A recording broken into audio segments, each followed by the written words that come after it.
Yes. The Leaf Spring Army sends its regards.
Hello, everyone. I'm the Enforcer, and I'm accompanied by Enforcer Matt. And good evening, folks. It's Enforcer Matt, and welcome back to day 1415 of the War News stream. And today we have very big news that the U.S. forces have gone for seconds. They have seized another major Russian oil tanker near Venezuela. We've also seen that North Korea is preparing military action against South Korea. And also, Iran has begun another massacre in several different major cities as the Iranian banks have begun collapsing as of today. So we have very big news, and it's good to see you all once again. And of course, we're going to be covering the past 24 hours of major breaking news from around the world, as we have heard significant developments in practically every corner of the globe. As news has emerged from the Islamic Republic of Iran that currently today it appears that most Iranian central banks are beginning to collapse, as significant bank runs are being conducted, and all cash transactions and withdrawals were suspended as of today within the Iranian nation. Meanwhile, significant riots and, at this point, armed firefights are now occurring within multiple cities throughout the Islamic Republic, with the Islamic Republic of Iran's security forces, when unopposed, conducting massacres and genocides against those who are currently involved in the rebellion and the revolution against the Iranian government. That footage is too disturbing to show on YouTube, but we do have some of that footage on our Twitter. The link is in the description below if you would like to go see it. Unfortunately, we will not be able to show that graphic content on YouTube, but we will be able to show a large amount of additional video and picture evidence of the ongoing situation inside of Iran. Meanwhile, as expected and as predicted on the dot yesterday, the Syrian interim government did not notify or even communicate with the Syrian Democratic Forces about the alleged ceasefire that was to go into effect at 3 a.m. in the morning yesterday, and for this reason, the Syrian interim government has announced that the other side has violated the ceasefire that they never even agreed to, from what we understand, and they are now pledging that they will completely destroy and wipe out all SDF forces within the Sheikh Mansoud neighborhood of the city of Aleppo. Meanwhile, we've also seen that the Iranian Foreign Minister Oreshnik is taking a flight apparently to Turkey at this moment for an unknown reason, but apparently did not fly fly through Syrian airspace during the midst of their ongoing attempts to make it to Turkey. Meanwhile, we've also been able to hear that the United States of America has seized another Russian shadow tanker today, this time within the Caribbean. Many people have been able to hear, and this is a bit of a well-known secret, that Russian tankers are free. You can just grab them and take them home with you. We currently have 5 Russian oil tankers in our house right now. We just go out there and we grab them.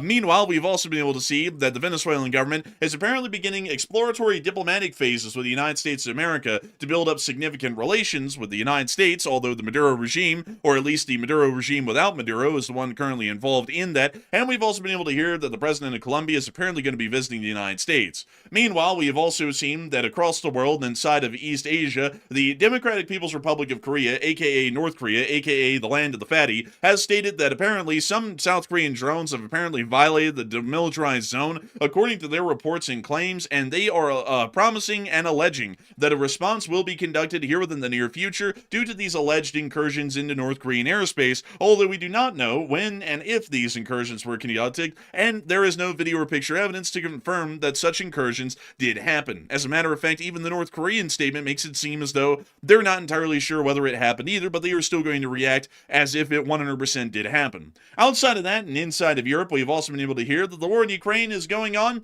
somewhat interestingly, as the president of the Russian Federation has taken the U.S. peace deal that was proposed today and has completely shot it down, in fact saying that it is the beginning of an axis of evil, and they completely and utterly refuse any of the terms within the 20-point peace plan, meaning that the Russian Federation is still no closer to achieving any form of a peace in Ukraine than it was at the beginning of 2025. The Ukrainians seem to have already understood that, and have decided to obliterate the Belgorod power grid, leaving about 600,000 people within the Belgorod Oblast without any power, and a large amount of them are now pulling up near to the gas stations to try and get themselves a little liter of gas. Oh, by the way, I forgot to mention, there's currently a large shortage of that within the country. Meanwhile, other major attacks were conducted on the city of Bryansk, with major impacts being seen throughout the area of the city, and also throughout the entirety of the oblast. The Ukrainian armed forces have been able to hold their lines today, and have been able to inflict significant casualties and losses onto the Russian Federation's armed forces, while at the same time, some form of an unknown attack, or at least the threat of an unknown attack, led to the complete closure of the Kerch Strait area and the Kerch Bridge for a temporary time over the course of the day. We did not see that any direct attacks were conducted, and, by the way, another important thing, the Oreshnik IRBm missile launch on Lviv the other day, at least according to the Russians, wasn't a direct response to the U.S. seizure of the Bella 1, but was, as a matter of fact, a response to Ukraine's attack on Putin's private mansion, which was a fictitious attack by all accounts, including those of the CIA and every other intelligence organization in almost every country around the world, except for the Russian Federation. So it appears that the Russians have hit Ukraine with an intermediate-range ballistic missile due to an attack that did not happen. It appears that Russia needs to take its medicine. Outside of that, though, we will be covering all of the major news from around the world, starting with our largest stories first, and then moving our way on down into the smaller stories throughout the night. And we do have a decent amount of large stories and a decent amount of finer detail to cover on other major developments from around the entirety of the world. And as you all know, starting with our largest story first, we will be moving directly into the Islamic Republic of Iran, as there are significant developments happening once again within the country, and it does appear that the situation has turned either into an open armed revolution or an open civil war. We're not entirely sure which, but right now this is very similar. I mean, this is eerily similar, to be entirely honest with y'all, to the start of the Syrian civil war that began in 2012. This is looking quite bad at the moment, and I'll have to say that before we even get into this, I'll have to give you all a brief synopsis of what we've seen over the night since the internet was shut off in Iran, without actually showing you all the video and picture evidence. It's too disturbing to show, generally for the audience. One, even if we had the ability to show it on YouTube, we probably wouldn't show it, as it's quite macabre. And secondly, YouTube also does not allow us to show these videos, so I'll have to be able to describe these to y'all without showing them. But if you would like to see the videos that are in question, they actually are posted on our Twitter. We are only posting these in a very rare instance on our Twitter, because we actually want y'all to see what exactly is happening inside of Iran, instead of just mentioning it on air and having y'all believe us at face value. Many people need to understand what's going on within this country at the moment to get a better grasp and an understanding of what sort of a fight is currently being seen within the country. Over the course of the night after the internet was shut off, the Iranian internal security services were given orders by the Iranian central government to start conducting a live fire directly into crowds to kill as many people as possible if necessary, to be able to disperse these crowds and to see the public resistance completely erodes due to the severity and heinous actions that these internal security services would conduct. Clear video and picture evidence did come out of several areas overnight, including the city of Shiraz, the city of Qom, and also, more importantly, the one that has been documented the most, the city of Fardis, within the western area of the Tehran metropolitan region. That attack was an incredibly unfortunate one, and from what we've understood, at least in that instance, and we were able to see this footage before we went off air last night, but we've gotten even more footage over the course of the day, it appears that some sort of a large group of the protesters or revolutionaries, whichever way you would want to call them, apparently were cornered into an alley by the security services of the Iranian government, and once cornered into this alley, apparently the security services just fired into that crowd that was stuck within that area and largely wounded, if not killed, all of them outright. We also understand that a large amount of their bodies have now been taken to a hospital within the nearby area for family members to come by and attempt to identify the bodies. Some of them, at least the faces of them, have been disfigured most likely beyond recognition from what we could tell, but they're still letting family members come by and identify the bodies so they can gather them and then prepare them for some form of a burial. It is an absolutely heinous sort of a situation that we're seeing in most of the country, and right now the death toll inside of Iran is an incredibly difficult one to even ascertain. In some areas we're hearing that 200 people have been killed, in other areas around 50. People who try and come up with national statistics on the amount of people who have been killed are all over the place, with some of them in the hundreds, some of them in the several dozens, but nevertheless, there has been confirmed significant fatalities alone, not even including casualties in general that have been caused and have been confirmed on video and picture evidence throughout the entirety of the Islamic Republic of Iran. So, with that in mind, folks, getting into this information, I will be showing y'all all the video and picture evidence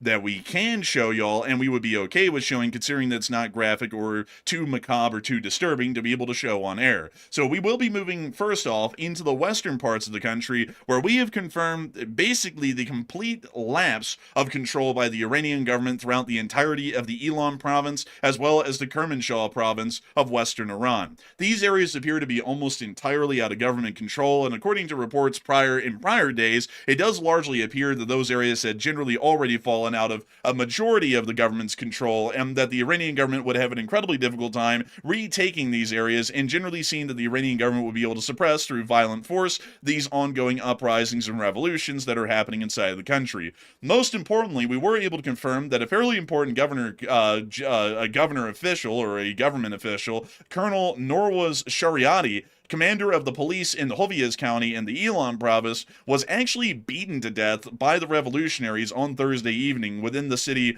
of Elam, from what we generally understand, which is within the Hoviaz County of the Elam province. This is a fairly significant development, as it is actually showing, at least from what we could confirm there, that the revolutionaries apparently overwhelmed some sort of a police cordon or a barricade, and either started resorting into shooting the police or beating them to death on the spot, including the police chief of the entirety of that county within the Elam province. That is giving us an idea that at this point, although we're not getting a lot of video and picture evidence out of Elam, we had already gotten enough from days prior showing that these groups inside of Elam were armed, they were quite violent, and that the Iranian security forces were putting a great deal of pressure on these revolutionaries, which generally creates an explosive outcome, which would create acts of violence like these. At this point, we're generally understanding that the government's control, the Iranian government's control of the city, is going to be incredibly questionable, if not non-existent, due to the fact that significant government officials, including the police chief, have been killed within the city, and may have even been pushed out entirely. Once again, that's largely all speculation, as we have hardly gotten any video and picture evidence out of Elam, and video and picture evidence coming out of Iran is a lot sparser nowadays than it was, giving us a little bit more of a calmer picture than actually what's happening on the ground. The Iranians have completely shut off the internet as of yesterday, and any video and picture evidence that we are getting from the country is coming through the incredibly splotchy coverage that's provided by Starlink telecommunication systems that are on the ground, but are apparently also being jammed to some extent by the Iranian government. But moving on over into the city of Kermanshah, we have even been able to confirm further action and have video proof of these actions over the course of the day, as we did get statements from some form of Kurdish forces, the Kurdistan Freedom Party, or the PAK, out of the area, claiming that they were going to be conducting some form of armed action against the Islamic Republic of Iran's government. Here is at least the group that was seen in the video right here. It appears to be what would be considered a squad-sized element of about 10 men. Actually, a squad-sized element would be around 12 men, with 4 in each fire team. But from what we understand, this appears to be some sort of a squad-sized element of this group, and they were announcing that they were going to be conducting armed action within the Kermanshah city area against Iranian internal security forces, the IRGC, and the Besiege. That group looks like it means business. I mean, this group doesn't really look that far off from other groups like, throughout the region. Yeah, I'm not these gonna guys lie. looking like they're a little bit on the menacing side, to say the least. Here, covering the faces and all, they look like they could do some damage. It does look like they could do some damage, and you know, that's actually a fairly foreshadowing sort of a statement, because in a minute we're actually going to show you all the damage.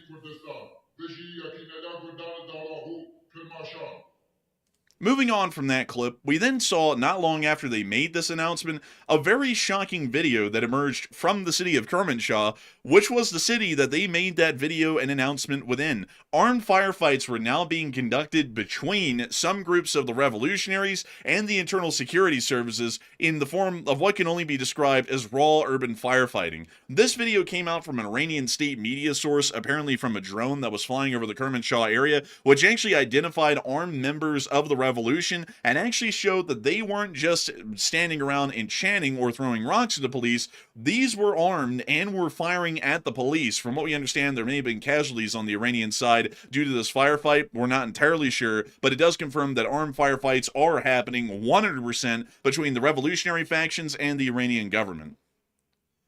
We can see them here actually firing around what appears to be a wall or a container at the Iranian police, and it appears to be a decent element of them, almost a squad-sized element, just like the one we saw in the clip prior.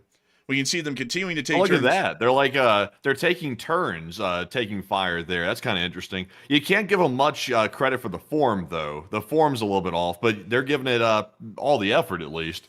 It does appear that they're definitely giving it effort, and it looks as though most of them are equipped with some form of an AKM, maybe an AK-47, an AKM, or maybe even an AK-74. And we can also see another large crowd here. We're not really sure who these are. These may actually be the rebels. We're not entirely sure. Also, like Billy Jean said in the live chat, relax, guys. The Iranian government's going to give you $7 a month. I don't think the $7 a month thing worked out. In fact, I think that made things much worse, actually, as we can see here. I would have to agree. It doesn't really appear that it did anything good. It appears that it may have even exacerbated the situation and made it entirely worse. We can see this large crowd moving around as some sort of a spotlight is now shining on them from a position off camera to the right side of screen. And it actually appears that these people are with the armed gunmen. And really quickly, we can see here a video of this rifle, and that appears to be a longer clip-fed rifle, possibly some form of a bolt action. We're not entirely sure on that. It is a bolt action, so this person appears to be armed with what we would generally believe to be some form of a Mosin Nagant, or some other similar form of a rifle. And also, have you mentioned where they're likely getting these from? Because before we had speculated that they were getting them from seized Iranian IRGC police stations, but also that guy's got a pistol right there. This guy whipped out the switch. Like, bro, oh yeah, my really, God. Man, he just whipped out a straight 9mm or something. That's crazy. He doesn't even have a rifle. But are they getting them from police stations? Is that where we think we're getting them from? Most of them from prior to days, we would believe, got them from some form of a police station. These sorts of rifles and the equipment of any Kurdish group is generally understood to actually be smuggled around. Most groups that are affiliated or a part of the Kurdish culture within the region usually have a pretty significant form of a smuggling ring, not to make it sound like the Kurds are criminal, but this is generally the truth of it. They have a fairly significant smuggling ring that exists through northeastern Syria, northern Iraq, and also the fringe regions of western Iran where their groups are, where they are actually able to move arms and equipment around. Not only that, the PKK, which existed up until recently inside of Turkey, also significantly armed and equipped any Kurdish groups, or really anyone who was Kurdish, in any of the surrounding countries that wanted a gun. So It's highly likely that at least in these clips, if we were to assume that these are the Kurdish groups in Kermanshah conducting these firefights, they may have actually had these guns inside of their houses or in hiding somewhere, basically in a hole somewhere in the middle of the desert, and once the time arose, they just dug them up, opened up the box, and then started grabbing the guns and the ammunition. Because usually Kurdish groups generally operate like that throughout most of the area. Yeah, it seems like it could be the case because some of these guns are sort of irregular. Like some of these you're mentioning, like some of the bolt action, and then they have some AKs in the mix, and then they also have apparently some pistols in the mix as well. So I don't think all of those came from police stations, but a good portion probably did. But like you're saying, though, they probably had them laying around or hidden probably some of the time. This is what we believe, by the way, folks, is the rifle that's actually being used by that person in the video. The bolt-action rifle, at least, we were able to see that, at least earlier, it appeared that there was some form of an AK variant that someone else was using, but it appears that the last person in the clip, outside of the pistols, was using a Mosin Nagant bolt-action rifle. The reason why we would say it is a Mosin Nagant, most likely over anything, is that a lot of the countries within the Middle East, especially the amount of guns that are flowing around that area, are either ex-German guns in the form of ex-Nazi guns, in particular from the Second World War, or they're ex-Soviet rifles. A lot of German surplus, oddly enough, actually made its way down into the Middle East after the Second World War ended, including small arms and others. It's actually somewhat common to see an STG-44 pop up in the Middle East somewhere, which in the collector's world is exceptionally rare, but in the Middle East it's pretty much a dime a dozen, although 7.92 Kurtz might not be easy to find. We also would understand that it may be a K9 something along those lines, or a Mosin, as those are incredibly common, as a great deal of those sorts of weapons were dumped into the Middle East after the Second World War in the 50s and 60s, and have largely been around all the way up until this day. The pistols, on the other hand, I wouldn't really be able to tell y'all exactly what those are, because it could be anything. We really didn't get a good look at them. It could be a Glock, it could be an FN, that'd be exceptionally rare, could be a Makarov, it could be anything. There are loads of pistols floating around the Middle East of literally every make, variety, and caliber, so it'd be very hard to discern or give a high likelihood of what sort of weapons are involved in that firefight as far as the pistols. But still, it could be just some old, like, or some off-brand 1911 or something like that, because I think isn't the 1911, that's like a favored pistol, like in the region, isn't it? Kind of, but generally, actually, the most favored pistol within most Middle Eastern countries is actually the FN High Power, and let me go pull that up really quickly. It has a very distinct look to it. Kind of similar to a 1911, but different in some incredibly important ways. It is a 9mm pistol, and from what we understand, most of the Iraqi army had the FN High Power, most of the Syrian army had it. I think the Iranians even used this a fairly large amount. Basically, everyone in the region has an FN High Power, so this is really the most common pistol that would be seen in the region, but still, I'm not really sure. You know, it could be anything for that matter. Yeah, honestly, FN, they're out here with the Gucci pistols. Apparently, they're out here spending some big bucks to get some FN. I mean, I don't even have any of that. Man, I'll tell you, well, actually, you could get one as a Browning High Power. There's also that as well. Let me go put that in. The Browning High Power, but there's a whole deal of history, folks, that goes into the high powers, because technically the high power was designed by John Moses Browning, but the first producer of the high power was actually F.N. Hurstel, who has produced the larger number of them back in the earlier days. But nowadays there is a great deal of producers of at least the high power type pistol, or at least variants of the high power, so you can find one in basically almost any company that would produce a pistol these days. For example, Springfield Armory here in the United States actually produces the Browning High Power as the SA-35, but nevertheless, that seems to be the one that would be the most likely, or the most common one that would be seen in the region, and maybe even used by these Kurdish fighters within Kermanshah. Still, a lot of people at this moment are actually talking about the future possibilities of what's going to be happening within the Islamic Republic of Iran, as many people do understand, while we're not able to show it on air, that there are significant massacres that are happening within the country and are continuing to cause a huge amount of fatalities and casualties in general throughout the country.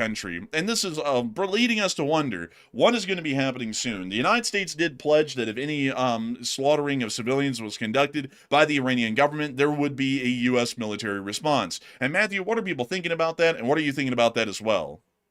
All right. So even though the Iranian government tried to turn the internet off, and largely they did turn the internet off, they also cut the phone lines as well. They did that so that way they could conduct massacres without any type of oversight or any type of accountability behind it. But it turns out there was a second way, and allegedly people are using Starlink inside of Iran to get these footages out to the public. So that way we can see what's happening, and we can see, and also unfortunately see, a lot of death happening at the hands of the Iranian regime. They've conducted widespread massacres across many major cities inside of Iran, and it's not unique to one place. It looks like the Ayatollah is likely given the order to put down the protests at all costs, and that's why we're seeing these massive massacres breaking out left and right. So what likely happens now? And it looks like 60% said the U.S. will strike the Iranian regime, while 25% said the Iranian mob will persist solo, and 3% said the Iranian regime will actually back off.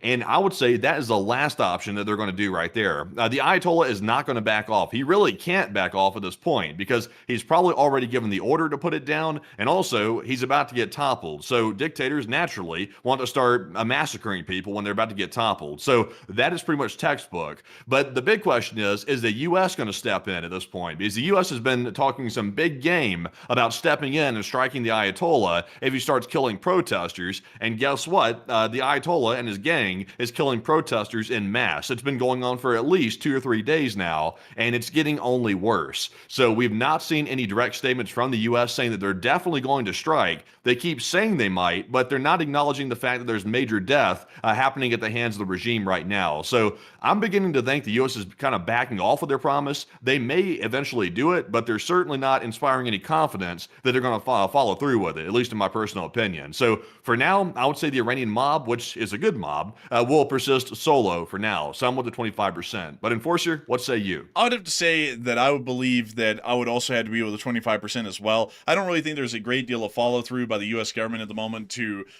go along with the statements that were made that we were going to start striking Iran. And I would generally be honest with y'all, it's probably not best that we do conduct strikes on Iran. Conducting strikes on Iran in the midst of this revolution generally changes the optic and also the flow as far as the situation on the ground is concerned with how this revolution is going to continue. Because if the United States gets directly involved militarily in this, even as heinous as the situation is right now, it is actually going to change this from the Iranian people are sick and tired of their wicked government and they want it overthrown, to the Iranian people who look to have been, lured by the United States into this active revolution are trying to overthrow the Iranian government. And it completely changes the international optic of this thing, and it also completely changes how people are viewing it inside of Iran. Maybe some people are not that friendly to the idea of the United States being involved, but they are incredibly friendly and sympathetic to overthrowing the Islamic Republic's government. That is also decently likely the case. And I would say that U.S. involvement in this generally should be more reserved, at least in the overt role, but a lot more influential in the covert role. I don't think that we should be seeing direct bombings being conducted against the Islamic Republic of Iran, so if we do see that they persist solo, that is great, honestly, that's probably ideal, but we should be seeing that the CIA continues to try and support this ongoing revolution through some form of monetary support and military support in the terms of arms and equipment. We don't really want to get actively involved in this, and also, folks, we want the Iranian people to feel like they won. We don't want it to feel like the U.S. won for them, because that's going to end up creating very little momentum in their country and very little optimism. We want them to win, and we want it to look that way. We do not want anyone in the public to say the U.S. won this for them. We want the Iranian people to say we won it, because this is how that's going to go. If they continue to make momentum against the Iranian government is aligned to Russia and China. So we can already guarantee that these people who are being massacred right now in the streets, they're already hating Russia and China because the current Iranian government is generally propped up or has significant relations with those two countries. So when they overthrow them, you know what they're going to do? They're already going to be taking a generally anti-Russian and anti-Chinese stance. And then also on top of that, Russia and China are going to take a very anti-Iranian stance at that point against that new government if Khamenei is overthrown and the Shah comes into power. That also means that by default, without us even having to be involved to get into nation building. However their government's formed, they're already going to come right into the Western fold immediately, because the former allies of Khamenei are going to be their enemies at that point, giving them no option but to come to the West. They get to have a great deal of national pride in the fact that they appear to have won this revolution single-handedly, although we did support them behind the scenes. And also on top of that, it guarantees that they will have a great deal of animosity against the Russians and the Chinese, which will turn Iran directly into the Western fold without us having to do it overtly. So I would generally say that that would probably be the best move at the moment that we could make, but that also is entirely dependent on the president, who has to make this call, authorizing the CIA to equip these armed rebellions with even further arms and further monetary support to ensure that there is a supply chain that will keep these revolutionaries going and keep them fighting against the Iranian government without running out of guns, ammo, or willpower. That's generally the type of take I would make at the moment. Yeah, I would agree with you on that, certainly. That's why I've been saying myself as well, is that the U.S. should be very careful about getting involved. And the good news is the most recent U.S. intelligence reports indicate that the rioters or protesters, whatever you want to call them, they have enough numbers to actually overthrow the Iranian regime, and they can do it by their own. So if we can let them do it on their own, that would be ideal. Now, obviously, unfortunately, there are going to be casualties amongst the Iranian protesters, but in my opinion, that is simply the cost of revolution. It always costs lives. It's never painless, but it is necessary, though, because the alternative is that people have to live under the oppressive regime of the Ayatollah, which nobody wants anymore. So if the U.S. can stay out and let them do it, then it works out much better that way. But one thing we have not thought about, we haven't really talked about this yet, is the Iranian nuclear sites. Even if the Ayatollah is overthrown, those nuclear sites are still going to exist, and there is always the possibility that whatever new Iranian government comes into place, they could keep on expanding those, perhaps operating them, working toward a nuclear weapon. So what do you think about that? Me personally, I think that might be a persisting issue that the U.S. might have to think about whether or not they're going to let those sites continue to exist, or are they going to strike them before a new government takes charge? What do you think? I would generally say that it probably wouldn't be too much of an issue, because we do have to remember that whatever new government comes into power in Iran is going to be viewed hostilely by Russia and China. That means if they want to continue their nuclear weapons development, which is technically against the nuclear non-proliferation treaties, they're going to be completely isolated in the world, basically open to Russia and China, then beating the hell out of them, because the U.S. wouldn't be there to support them. So if they wanted to join into the Western fold, which would be their only choice, they will most likely abandon the nuclear program entirely on their own. But let's say there is still a risk that they might not. Then in the midst of this right now, we could just go in and bomb those facilities before a new interim government even forms, in the midst of the power vacuum that'll happen when Khamenei leaves and there isn't really any official government in charge of Iran yet. Then we could go in and try and bomb them or take care of those nuclear research facilities in that a very gray period where no one's really in clear control of the country and the situation is very questionable, so that we don't piss off that new government that's coming into power, but we also ensure that those nuclear capabilities are completely destroyed before the new government even comes in, if we thought that there was a risk to it. Yeah, but the risk that I see here is this, because the Middle East is always unstable, and as much as we'd like to believe that a new Iranian government would be stable, which it could be in the short term, it's possible that it could be stable, there's always really bad terror groups that exist in the Middle East, and they do have ties inside of Iran. So it's always a big risk, especially when you're dealing with nuclear sites like this, that maybe the new government is not very stable, and perhaps some of these terror groups pop back up and start trying to overthrow the new government, and then there's a battle for the nuclear sites, which at that point, that would be a critical situation to say the least. And then the U.S. would be forced to act really fast in that situation. So the nuclear sites are kind of like a loose end in my personal view. And I'm not really sure of the right way to deal with it right this second, but it seems like something that the U.S. might have to give thought to about whether or not those are going to be destroyed preemptively or risk letting them stand in the meantime. I would say that probably the best approach at the moment is to get some intelligence gathering on that at the moment, see what the situation is and how it's developing. We apparently understand that while these nuclear programs are continuing, they are being set back from the strikes that were conducted earlier last year, but they weren't completely destroyed. So it has bought us time, and at the moment, the Iranian government may not be rushing to complete those projects because they have other priorities elsewhere, and also the economy is doing incredibly bad, making it more difficult to finance that sort of an ongoing operation. So I would say we need to keep an eye on it, see how it develops, And if it looks like a new Iranian government would completely dismantle those nuclear sites, maybe we'll leave them alone. Or even if they made it clear they were going to do that, and we still just felt that there was a risk that the region was unstable, then we could send in some special forces on the ground, because and also some people don't understand this, so let me explain this to all of y'all.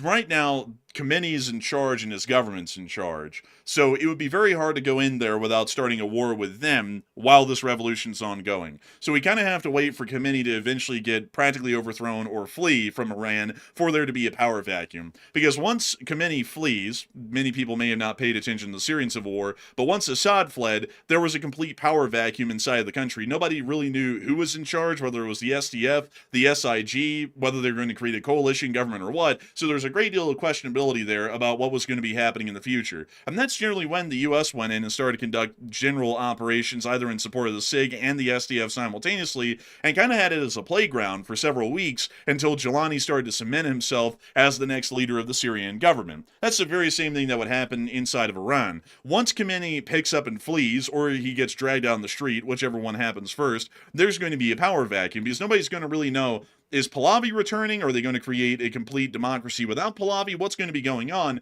And that creates such a vacuum, at least in terms of clear control of the country. We could go in and do anything at that point. So even if we hear from Pahlavi, I'm guaranteed taking control of the country in an interim government, and we are going to dismantle the nuclear programs, and we go, that sounds good, but the situation might still be highly unstable. We could just fly in special forces into Iran because the Iranian government isn't going to shoot at them. They technically don't even exist anymore, so the army's going to do nothing. Pahlavi doesn't have any armed force to do anything, so there's nobody on the ground at that point to conduct any armed resistance. We literally just fly in, obliterate whatever we need to, and then we leave. And the situation is as simple as it is. So if we wanted to do that, we could, but I think that we need to wait to do that at the right time because they're definitely not going to be testing a nuclear weapon anytime soon. They're probably not even close to having a testable weapon yet.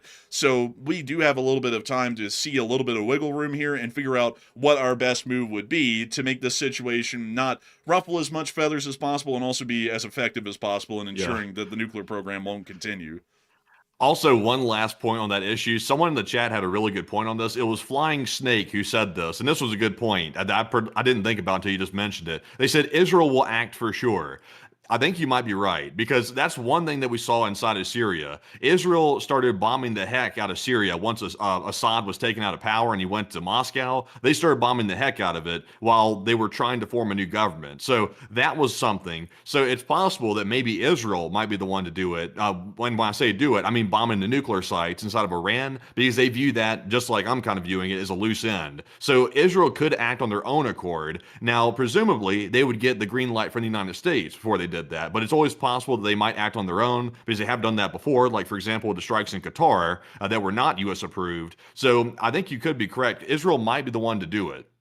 And I think that actually might be the case as well because, they come in and then they just do whatever, regardless of how well we formulate a plan in the area, which I think we need to get a handle on, but that's probably going to be a factor involved in the future situation, considering that the current administration doesn't really seem to put that much of a handle, in my opinion, on what the Israelis are doing, at least in the prior years so far. But anyways, with that, it is time for us to move on into the rest of the news that's been coming out of the Islamic Republic of Iran, which is painting the picture not just in the terms of armed rebellion incredibly poorly, but even in the economic situation today, things are now collapsing. We have gotten a report today that apparently there are now runs being conducted on most Iranian banks, as the Iranian outlet Menodo reports that the bank Malai, Iran's largest bank, has suffered a bank run, causing the bank to suspend cash withdrawals. That means that they are incredibly close to a financial collapse of the bank, and that the bank may shut down, which would throw the entire country, including the Iranian government, into an absolute state of pandemonium.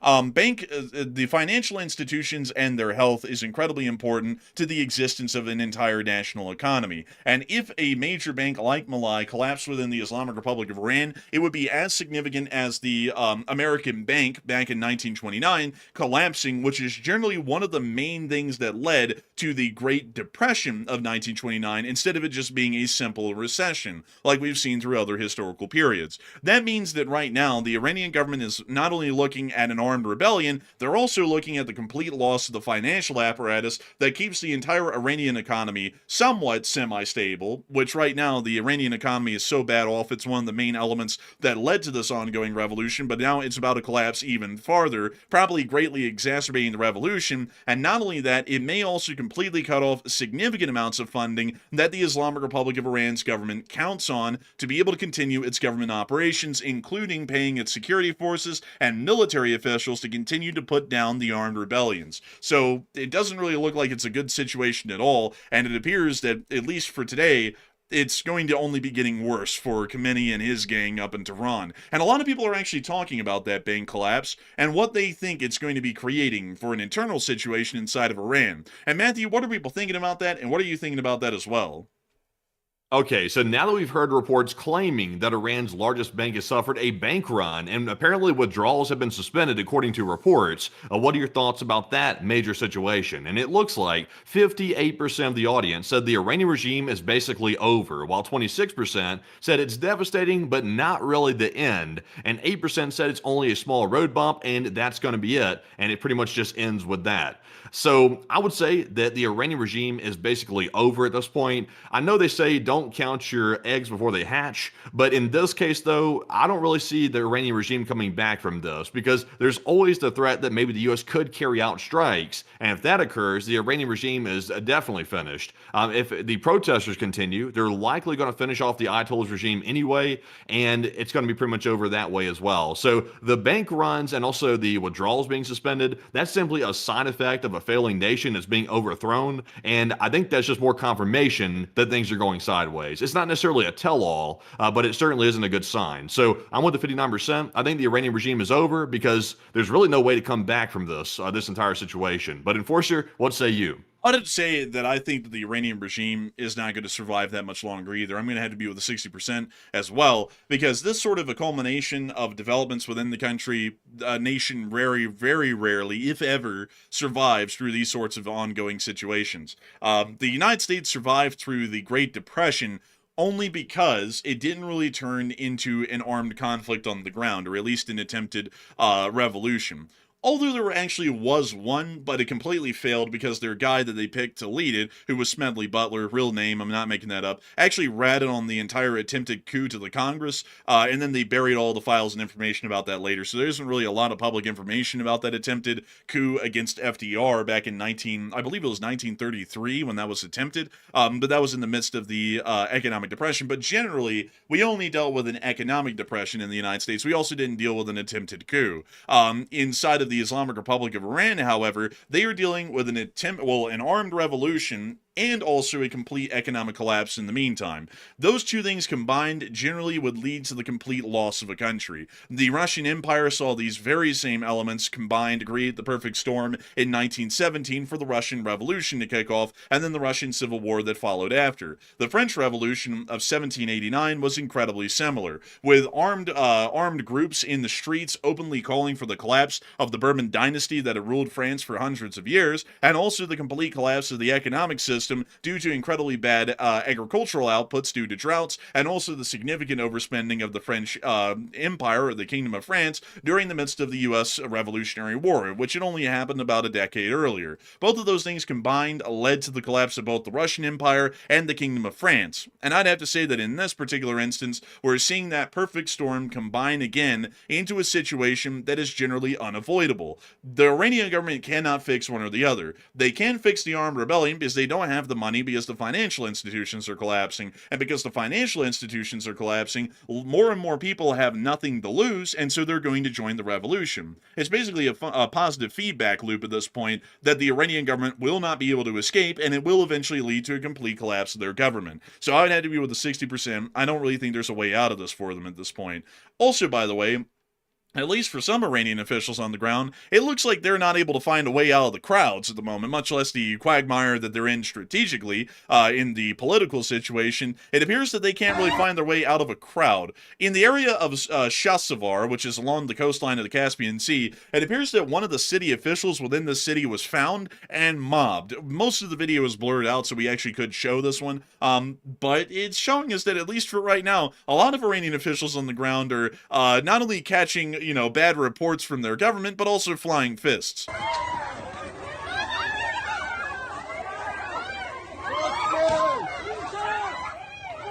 We see them going after the guy.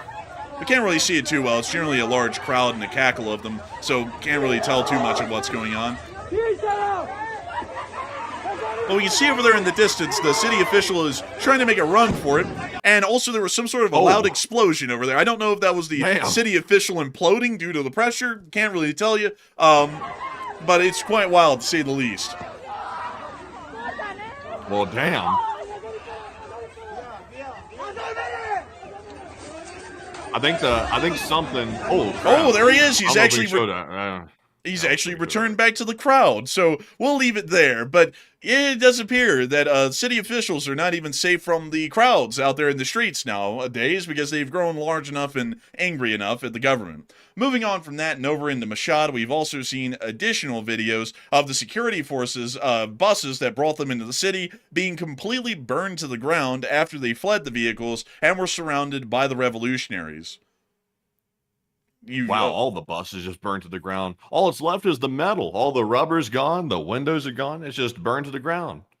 Man, I gotta say, this is kind of crazy. Also, Mandy, that explosion in Shahsavar must have been the Iranian official blowing his top from the pressure, Must have been blowing off some steam. I tell you what, he was under a lot of pressure, let's say. He was blowing off steam like a steam train. Man, I gotta say, man, that was a real clincher moment for that guy, We also got to see the thousands of people, the tens of thousands actually, in Mashhad once again.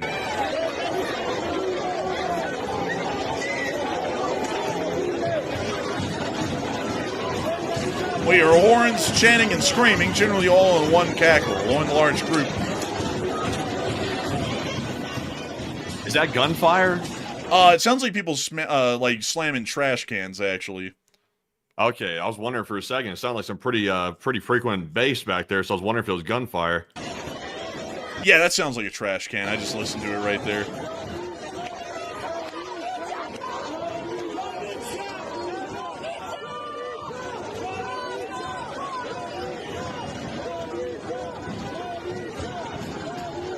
Generally, the rest of this video for the next 2 minutes is just showing this crowd of tens of thousands of people pass by through the city, generally giving us an idea, once again, of the size of these revolutions going on at the moment. Outside of that, we've also been able to hear within southern Shiraz of even worse incidents happening, with eyewitness reports coming out overnight. One clip did emerge showing that a bank had been set on fire within Shiraz, and this clip right here. I think the claims were this was a bank allegedly linked to the IRGC, but I think pretty much everything in Iran is linked to the IRGC or linked to the government in some way or another. I think generally that is the case. I think it's, well, actually, folks, the Iranians are technically a socialist state, so there is a lot of state-run enterprises inside the country, meaning that a decent amount of them will end up being run by the IRGC, so that most likely is true. Also, we were able to hear an eyewitness account from Shiraz last night, which is the following. A huge shout out to Fictional News for providing this. So here's, it is as follows. In Shiraz, they are firing live ammunition everywhere. They killed a girl. 8 people were shot right before my eyes in Qasr ad-Das. That's a suburb of the area. 4 people were killed in Sadi. They were shot in the head. Many others were hit in the legs and stomach, but they were taken into people's homes. They're firing live rounds everywhere across the board. Friday midnight, January 9th of 2026 in the city of Shiraz. So giving you all a little bit of an excerpt of what we have not seen on film and what we can't show on film here on the channel of what's going on, which is incredibly abysmal sounding and quite horrendous, considering that it sounds as though a large amount of people have either been fatally shot or have been killed outright within the streets of Shiraz. Moving on out of the city of Shiraz and back on over towards the area of Tehran, we will be getting into even further information that's coming out of this area. We were able to confirm that within the city of Karaj, the local government building, which is basically the city hall, was burned to the ground by the revolutionaries. That is the city hall, and as you can see, it is entirely engulfed in the blaze.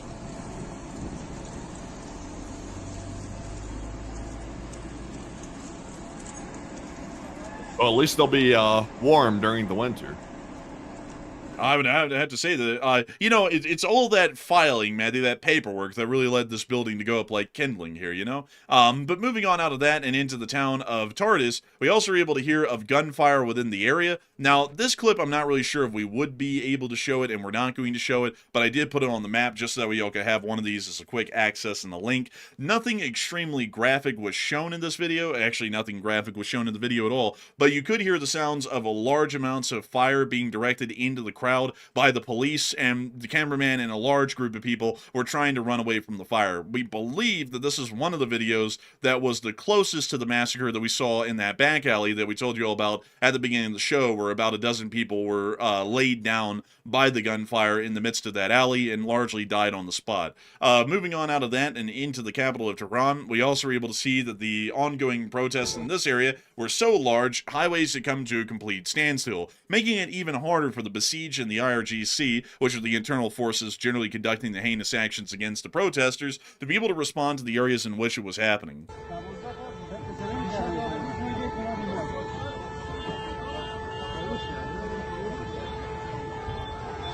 A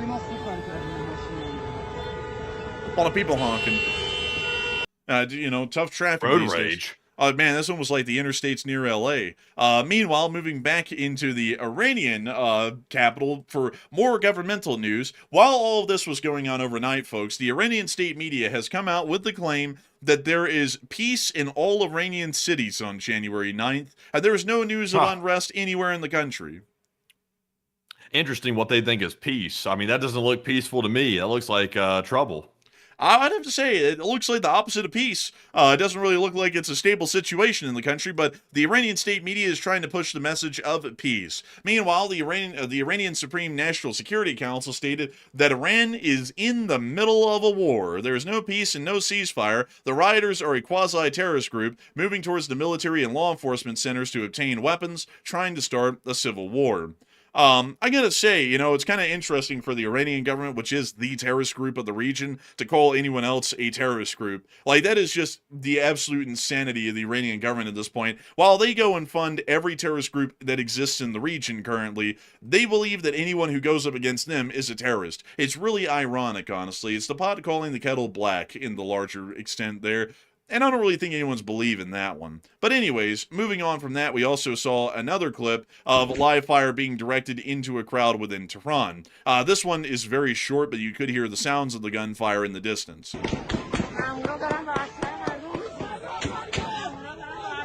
You see the crowd running away from the gunfire.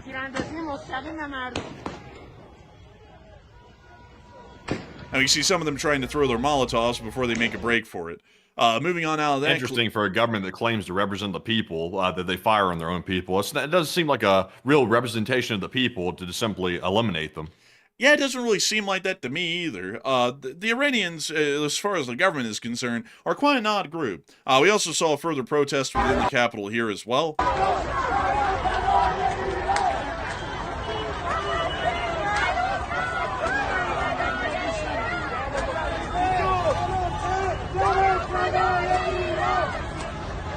And moving on out of that, we also saw one last clip in Tehran of more burned vehicles and buses that had actually been seen within Tehran, which we'll just show you brief glimpses of. These were not within Mashhad. These were actually within Tehran, and these also were burned to the ground by the revolutionaries after the security forces hopped out of the buses and had to flee due to being overrun, much like it was in Mashhad. So outside of that, and moving on out of the Islamic Republic of Iran's capital, we are going to be moving on over to Hamadan, where we also are able to see some additional scenes from this city as well. They're actually flying the old flag of the Kingdom of Persia that existed up until 1979.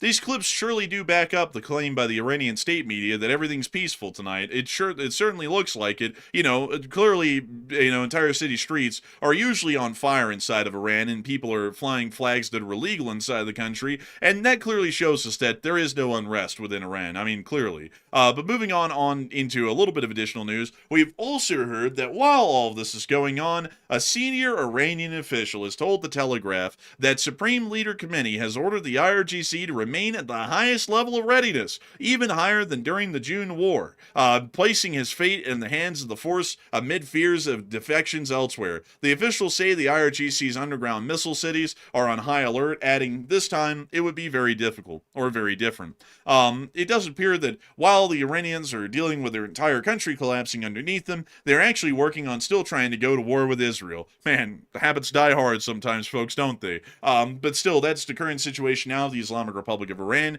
and of course, as usual, folks, we will be covering the situation day to day as the situation is rapidly developing. Funnily enough, folks, what's crazy is that a CIA report that was published to the public earlier this week, about a week ago, actually 7 days ago, had actually stated that this revolution didn't appear to be that large or that threatening, and it was probably going to be no big deal. A new report was released to the public today from the CIA, and now they're saying this is actually an incredibly big deal, and it looks like it actually might overthrow the government. And of course, folks, y'all heard that here first before the CIA even got to that. We were saying this about a week ago because we could already tell that this perfect storm was coming. Not to toot our own whistle or anything, but we're the best. We're truly the greatest. We're maybe even the greatest ever on YouTube. People call us up from miles around, and they go, sir, you do so good at reporting. I mean, truly, who in the world could ever hate this channel? And people who hate this channel, they're fake news. And that's why you have to subscribe, folks. What are you trying to do? Campaign to be the president or something? You got to chill out. Listen, man. A lot of people have been saying, many people have been saying that we're truly the greatest. Like, I'm just kidding, folks. But please do subscribe. We do cover this fairly accurately. And we're about to get into something else that we predicted to a T yesterday, which is the Syrian civil war, which is going to be our segue into the seizure of the Russian shadow tanker down in the Eastern Caribbean. But before we get on into that, though, before we get on into our news out of Syria and the rest of the Middle East, which is fairly minimal at this point, we are going to be making sure to take a couple of questions from the chat to thank everyone for being here with us tonight and to also prepare us for the next segment. So, Matthew, what do we got? All right, so jumping into our 3 super chats and then right back into our news, our first one tonight goes to Hal Rose, who puts in a $33 support. And thank you very much, good sir Hal Rose, for being a longtime channel legend and also supporting the channel as well. And Hal said, I got it. According to Max Boot, from a certain outlet, allegedly in the Week magazine, that the U.S. no longer sees itself as the leader of the free world. And what say you? I would say that I generally would believe that the U.S. is still the leader of the free world from the position that we hold, at least in my opinion, because it's something to say that the U.S. isn't the leader of the free world as like an opinion, and then more so speaking from a position. The U.S. is the singular largest economic and military power within the Western world, bar none. If we were ever to compare the United States against another nation within the Western world, no matter how successful they are, they don't get close to the prowess that the United States has. So I would say that while the United States administration currently, in my opinion, is certainly not positioning the United States to be the leader of the free world, or generally the American sphere, which then I could generally agree with, the United States still holds such a prominent position due to its economic and military prowess that it generally is still the de facto leader of the free world if the current administration was to operate more so on that metric instead of acting like the rest of the Western world is an open adversary to the United States, which it generally is not at all. So I would generally say that I wouldn't really agree with that sort of an opinion. I would say the U.S. is still the leader of the free world. It's just that the administration generally has to operate on that sort of a mindset instead of being the leader of the free world and then operating on the mindset of the entirety of the rest of the free world rather than the United States as an enemy to the nation and not beneficial to it. So I hope that does address it the best I can, at least in my opinion. And a big thanks to you for the support and helping this channel to keep on running, because if it wasn't for folks like you, we wouldn't be able to keep this channel running and make this thing possible. And so a humongous thanks to you so much once again. I hope that does address that well. And with that, we are on and into the next one.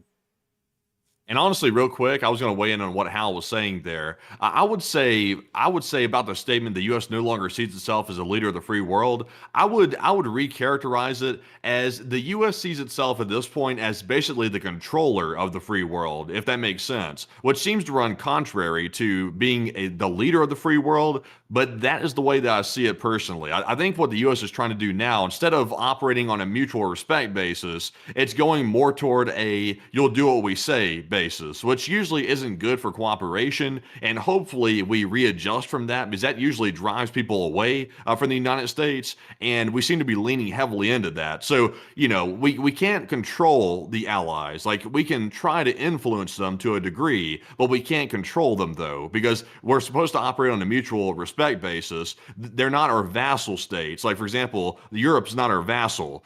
They're supposed to be mutual respected partners. So hopefully we get back to that mutual respect. I would definitely have to agree.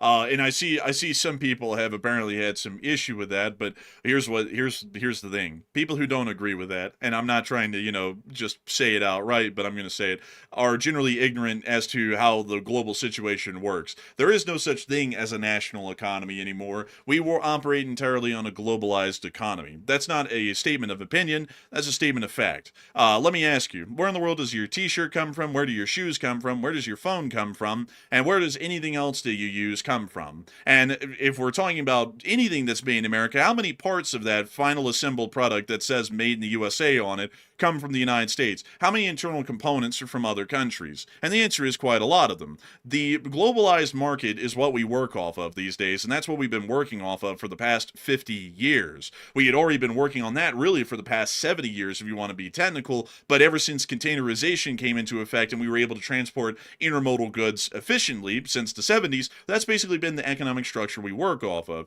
And that means that every country in the world that has any sense knows that having the largest number of trading partners that we can ever possess is the best way to success. The United States as a nation has historically been a major trading partner to most countries in the world before the globalized economy even really came into being. The US was the largest, this is something that many people do not know, but the US was already the largest economy by gross domestic product by the late 1840s in the entirety of the world.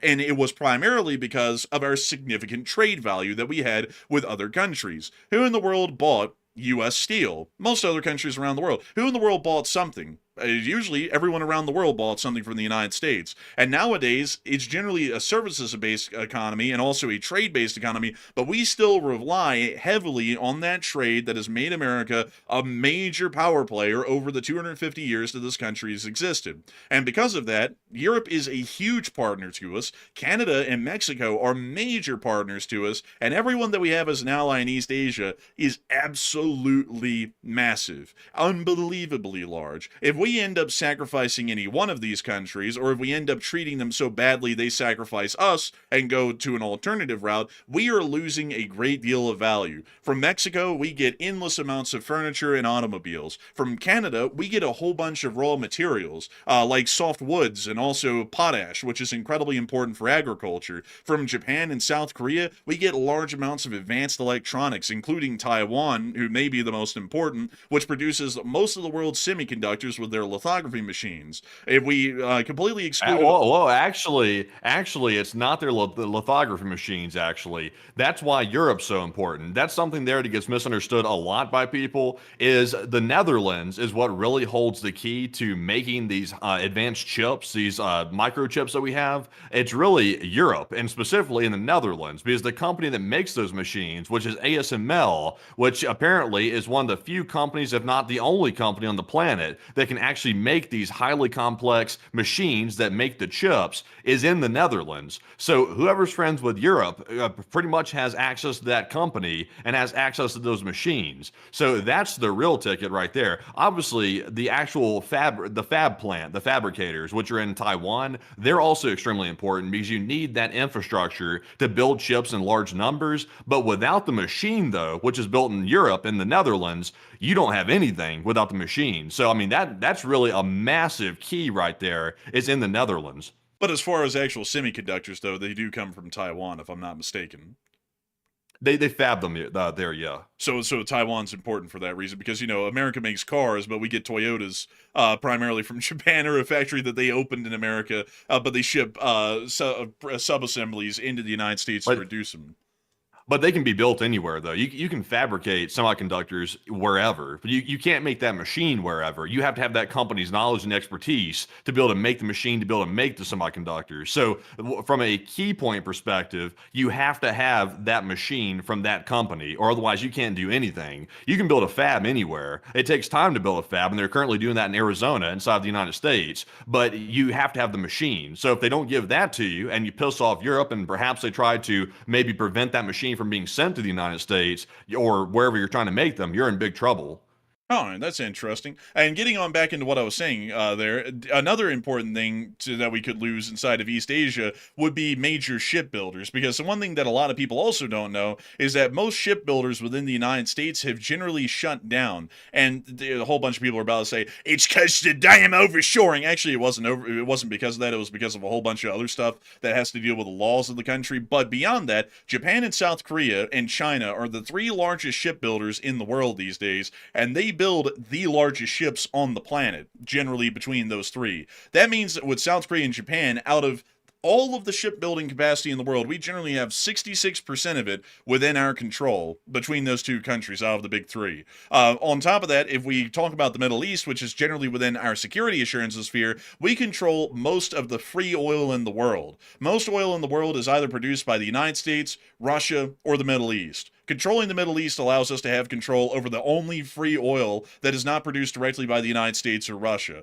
And with Europe, we have a humongous alliance with the Europeans. We have $1 trillion of collective trade with Britain and the EU as a whole every year. And that is an endless amount of products. Think about anything in America that you use. A luxury product. Chanel, let's see, what else? Gucci, so on and so forth. Lamborghinis, Mercedes, anything and everything that you could think of that is generally a decent quality product or a luxury product or anything else along those lines that you buy in the United States, and it is generally either produced in America by a European company, or it's produced in Europe by a European company and then exported to the United States for you to buy.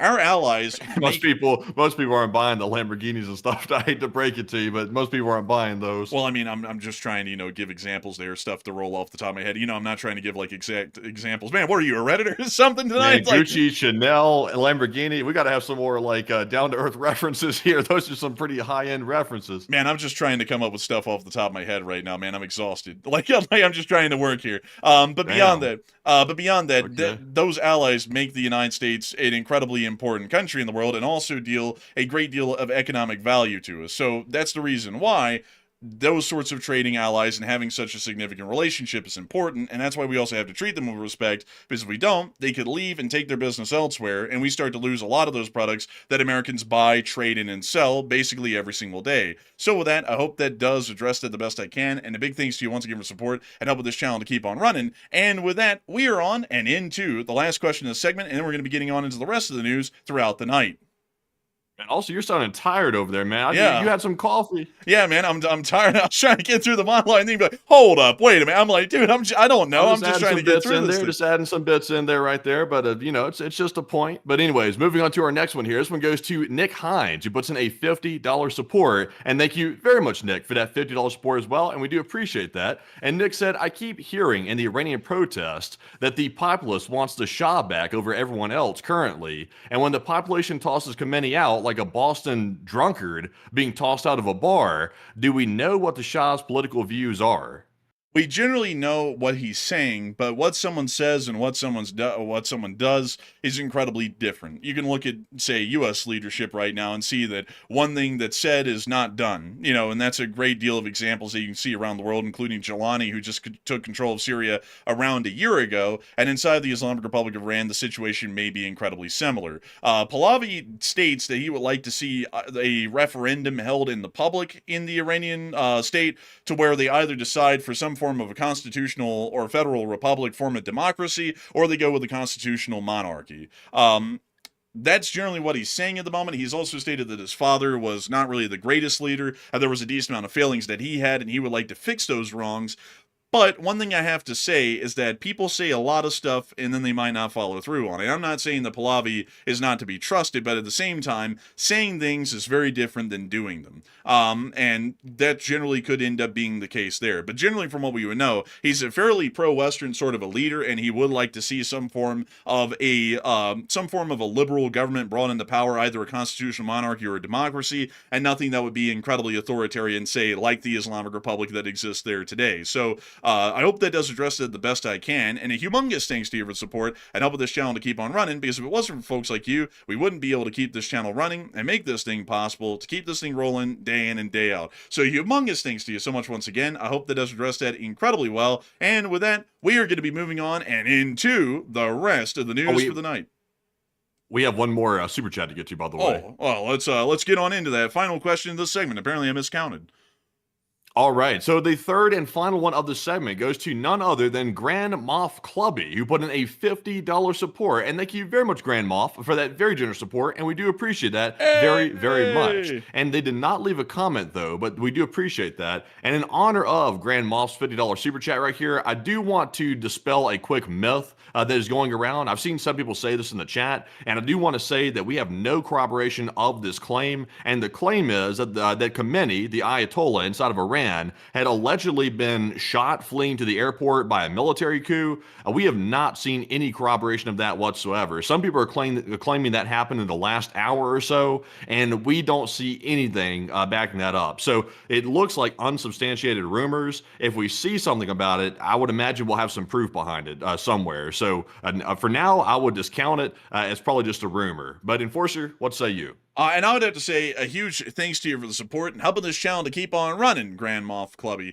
Because it doesn't appear that you threw in a comment with your super chat, but your support is absolutely amazing and helps us to be able to keep this channel running day in and day out. And so a humongous thanks to you so much once again for that amazing support and helping this channel to keep on running. Because if it wasn't for folks like you, we wouldn't be able to make this channel possible, and we wouldn't be able to keep this thing running day in and day out. And so a humongous thanks to you once again. And with that, folks, it's time for us to move on into the rest of the news for the night. And we're going to be moving ourselves right on into the Syrian Republic, or as we call it, the Syrian Civil War, because it is started again. Many people remember that we covered the news of the ongoing fighting within the city of Aleppo yesterday, and we did hear that the Syrian interim government had stated that there was going to be a ceasefire put into effect that would go into effect at 3 a.m. in the morning. We openly stated, analysis-wise on the channel, that due to prior statements and actions along those lines, we had seen that the Islamic Republic of Iran, the Syrian interim government had generally declared unilateral ceasefires against the Druze, the Alawite Arabs, and the Syrian interim government, or the Syrian Democratic Forces in prior times, and every single one of those ceasefires have been violated because they declare them unilaterally. They never negotiate with the other side that they're engaged in the firefighting with, and because of that, the other side doesn't even know to stop fighting. So then the Syrian interim government never stops fighting, but then they keep getting shot at, and then they declare to the international world that they're still getting shot at, and now they're going to go all in. And believe it or not, folks, that's exactly what happened today. The Syrian Democratic Forces within the city and the Sheikh Mansoud district never got the notification that apparently there was a ceasefire going into effect unilaterally, so they kept fighting. And the Syrian interim government then declared that the ceasefire in Aleppo had failed and that the army will take Sheikh Mansoud by force, which they were already doing. We then saw further Syrian tanks moving into the city over the course of the day in these clips right here. And we know it's Syria. There's the catchphrase, folks. Folks, if you ever involved in betting that a clip on this show, if we ever cover the Syrian Civil War, will have the Aloha snack bar phrase within it, you will basically win every time, because it is in every single clip. That appears to be a T-72A.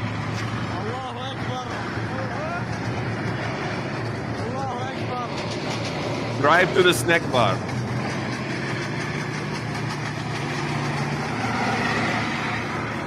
Oh wow, revving up. And we see also, can you turn that down just a bit? And we can see them being followed by BMP-1s. Also, I had heard that today apparently a journalist had gotten run over by one of these tanks by the Syrian army. I'd actually seen the video. We can't show that, obviously. But a journalist was standing near one of these tanks that the Syrian army was operating, and apparently they ran him over. I'm not sure if he survived or not, but it looked like the track snagged him a bit. From what we know, he did survive, but it was a pretty heavy hit. Like, he got hit right by the very side of the track and basically got flung off of the street. I don't know why they just didn't stop or move the tank, but they basically ran the guy over. We couldn't show that clip to y'all, but it was a pretty crazy one, to say the least. Moving on from that, we also were able to see that the fighting has continued, and we can see that in this clip. It's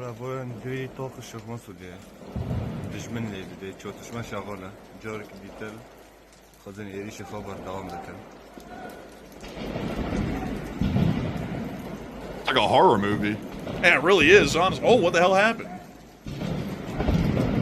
What in the world was that, dude? The screen just went black in the middle of it for no reason. It's like they went into straight up midnight, and now it's dawn again. I'm not sure. That's the end of that clip, and moving on from that and on up into the area of the northern part of Sheikh Mansoud, we then got probably one of the most interesting videos of the Syrian interim government attempting to destroy Syrian Democratic Forces tunnels leading into Sheikh Mansoud.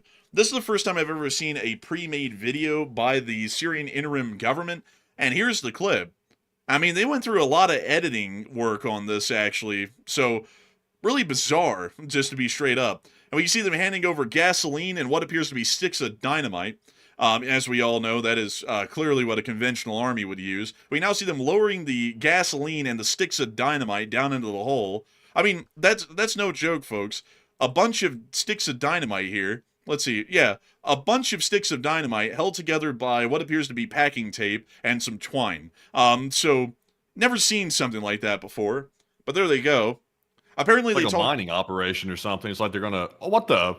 Was that a fake explosion? That looked phony. I think it's just the editing that they did there. Honestly, I thought it was AI for a minute. That's the weirdest edit I've ever seen. I'm not gonna lie, man. I guess they talked to like Buster Scruggs or the Minor 49ers to get that dynamite. It's like, who the hell did they talk to in Syria to be like, you know, like, inshallah, I need like 6 sticks of dynamite. It's like, who the hell has sticks of dynamite anymore? This is the 21st century. They're mining for sole control of the territory, let's say. They're mining for democracy? Maybe? No, not really. They sat there, man. Everyone else has got names like, you know, let's see, Al-Jilani and stuff like that. And then the guy who does this operation, his name is Buster Cooter. And then they go up to him and they say, we need to destroy a tunnel. And he goes, boy, I haven't destroyed a tunnel in a long time, boy. It's like, where did they get this stuff? Like, gas and dynamite. I've never seen that combination. Oh, and there goes a drone. Now they're doing cinematics in the midst of them obliterating tunnels with gas and dynamite. Did they just drop a bomb? It looked like they dropped a light bulb. It's a 60 watt. Bruh. So there goes the next one. We're not seeing any explosions. Oh my god. That's like a cheap... This is really high budget for Syria. Like this whole like cinematography, the filming, this is high budget. Man, this kind of reminds me of like early war Ukraine. Oh, is that a mortar? Oh, wait, hold on. They actually showed something on that. What the hell's up with like all of the cinematics in this clip? Like this is wildly cinematic for no reason. They're really picking up on Ukrainian tactics. This looks like just basically Ukraine warfare in a different environment. Yeah, this is just weird. Well, anyways, that's the end of that clip, generally showing us the fighting that's going on in Aleppo.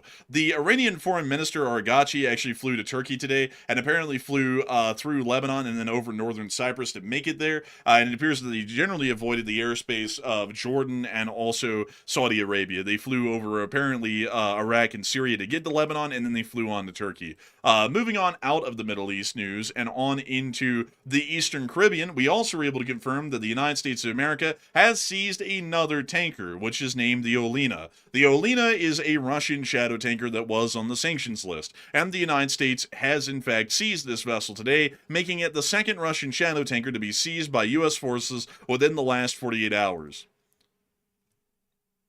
Hard to believe they did another one this quick after the last one. The last one was a pretty big escalation, so they're going for seconds, really quick afterward. Man, meanwhile, the president in the White House, you wouldn't believe it, everyone, but the oil tankers are free. You can grab one and take them home right out of the park.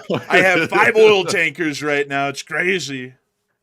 Honestly, I'm rooting for these actions here. I've been waiting for this. Now it's much wiser to capture the ship near Venezuela, like they did with this one. It was very unwise to let it get all the way across the Atlantic near Iceland to try to get it, where the Russians could try to intervene in the situation. That was unwise. But I'm all for them seizing alleged Russian tankers. I'm all for it.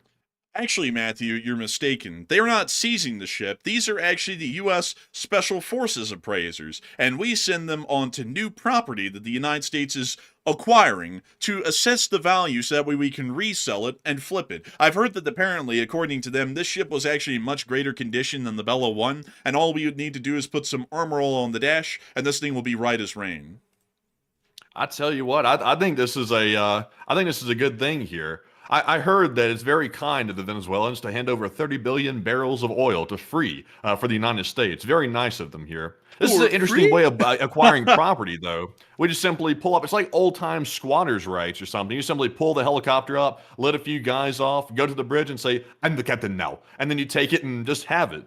Honestly, it's a pretty solid move. And honestly, who in the world's going to ever gripe about the Russians losing some ships? Honestly, this was a good one today. I quite enjoyed this one, and I thought it was pretty swell, really, altogether. It appears that this one didn't really get to go on the long transatlantic manhunt to get it. This one literally got stopped and taken right on the spot. But anyways, moving on from that and on down into Caracas, we also were able to hear that apparently the Venezuelans are beginning exploratory diplomatic phases with the U.S. with the view to reestablish diplomatic presence within their country. I gotta say that's really interesting because we never overthrew the Venezuelan government. All we did was nab Maduro, and then his second-in-command took charge of the country, meaning that it's still a socialist dictatorship, but apparently now we're going to completely normalize relations with that socialist dictatorship and send the oil companies back in. I don't know. Yeah, that's a little interesting there. I don't know if there's ever going to be a return of democracy to Venezuela, because if this government stays in charge, there probably never will be a return to democracy because then they lose power. But here's the part you missed, though. This is Democracy Manifest. You see here, sir, in the headlock. This is the headlock here, sir. Get your hands off my oil. This is the bloke that touched me on the oil right here, fellas. Honestly, this is democracy in action right here. The democracy, the United States, preserved it by going down to a foreign country in Venezuela and said, "We'll have that. That's ours now." And we just simply took it. That's democracy in action in the modern day in 2026. You said I could speak. I didn't say you could speak, sir. Get in the car. You're under arrest. I'm under what? This, gentlemen, is Democracy Manifest. Have a look at the headlock. Get your hands off my Pennzoil! This is the bloke who touched me on the Pennzoil, people. Oh! How dare you, sir? What are the charges? Enjoying a meal? A succulent Venezuelan meal? How?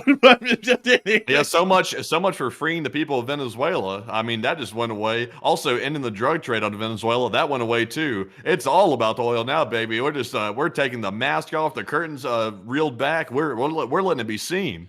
You know, folks, I got to give you a little tip. You know, usually a lot of people, Matthew, they're into skincare. You know what I'm talking about? You know, like their face, making sure that it looks good. A lot of people are always talking about a certain sort of an excrement that people's faces make that has to be cleaned off. Now, I'm going to tell y'all, if y'all ever mention the word oil, like getting rid of skin oil, do not. The U.S. military will come and they will nab you. So do not mention oil. We're back in that phase. We're back in the early 2000s. Just don't bring up oil and you'll be fine.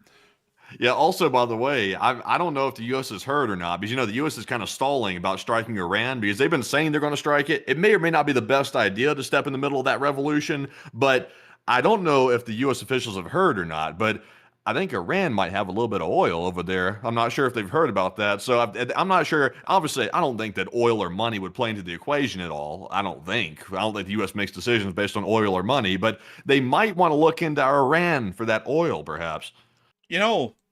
Actually, oh no, oh no, countries these days, Matthew. Whenever someone sits there and wanders up to their government office, and they're like, "Hey, I'm an oil prospector, and I just found." Shh, where you want us to get us invaded? Shut the hell up. Like, don't say nothing. Yeah. Yeah, and also you got to get it first too, because I mean, if you have oil laying around that's just, sitting there all just like kindly by itself, being all solitary and stuff like that, sitting in the ground, you might have other countries come along and want it first, like China or Russia, or maybe even Diddy. He might want to get some oil too. You never can tell. So you might want to make sure that you're the first to get it in case it goes away. Man, the U.S. Navy wandering by, Matthew, near the Gulf of Guinea. Look at that. Look at that fine shit. All that oil up there. I'm going to have to get some of that. Like, man, it's like, no. It's like, no, don't do it. But anyways, we also been able to hear that a guy who has a name that sounds a lot like petrol is apparently going to be visiting the United States soon, keeping it all on brand. The Colombian president, the idiot, is going to be visiting the president of the White House. I got to be honest with y'all. I'm not saying that he's an idiot just for the fact of it. The Colombian president is truly an idiot, in my opinion, but the president threatened that he won't be around making cocaine for much longer, so apparently some oil field's been found in Colombia that we don't know of yet, but apparently he's going to be visiting the United States in the meantime, so we'll see what happens to Petro. It's such a close name, folks, to petrol. I think they're going to try and arrest him when he shows up at the White House. They're going to be like, there's oil in him, take him away. Like, it's, no, please, I beg of you. Beyond that, we also understand that there are some people out there who are talking about the seizure of that Russian oil tanker off the coast of Venezuela today. And Matthew, what are people thinking about that seizure? And are people thinking that Putin can really respond? Or are people thinking that Putin's a limp noodle who can't really do anything because his country's so weak and broke and stupid, it would be pretty hard for them to pull anything off in response to this? And what are you thinking as well?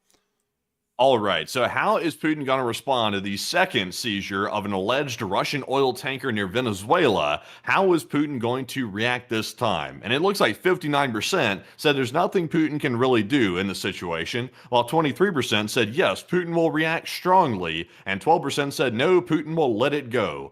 And there's really not much Putin can do. I'm actually with the 59%. Putin can try to react to this, but in reality, what's he going to do? I mean, start a war with NATO over an oil tanker? I would really doubt that. So it's going to be basically the same situation that happened near Iceland. The U.S. is going to seize the vessel. It's going to be a done deal. We're going to have it for ourselves, and Putin is going to cry in the corner. If he really wants to react, he could start himself a YouTube channel called Putin Reacts and have the video playing and, put his face on it and react to the ship seizure. He could do that, but I think that might be the extent of his reaction. But Enforcer, what say you? I'd have to say there's nothing he can do at all. I'd have to be with 60%. The Russian Navy and military is so weak. And also doesn't have any power projection abilities. There's literally no way for them to actually respond to what happened today. So they're just going to have to chalk that one up to a complete loss.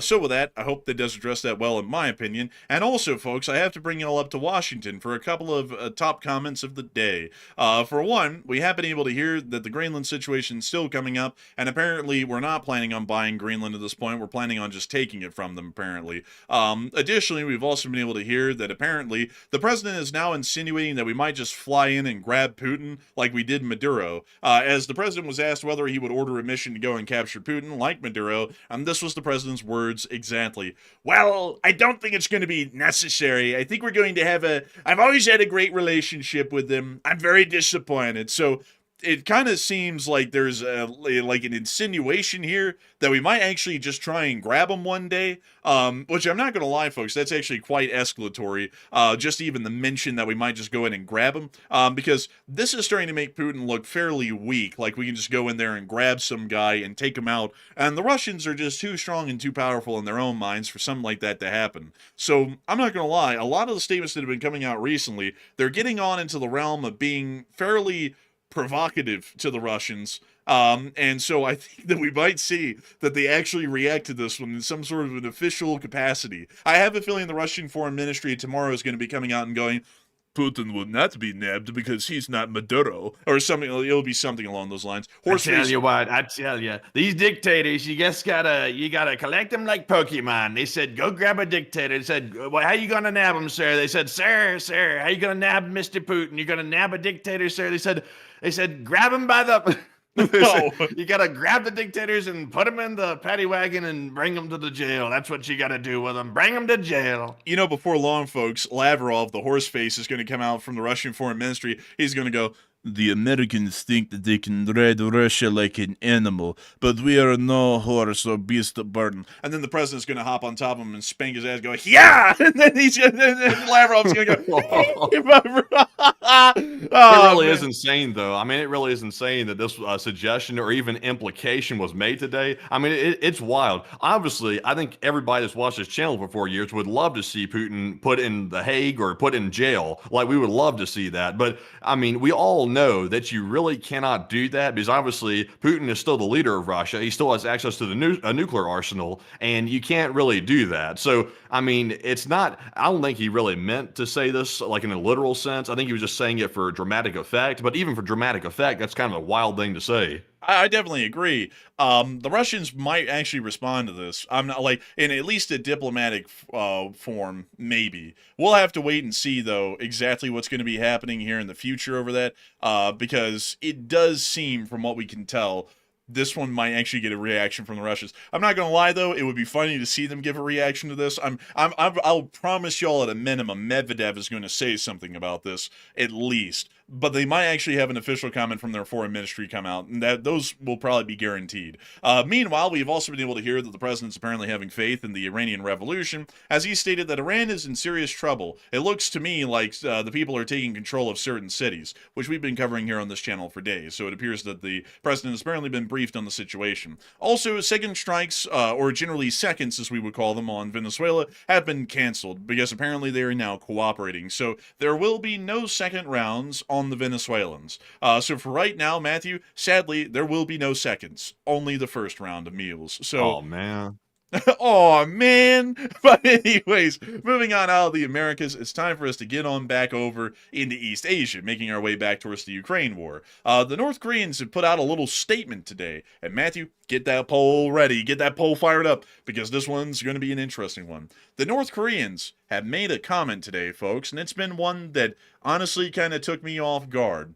Apparently, they have stated that the Republic of Korea, which is South Korea, has infringed on its airspace with another drone, suggesting that there was another drone before this one, which we have not really heard much about, accusing South Korean authorities of responsibility for escalating tensions, according to state media Korean Central News Agency, which is what KCNA stands for. So at the moment, the North Koreans are alleging that the South Koreans, which are far more technologically advanced than North Korea, have apparently flown a drone or two over their border in across the DMZ. We don't really know how true that is, because the North Koreans have provided no proof of that, either in picture or video evidence, or radar cross-section, or for that matter, a shot-down drone. And you would think that with how militant the North Koreans are, considering the fact that they have killed a large amount of people that have even been near to the DMZ at other points historically, they would have shot one of these down if they had the chance to prove that it was on their side. But apparently they're stating that they didn't shoot it down, but it was over their side of the border, and that they're going to try and respond. I'll be honest with you, I don't even really know if a drone did fly across the border into North Korea, but it does appear that they're going to be using this statement, a lot like Putin's mansion, as a justification for further escalations against South Korea. The North Koreans have many reasons to do this, folks. Right now, they're looking to get something from someone. Basically, this is the actions of the bum state, North Korea. North Korea operates their foreign policy as follows. When they're doing somewhat okay for resources in a particular category, they generally die down. But whenever it looks like they're running out of something, say like food or something like that, they start to threaten people and threaten to kill everyone in the world, hoping that they'll give them some form of concessions. There's really no way to control it. No matter how much people have tried to appease North Korea or threaten North Korea, their foreign policy approach is literally unfazed every single time, no matter what approach. It's the same approach every time. So right now, I'm guessing that they're running out of something, and they're trying to threaten everyone, so that way maybe someone will give them concessions somewhere to where they can get something from someone. That's what I'm guessing, because that's generally what they've done in the past, and that seems to be the case right now. It won't probably turn into much of anything, to also be frank with you all, but it is an interesting statement nonetheless. Hey, Matthew, what are people thinking about that statement, and what are you thinking about it as well?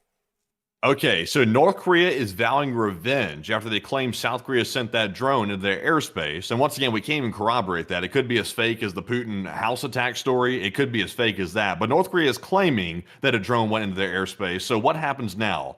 51% said this is a big nothing burger that'll go nowhere, while 35% said North Korea will simply escalate in some way or another, and only 10% said North Korea will start war over the situation.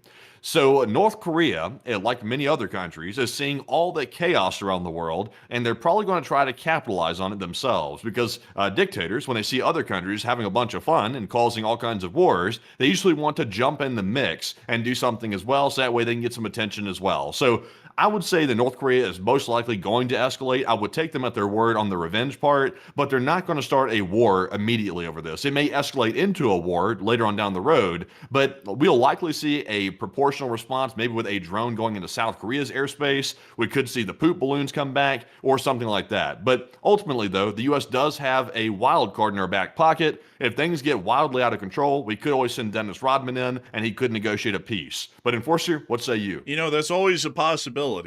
But I would have to say, I'll be with the 52%. This is generally a big nothing burger. The North Koreans are looking to escalate to try and get some form of concession from the West. And I actually saw someone in the chat say, well, isn't it basically just Kim Jong-un and his sister that's eating all the food in the country? And no, not necessarily. Kim Yo-jong looks anorexic. You know, this is Kim Yo-jong right here, and this is Kim Jong-un. I mean, there's a fairly big difference in between the two of them.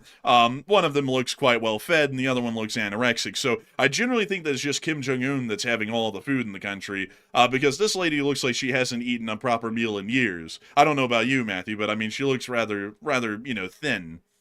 She looks kind of like no offense, by the way. I don't like to talk about people's looks because that's kind of like a cruel thing to do. But in this woman's case, she's very cruel. So I think she kind of deserves it a little bit. She kind of looks a little bit ghoulish, if I'm being straight up here. She looks honestly rather intimidating, actually, for her stature. She's rather intimidating looking. Has a very, very cold look in the eyes, almost like a deadpan gaze here, looking out to the distance. So she seems like the type not to probably mess with, I would imagine. But at the same time, though, you can't really pick fights with bigger countries, as our president likes to always say. And it's probably not wise for North Korea to pick a fight with the West or with South Korea, because it's probably going to lead to really bad situations between those two countries. So, she looks crazy. You know, that's the look she gives right there, Matthew. It's an ingrained look. It's that same side eye and everything, because her entire life growing up, while she would finally get a plate of food, she would hear off in the distance, "Hey, are you gonna eat that?" And then she would give that look over there because she knew the whole plate was about to disappear.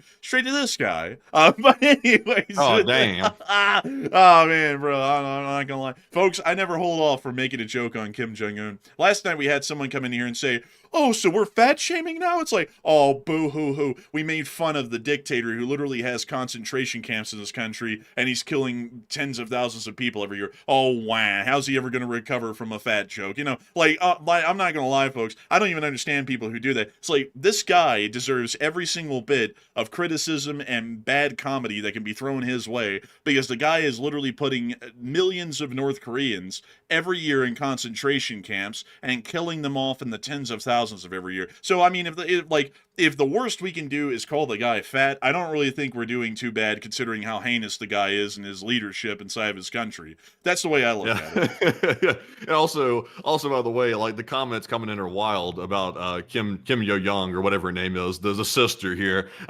She's honestly, like, some dudes out there might think that kind of look coming from a female could be flirting, actually, right there. In her case, it's definitely not. I can assure you that. So don't get confused here. I see some people saying, I could fix her. I think you're a little bit confused here.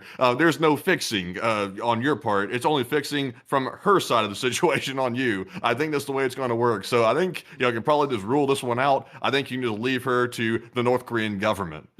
Some dudes say, I can fix her. It's like, my brother in Christ, the fix is in on you. You're going to the camps. It's like, bro, it's like, you're the one getting fixed. It's like, yo, you have to, like, you ain't fixing shit. It's like, you know what kind of nuts these people are?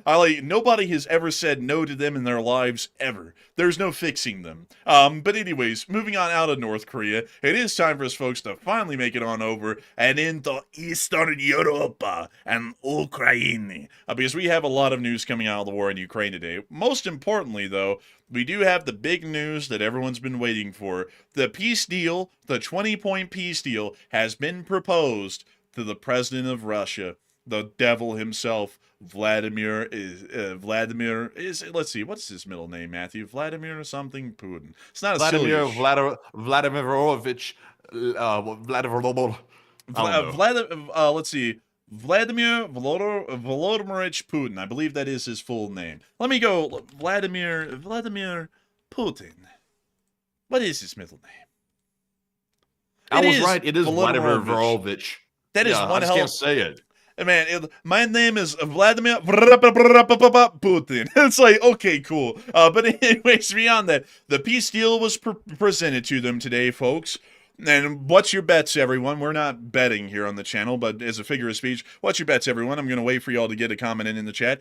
Did he accept the peace deal, or did he completely reject it outright? What do y'all think he did today? I'm wondering. Let's get the results in, everyone. Come on now. Let's get the results in. He rejected the peace deal like Kim Yo-young rejected everybody that tried to say she was flirting. And Russia rejects Trump's 20-point peace plan for Ukraine, stating, forming a true axis of war. So, the peace plan that gives a whole bunch to Russia, folks, is forming a true axis of war, according to the Russians. So they rejected it again. Well, who would have saw that one coming? I would have.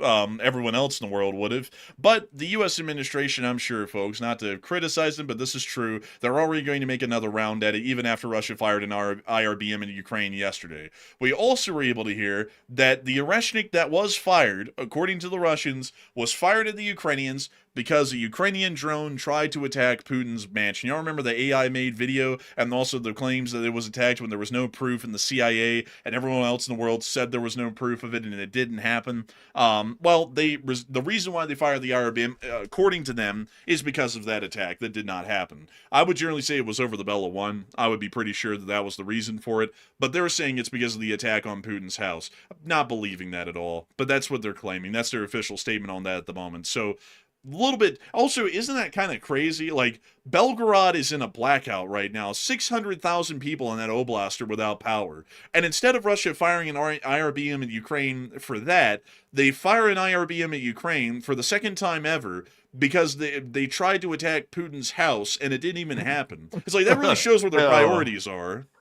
Yeah, I would say, and also it shows where the priorities are as well, that all the air defense in the country is literally hoarded around all of Putin's multiple mansions. That's where most of the air defense in Russia is based around Putin's mansions solely. And it's not even based around the infrastructure. Like, the oil refineries are wide open for attack. All the civilian infrastructure is wide open. But the one thing that is protected utmost by all the expensive air defense and somewhat rare air defense inside of Russia is simply Putin's houses. And of course, there's no evidence of the fake attack. No evidence of anything, and even the residents nearby said they didn't even hear any air defense fire even going off the night that the attack allegedly occurred, and then the CIA said it never happened either. So, a totally fake attack and a totally fake reason to launch IRBMs. Man, it took them so long to fire off this missile because they were out there tapping the side of the silo going, is it waking up? Is it working? I don't know. What are we going to do?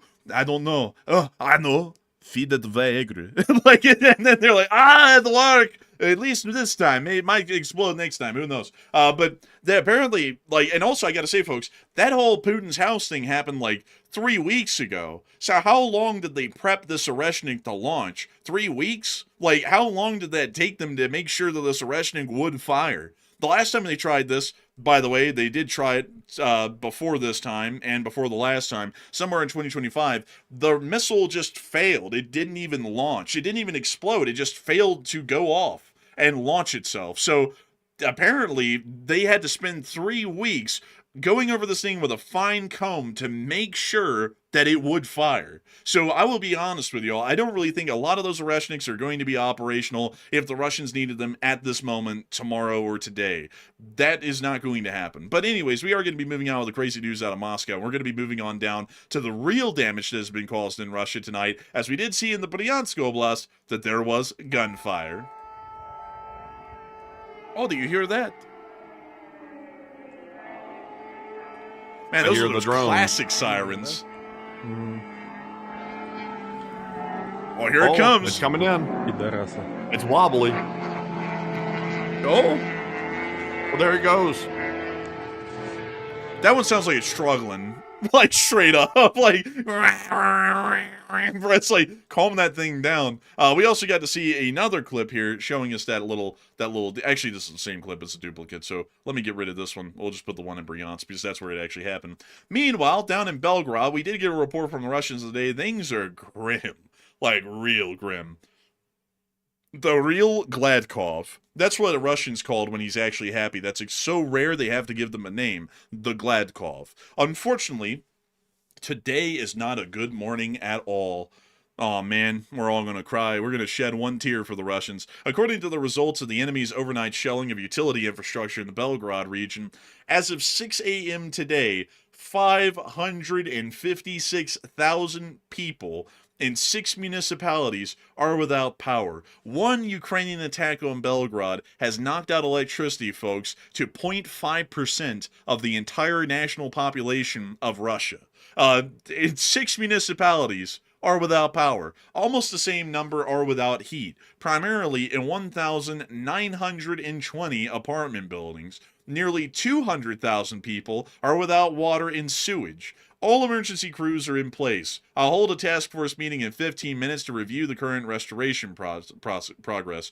The backup power we've been installing over the past few months is being reactivated. Restoration work is underway where restoration is possible. By dawn, we'll be able to fully assess the damage and restore the system. The situation is extremely challenging, but I hope we can overcome it. So, in short, almost basically the entirety of the Belgrade Oblast has had its energy grid knocked out, because Belgrade is only about 270,000 people large. So this is basically 2 Belgrades put together in population size with its power completely knocked out. A lot of these people have decided that the best thing to do is now spend their entire day at the gas pumps in Belgrade, which are still going through fuel shortages, trying to get some gas. Oh, this is a common sight there. That's crazy. These are back again. Man, the Russians are like, oh no, we're out of power. Well, I guess we'll need the gas in our car to keep ourselves warm because we can turn on a car heater. Meanwhile, a gas station, we're out of gas. Damn it, it's like we're out of everything. Man, it's like living in Venezuela. It must suck to live in Russia. Oh, we got sound out of the blue. Yes, now with surround sound. Okay, that was kind of a shock. I was like, what the hell happened? It's like we went from looking at a car to a woman with a skyscraper in the background, a Khrushchevka, actually. Man, she's wearing that fur. She got that fur on. Man, she wearing that fish fur right there. That's that synthetic. Man, that's that meat. Fast forwarding to something rather than the monologue.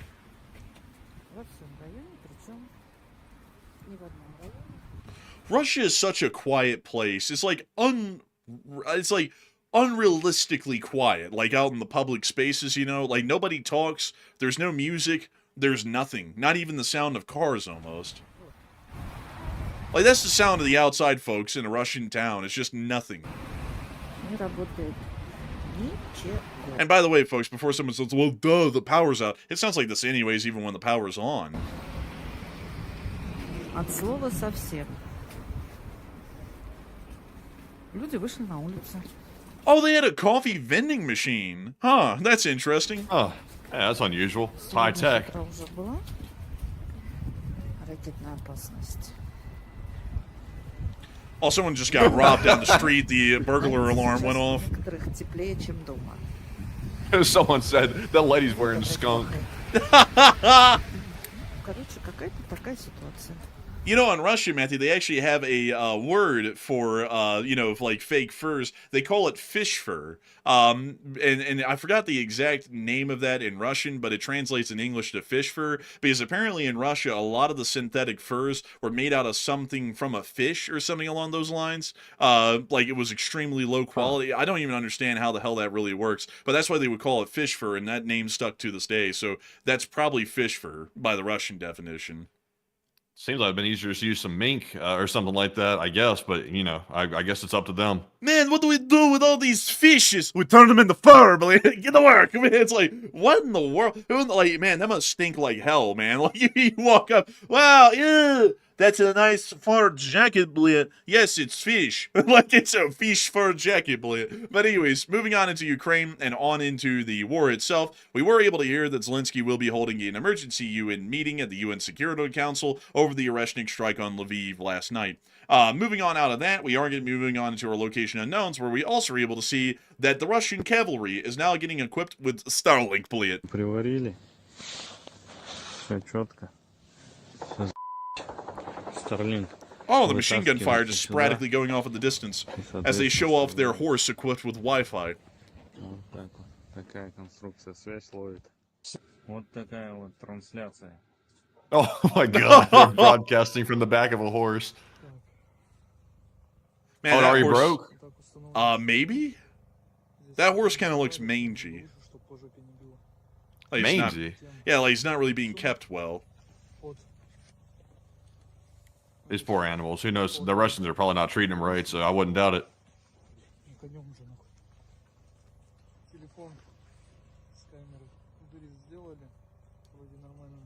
I just... Who in the hell's got the kid's bicycle that they're riding around on the front line? Dude, they chained it up to the pole and everything. What the hell? Probably, God forbid someone steal my child-sized bicycle that I'm riding around on the front. Dude, if whoever gets the FPV clip of whatever clown's riding that bicycle right there, that is going to be the video of the year already. I mean, imagine that, man. A full-sized adult Russian, military gear on, AK slung on his back and everything, riding that child's bicycle that's maybe made for like a 4-year-old, possibly. Yeah, I don't remember living my childhood riding bikes through the war zone. I don't remember that. I don't think that was a part of it. You know, folks, it was bad that they were getting into cavalry warfare. It's worse when they get into child bicycle warfare. I mean, that's literally a step below, even.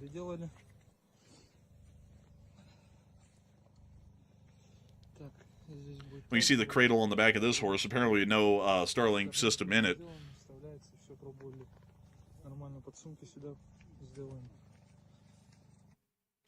And that's the end of that clip, but the Russians are trying to get a little bit more creative. We also got to see the Ukrainians holding that thing down, and I mean holding down a whole front line with a drone. But before we get on into that, though, I just did realize, thanks to a text from Matthew there that reminded me of that, because he reminded me of that a couple of minutes ago, and I almost completely forgot. We actually have a poll at the moment about the 20-point peace plan being rejected by the Russians. And Matthew, what are people thinking about that, and what are you thinking about that as well? Okay, so this was one thing that we did definitely predict accurately, and this is one that we can say that we actually held our own on this one and did not waver on it. The Russia did reject the 20-point peace plan that Zelensky kept saying was basically 90% of the way to a really just peace, and also the U.S. was saying we're like a step away from the finish line. That's what the U.S. kept saying too. So they brought it to the Russians, just one step away from the finish line, and the Russians said this whole thing is bullshit. We're not having it. You can piss off with it. In fact, you're in axis of war now for even bringing us this peace plan. So what happens now that this major revelation has taken place? 53% said Russia doubles down on Ukraine, while 22% said Russia goes to war with NATO, and 18% said Russia resumes peace talks.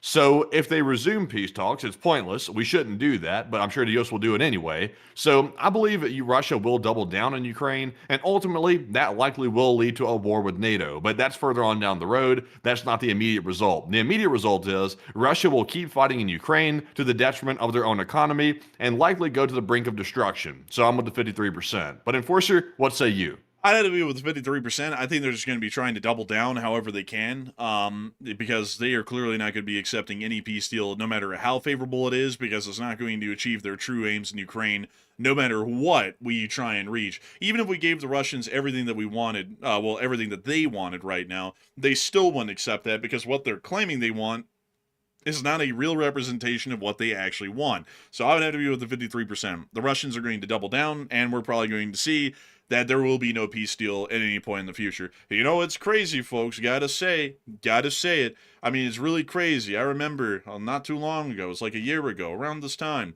someone said they would end the war in Ukraine on day one. And we were saying on this channel, many people say that we know what we're talking about, and some people say that we don't know what we're talking about. But we said back then, it's not that easy to end it, and the Russians don't want to end it. And we're a year on from then, a year on from that statement where on day one, I'm going to end the war in Ukraine, and it hasn't ended. Because, like we said, it's a lot more complicated than just saying it. There's a lot more to it, and the fact of it is that the more to it is that the Russians don't want a peace. So that's generally what we have to work off of, and anyone who says otherwise, they're just not living in reality. They're trying to live in a fiction. But anyways, with that, we are going to be moving back on into that location unknown, because we saw, Matthew, that an unmanned ground vehicle, a UGV, this one right here, held down a frontline position on its own for 42 days. What? That's right. This thing held off a whole line for 42 days. From what we understand, the contact there was minimal, but it still did hold down the line in that specific area. Now, are we sure that against a formidable enemy, which the Russians are not, that this thing will hold the line for 42 days, or is it just capable on the Russians? Against a formidable enemy, that might actually be tough. But against the Russians, it's fairly easy. And also on top of that, it apparently was in a more inactive area of the front from what we know.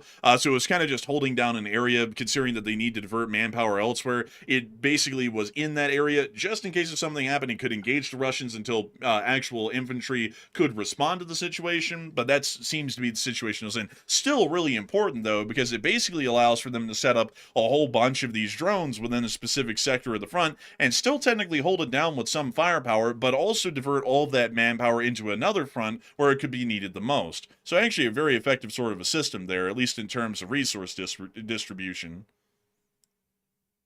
Indeed, I would say so. That is impressive. It is impressive. I always say this. I say this from time to time, but it really is impressive, though, that out of all the countries in the world that are changing warfare, Ukraine is the one actually changing it. Because notice, when Ukraine does something, literally every other country that ends up going to war ends up adopting it. Like, for example, in Syria, where literally just saw a clip earlier where they're using drones in the exact same manner that Ukraine pioneered it, but they're starting from a more primitive side of like drone warfare, but they're getting into the same type of warfare that Ukraine's conducting. And we're also seeing plenty of other countries replicating the whole on the ground, like these drone transport vehicle things too. So it's really wild how Ukraine has literally revolutionized it and even has the biggest countries on the planet, including the United States, trying to vie for that technology to introduce it into our military. Even while we have literally a $1 trillion plus budget, we're trying to get the tech from Ukraine, which is kind of crazy.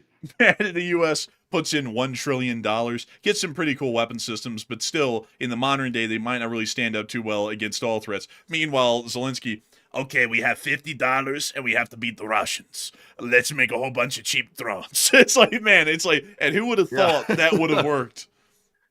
Yeah, and then the United States said, "Oh, well, we're spending like the biggest by far by anybody on the planet on the military. But, out of all that spending, we don't have that technology that Ukraine had. We need to go buy it from Ukraine." While Ukraine's working with like peanuts compared to what the United States was working with, and they got it before we did. It's kind of crazy. Man, it's honestly kind of hilarious when you think about it, the spending disparity between Ukraine at its wartime peak budget-wise and the U.S. at its peacetime average, and the fact that Ukraine far exceeds everyone in the world in drone warfare capabilities right now, and nobody can even imagine to get close at the moment. When Ukraine gets out of this war, folks, they are going to be the #1 weapons exporter in the drone warfare category without a doubt, because that's going to be a huge moneymaker for them. Everyone on the planet is going to want that sort of warfare capability, and if they fall within the Western fold, everybody in the Western world is going to probably be ending up using some form of Ukrainian drone weapons system, and why not? I mean, they're insanely cheap, extremely effective, and mass-produced in large numbers. I mean, that's literally everything that you look for in modern drone warfare, and they meet all of the metrics exceptionally. But moving on from that, it is time for us to get on into the Russian casualty report, because we didn't get one from the Kyiv Independent today, but Miss Disa, the keeper of the records, has put one in, and it does appear that it's looking pretty good. We have been able to hear that over the past 24 hours, 1,030 Russian soldiers have been wounded and killed, along with 5 tanks, 8 armored personnel carriers, 18 artillery systems, 687 drones, and 90 supply vehicles. And this DC Keeper of the Records has stated the following. A troop loss average is back above 1,000 a day, 687 drones is the 7th highest daily loss, and Ukraine finds more tanks and APCs to destroy. Slava Ukraini and Huram Slava. And with that, it is time for us to move on out of that casualty report and on into the front. Moving us on down, past the Kupiansk, Severonsky Forest, and also Konstantinivka battlefields, along with Seversk, we are going to be making our way into Pokrovsk, where we were able to see all Russians getting hit within Pokrovsk by the 59th Brigade. The Russians like those nets, but they don't really seem to do much for anyone. We see them. But the Russians put these nets out just to grab trouble. Like it's like the problem grabbing net. They just grab problem after problem. We're fishing. Fishing for what? For bad luck. And they always get it. They always catch a little bit of bad luck out there. Also, the Ukrainians did plunge most of the city of Donetsk behind the lines into a complete blackout overnight, which is a strategic hub for the Russian Federation. You can see the blackout right here, and you can see over here that someone has apparently turned their 3D goggles into some sort of a nuclear device. We can see a little bit of red over here, a little bit of green over here, generally 3D lenses. Moving on from that and on out of that area, and moving further on down towards Huilopol, we also were able to see the Russian artillery getting hit by the Ukrainians, including this Gzivka. Which is a Russian self-propelled gun. There's the Gazivka, and it's about to get blown up. Bam! Right through the netting. Oh, man, that was a nasty hit right there. The drone told them to land now, and they landed now. Man. Oh, and we can see it off in the distance there, too. Oh, and now they're flying around. Oh, look, a little bit of snow up in the tree lines. They could make some good coffee with that snow if they were really ingenuitive like those North Koreans. Here in the state of Ukraine, a whole bunch of Ukrainians are on heroin, and they have no food, and they eat the birds, except for these, which will be eaten on Tuesday. But luckily, the Democratic People's Republic of Korea is attempting to liberate their country, and help to save the lives of the Ukrainian people. I bet you the North Koreans are making coffee made out of snow, because they were around here until they got taken off the front line because they suck so bad. They were around here for a while. Man, honestly, well, actually, they were up in that little Kursk area up here. And man, a lot of them are still there to this day, folks, because nobody went to go retrieve them, if you know what I mean. So they're still around out there in those fields from what we know up in Kursk. And the ones that made it back, they just went back to North Korea, we're guessing at this point, and they kind of just disappeared back into North Korea. We really don't know what happened to most of them. And also, you remember, by the way, when they got out there to the battlefield, they got hooked on a really bad thing because they had internet access for one of the first times ever. So they kind of got hooked to a bad vice out there on the battlefield, which was a distraction, apparently. Bruh, the North Koreans said, "We will win in the name of the Juche." Oh, like, what's this? Ooh la la! Oh la la! It's like, oh no, they got into some bad stuff. Man, bro, they said, man, oh man, I'm not even gonna make any more jokes on that. But let's just say, folks, they found one of the vices of the Western world, and apparently, at least for them, it was offer too good to refuse. We'll put it that way. But anyways, moving on from that and on towards the area of Vasilivka, the Russians were also getting hit with the bomb from the MiG-29s. They were getting hit by the French hammers that were being carried by these MiGs.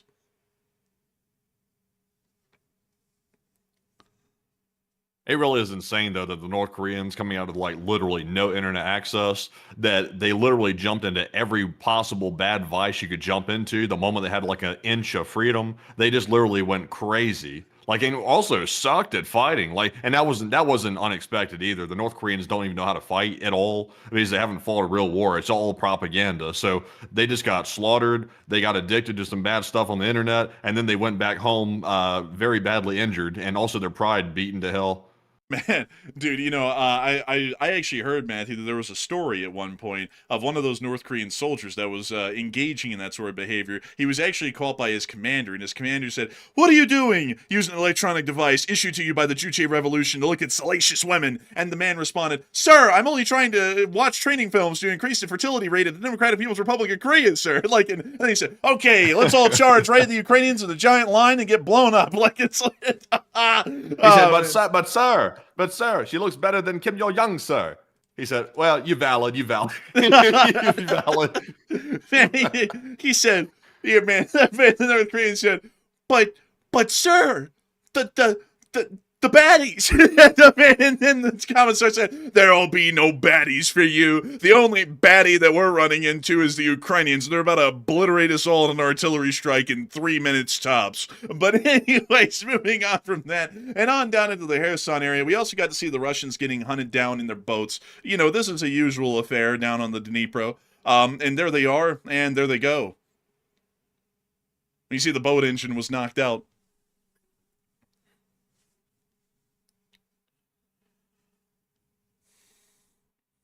Man, I've seen a lot of people saying, man, imagine if you introduced a North Korean to like StarCraft or something. Imagine if you just introduced a North Korean to Steam on a PC.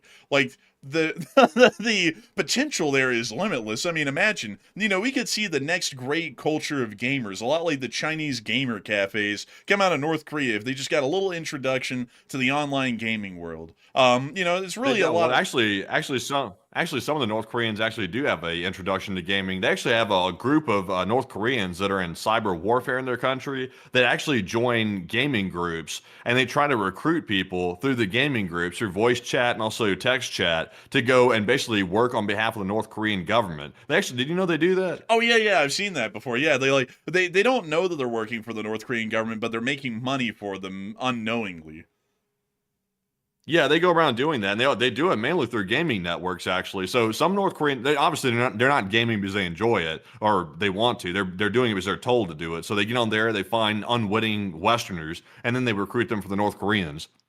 Man, it's honestly crazy, the sort of scams that North Korea does to make some money. Like, they get involved in every illicit scam imaginable to make some cash. But also, by the way, we did hear that the Kerch Bridge was closed today for a temporary period of time. It doesn't really appear that anything happened there, but it seems that the Russians got panicked something could happen, and they closed the bridge for a little while, but it has been reopened. And so with that, folks, it's time for us to move on back up into Kyiv and cover the speech from the President of Ukraine, President Volodymyr Zelensky of Ukraine, here on day 1415 of the war. So without further ado, here is the speech.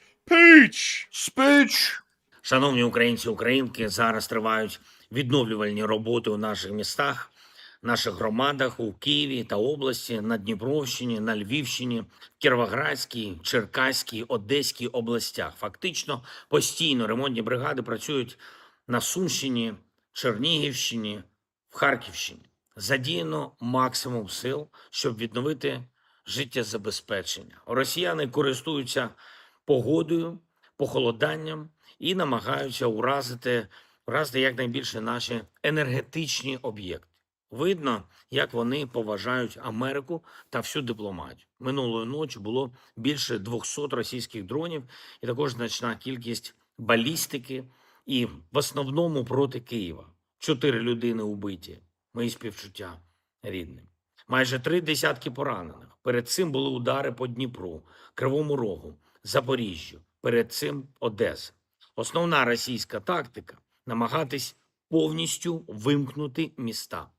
Важливо, щоб в кожній міській адміністрації розуміли цю мету ворога і готувались до повної протидії, до реальної роботи заради містян.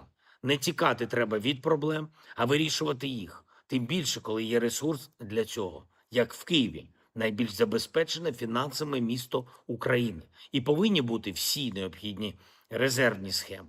Сьогодні провів спеціальний енергетичний кабінет, військові були, урядовці, спеціальні служби, про деталі захисту енергооб'єктів, про необхідні рішення.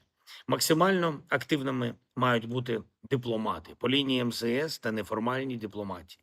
Був знову Орeshnik, тепер проти Львівщини. Це знову було показово близько до кордонів Євросоюзу. А це, якщо з точки зору застосування балістики середньої дальності однаковий виклик і для Варшави, і для Бухаресту, і для Будапешту, і для багатьох інших столиць. Всім варто розуміти однаково і однаково серйозно. Якщо росіяни навіть не намагаються придумати правдоподібну причину для використання такої зброї, то особистими зв'язками чи будь-якою риторикою від цього не закрийся. Повинна бути система спільних дій, система спільного захисту, реальна, дієва. Чи є у нас зараз така система? Питання без відповіді, бо всі в Європі є один і той же сумнів, чи будуть захищати його столицю, якщо Путіну щось ударить в голову.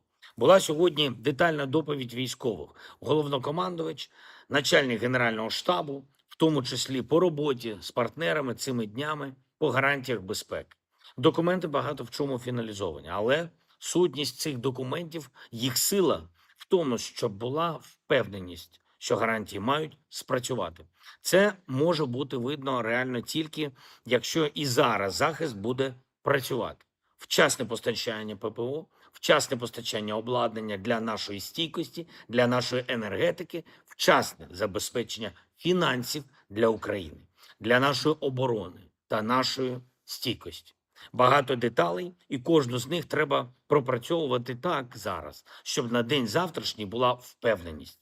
Я хочу подякувати і всім нашим людям, які задіяні в ліквідації наслідків ударів. Це дійсно героїчна робота. За години люди роблять те, що в інших країнах буває займає дні та тижні. Важливо, що всюди є допомога, всюди є ремонти, максимум зусиль, щоб повернути електрику, опалення людям. Доручив урядовцям інформувати максимально, що і в які терміни буде зроблено. Дякую всім, хто допомагає. Дякую всім, хто підтримує наших людей. Дякую всім лідерам, які зараз не змовчали і які з нами, з Україною. Слава Україні! Slava. Героям слава! And with that, everyone, it's time for me to get back to my delicious treat of powdered donuts, while we move on into the second segment of this stream, where we get to talk to each and every one of you. And it is a great honor and a pleasure that we have to address all of the questions. And so, with that in mind, folks, it's time for us to get on into the second segment of the stream, which is the question segment. I do have to say that we are massively appreciative of the huge amount of people who've been here tonight. We've had about 17,000 people here tonight at the peak, and about 134,000 people have watched the stream at this point. And to each and every one of y'all, we thank you. We thank you for your time, and we thank you for enjoying the Enforcer News channel. It is thanks to all of y'all that we are able to be on the air here every single night of every single day, making sure that we can keep this news running. And I gotta say, folks, it's really wearing me down. I was telling Matthew before the show, folks, I'm like absolutely like I saved this until we got through the news, but I have been absolutely exhausted today when we were about to get ready for the show. I don't know if it's overconsumption of caffeine because I ran out of coffee filters again, and the box that I bought has gone missing once more. Now see right there, that vindicates Matt for the permanent record right there, because they went missing this time for a second time, and I don't ever go over to the Enforcer's place unless he's there. So he has eyes on me the entire time I'm ever at his place. So there's no chance in the hell that those filters could have been taken by me at all. That's proof of it right there. I am therefore vindicated. The glove does not fit. Free this man. He is innocent.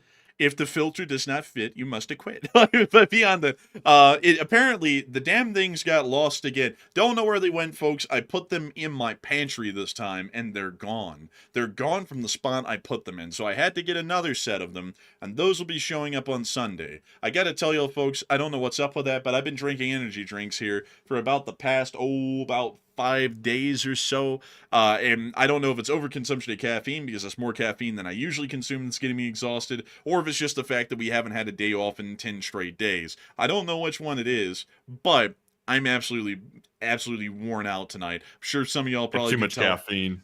You're crashing. You're crashing. You remember how I told you? I said if you take that like a huge dose of caffeine that you're getting from that drink, you got a huge up and a huge down. Like it's not good. Like you have to have a smaller amount that you're used to, otherwise it is a crash. I definitely agree. I definitely have to say, folks, that might be it. So hopefully I can get my coffee filters back, and I can just get on with life and enjoying a delicious cup of black coffee. No cream, no sugar, no nothing. I'm drinking this energy drink, folks. It tastes like cotton candy, and it's like caffeinated enough you can still taste like that caffeine tinge through the cotton candy flavor. It's very caffeinated, 200 milligrams in it. But that might be what's getting me absolutely beat recently. But beyond that, I do have to say, folks, that it is frigid out here now. We did get out today. I can't say where we went, but it was a pretty long adventure. And I can tell you all that, yes, we did take the train on this adventure. That's one thing I can tell y'all. And it was like 29 degrees out there today, and it was freezing cold. I have no jeans. I only have shorts because I only dress for Alabama weather. And I'm going to have to go get some jeans here very soon because this is exorbitantly cold. But it was so cold, folks, that I didn't show it while we were out. But my legs were going numb from the cold again, and that was very similar to that trip that we took Matthew up to Donut Falls where that happened. That was happening out there today where we were wandering around, and I gotta tell y'all, folks, the cold out here is a real deal, and everything is covered in snow. Like, everything is covered in snow now. It's really cool looking, but it's damn cold out there, I'll tell y'all that. But anyways, with that, it is time for us to get on into the questions. And also, folks, I do have to say, I don't think that Matthew took the coffee filters. I don't think he did. I think they're somehow disappearing some other way.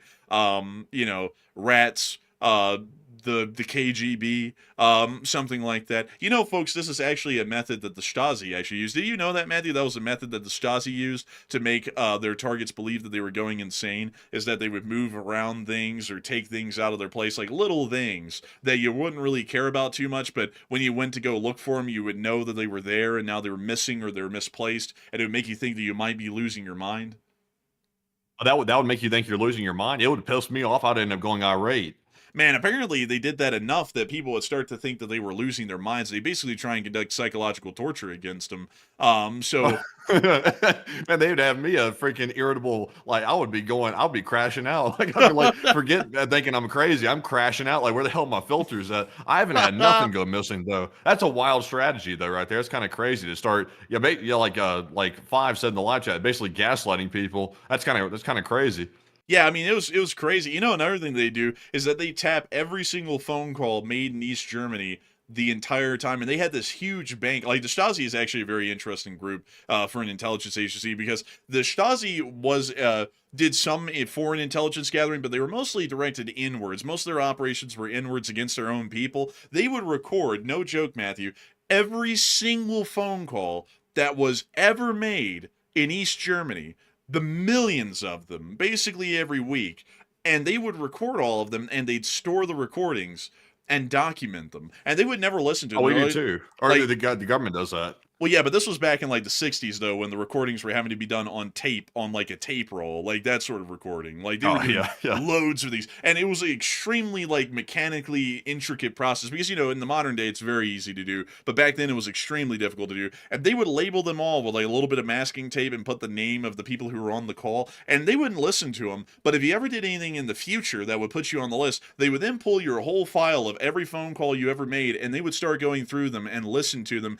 to figure out who you are, who your friends are, who you affiliate with, where you go, what you do, anything about you that they could get through the phone calls. And on top of that, another interesting thing they do is when they bust into people's places very quietly, they would usually find some of their clothes, like a bit of underwear or something like that, and they would take a bit of underwear or anything like that, so they could put it in a jar, and they'd seal it in a jar and vacuum seal that jar, so that way they could have a scent profile of you. So that way, if you ever went on the run, they could then take that and let a dog sniff it, and that dog could go and hunt you down. Yeah, that's what they do.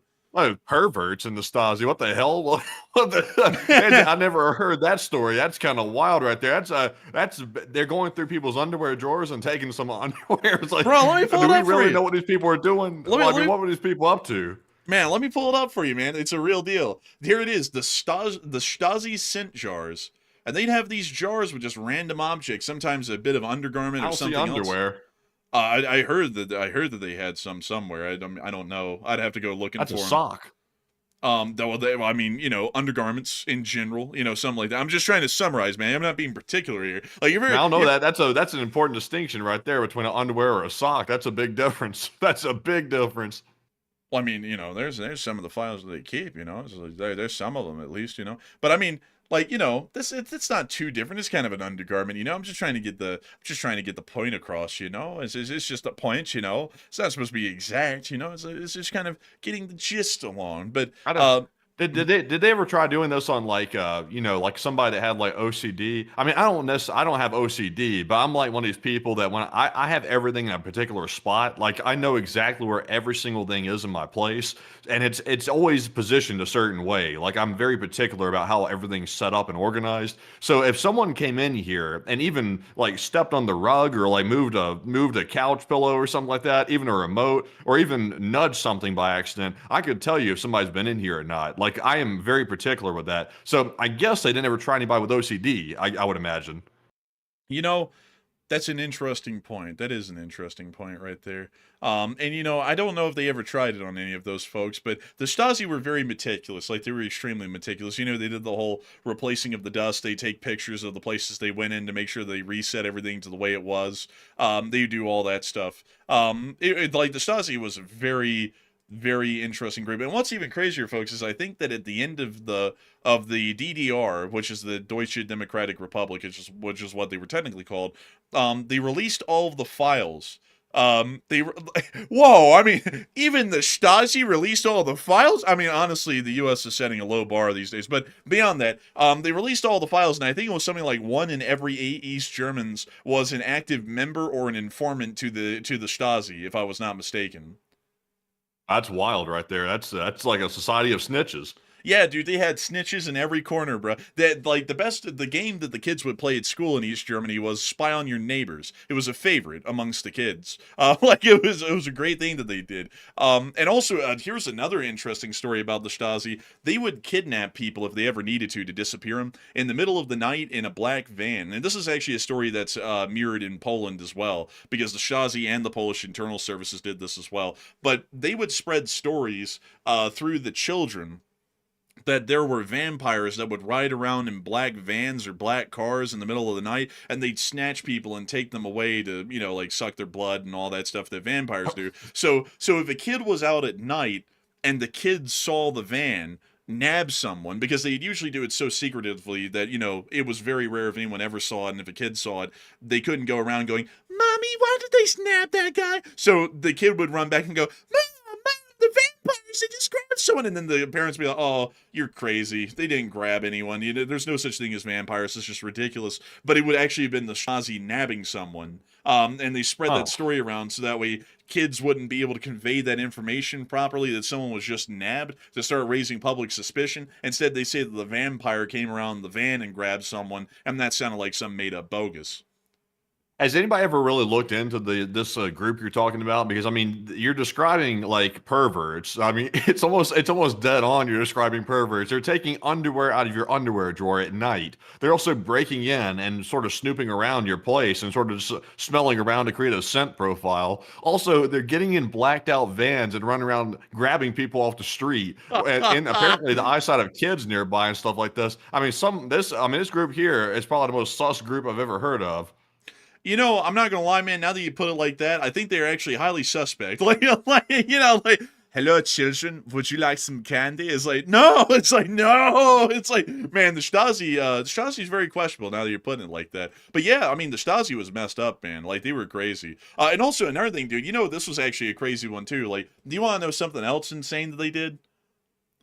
What's that? So they would start destroying people's lives. They would very rarely ever disappear people, actually. Or take direct action against people, like imprison them. They would try and destroy them mentally, so that way they just give up on whatever they're doing and be basically broken. So they had this group, folks, in the Stasi that were like the chief seducers or seductresses. So if the target was a woman, they would find out or a man, they would find out what kind of significant romantic relationship they have with another, and they would send in a master seducer to seduce that person and basically home wreck them. So that way they would mentally destroy that person through the anguish that would be caused by knowing that fact. And they would never know that it was a Stasi agent that did that to him. They would just know so-and-so cheated on me, and that would also bring them down another notch mentally in their head. So they would just do anything to destroy someone mentally. And it was like the most messed up, like passive stuff like that, but absolutely just bizarre. And honestly, now you're saying that, man, yeah, they were pretty pervy, honestly. You know, it's like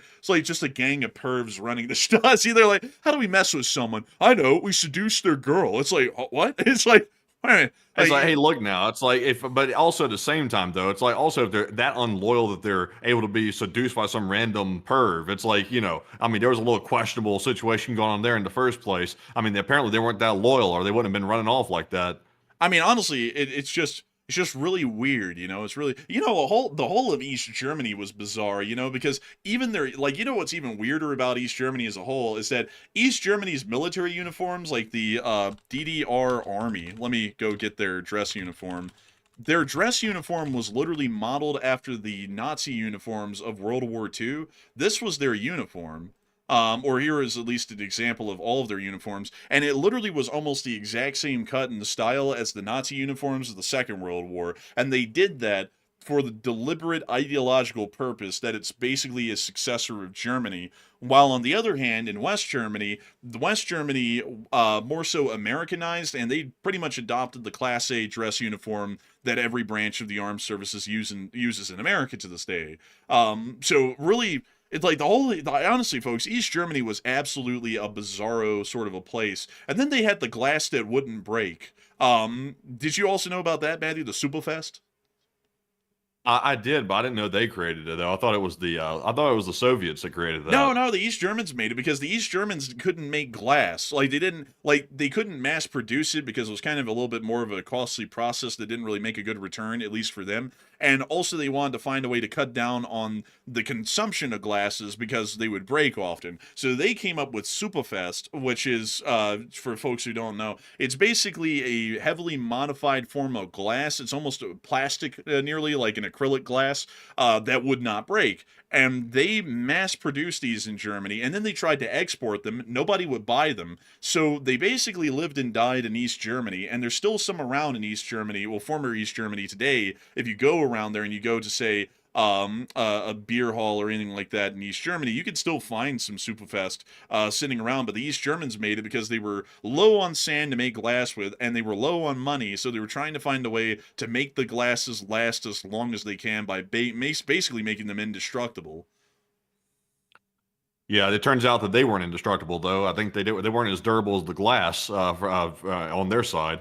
Man, dude, no, man, the Stasi said East Germany will last as long as Superfest, and then the Superfest said, "Nah, you," and then the East Germany went, "Ah," and then like disappeared overnight. Man, honestly, crazy stuff. You know what? Let me pull up a Superfest for y'all.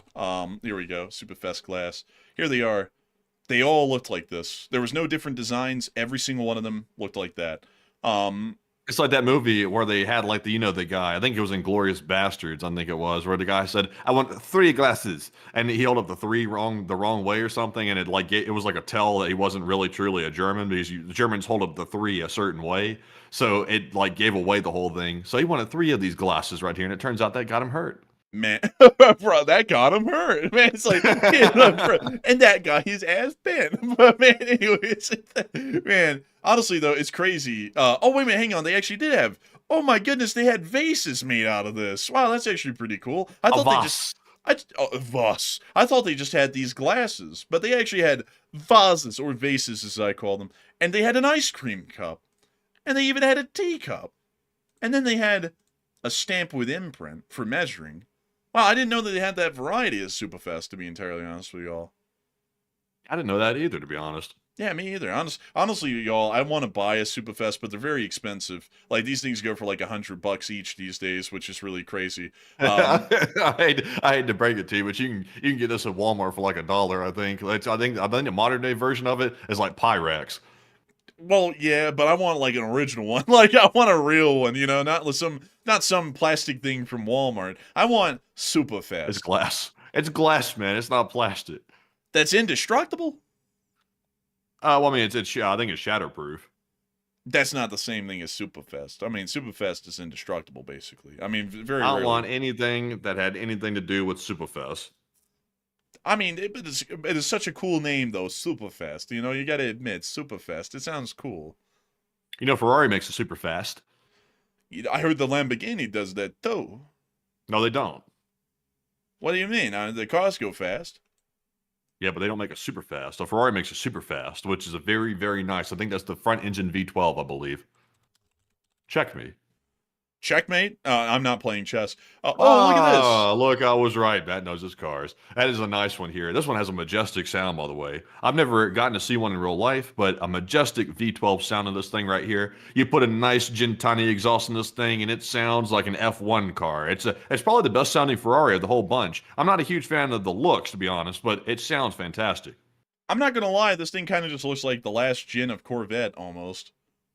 Well, come on now. Come on. I mean, it kind of does. I mean, like, it really does. Like, it's just a little different, but very similar. Also, by the way, Scott Rosen, I think you are correct. I think technically it is mid-engine, I think. It's not technically, I don't think it's front engine. It may be actually mid-engine. You might be right. So the engine's mid? That means it's centered toward the middle of the car. You know, Matthew, there's actually something I got to tell you. There's something that we did today, Matthew. It has a mid-engine as well. The MPH 36i. Am I getting that right? The MP 36. I think this is it. Yeah, it is. This is mid-engine, Matthew. The front runner. Oh, that is nice. Oh, I see you know your bullshit. Well, but yes, this thing is mid-engine, folks. It's a very common commuter train in this country, and this is also the one that runs the front runner here in Utah. But it runs basically everything else: Metrolink in LA, Caltrain up near San Francisco, Metra out there in Chicago. But still, with that, I hope that does address that the best that I can, because I guess you could say, folks, that a lot like the Superfast, this thing is also mid-engine as well, because the prime mover is in the middle of the locomotive. But anyways, with that, it's time for us to move on into the rest of our questions. I don't even think we've gotten to a lick of questions at this point. So, Matthew, what do we got? All right, so jumping in to our super chat questions once again, our first one goes to Chris Feilbach, and he puts in a $100 support. And thank you very much, Chris, for that extremely massive $100 support, and we appreciate that very, very much. And Chris said, China may have the capability to do photolithography without ASML's technology, but it's very hard to tell if true or Chinese propaganda, and if true, we could develop it here. But U.S. startup is working on X-ray photolithography, nuanced stuff, and I'm generalizing, and I'm a CPU designer. So yeah, he's actually a field expert, actually, so he knows what he's talking about. But Chris, I actually did a ton of research into lithography yesterday because I actually ran across a video about ASML, and I was so fascinated by it. I actually went and learned everything I could, at least for like a layman's perspective that I am, about the technology behind it. That is mind-boggling how that came around. It's also mind-boggling. Excuse me, by the way, I'm sitting here like trying not to choke on the water I just drank, but it's mind-boggling that the guy who originally came up with it, who I think it was a fella out of Japan who came up with the original concept, like 30 years prior to its actual like real-time commercial use, and he was actually laughed out of the like the auditoriums where you're speaking about it. But 30 years later, it became like the premier technology that nobody can replicate because it's so complicated, nobody can figure it out. And I think China is trying to rip it off, but they can't quite pull it off. I don't think they have pulled it off personally, but the Chinese, I think, claim they're close to pulling it off, but I personally don't think they are. It's too complicated for pretty much anybody to replicate based on what I've heard. So that is the real key to the whole microchip situation, is that technology right there.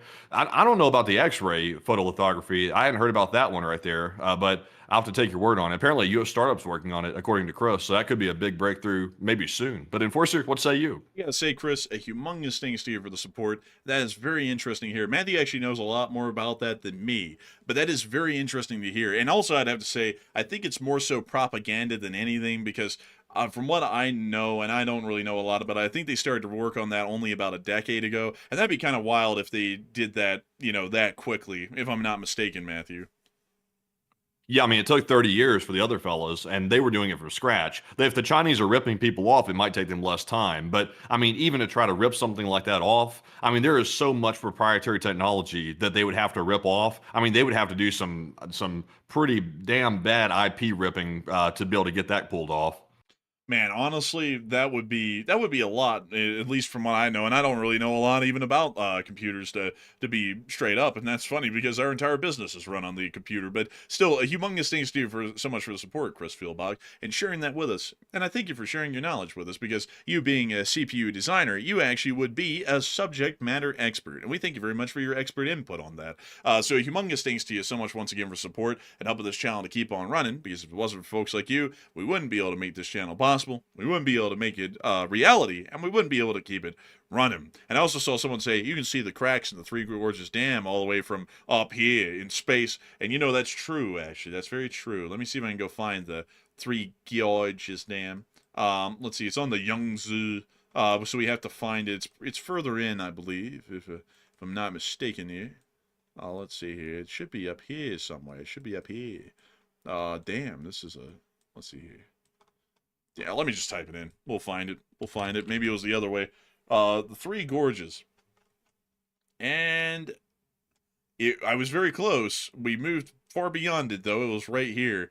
This is it, folks. The Three Gorges Dam. People have been saying that the concrete hasn't been set right, and for that reason, there's now stress cracks showing within the concrete, which I wouldn't really doubt, because China has a very nice tendency of kind of rushing things, and concrete laying is something you really can't rush. So from what we know, this dam might be subject to collapse in the future. I've heard that they've had to do emergency repairs on this thing several times at this point to try and continue to preserve its stability. But I have a feeling that the Willy Wonka chocolate river that it's holding back is probably about to be flowing down that river here in the future at some point, with quite a lot of force to add that. But it's such a wild thing when you think about this dam. It's a mile across. It's technically the widest dam, I believe, in the world. It's the largest one by size. And it's just a little bit crazy to think that they tried to rush that entire construction project. It's crazy that they can't even figure out like how to mix good concrete, but yet they want to figure out photolithography. It's like, I mean, you got to master concrete first. I think it might be a good first step is getting that under control and trying to, build some solid crete. That might be a good first step before you move into something as crazy as like, designing chips. Man, everyone here in the West has actually broken the secret of how Roman concrete works and how to make it, which is considered, by the way, folks, it's a porous concrete and generally a lot less of a fluid concrete, but it's considered to be the best in the world for long-term structures. Meanwhile, China pours what can only be described as raw liquid, because when the stuff solidifies, it has no actual structure to it or any sort of rigidity, and you can basically crumble it in your hand. I don't know if they made the Three Gorges Dam out of a similar sort of a compound. I have a feeling that they tried to mix that the best they could, but even still, it's not that good. Also, another thing that y'all may not know, folks, is that concrete's main ingredient is sand. But something that's really interesting about that, Matthew, is that not every single sand can be used for concrete making. It has to be, well, let me see if I can get it right. I'm not going to say it right, but I'll be close to it. Is it something borosilicate or something like that? It's something that sounds like that. It's something along those lines, but you have to have a special type of very crystalline sand that locks together, basically, whenever it settles, to be able to make good concrete. And I don't really think the Chinese have a lot of that sand. Either they just don't have enough of that sand and they're outpacing the amount of sand mining that they can do, or they just don't really have enough of that sand, so they make do with lesser sands. But that's the reason why we understand that a lot of Chinese concrete isn't really that good, is because they cut corners on the kind of sand that they use in their concrete and cement making. Another thing that's very interesting, Matthew, is that did you know that for fracking, like the process of hydraulic pressure to reach a shale deposit or some sort of a natural gas or oil deposit, do you know that there's only one sand pit in the world that makes the proper consistency of sand to be able to use in fracking? I did not. Do you know where that pit would be? Oh, no, I wouldn't know where it's at. It's, I believe, if I'm not mistaken, folks, it's either in Wisconsin or it's in Minnesota.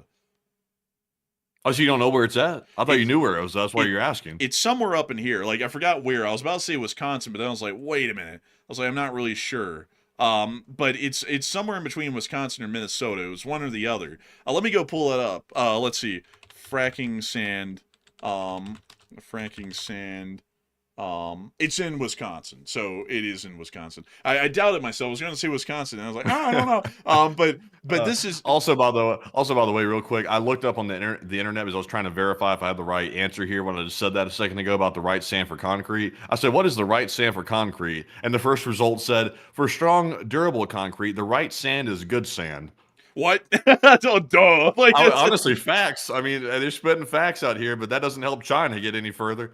man, bro, dude, man, the Chinese said, "Tell us your secrets. What is the best way to make sand?" And they said, "It's good sand." Like, it's that good sand. China Like, instantly picks up the phone, starts burning down the phone lines to every supplier. Do you have anything good sand? Do you have good sand? It's like they're looking for good sand wherever they can find it.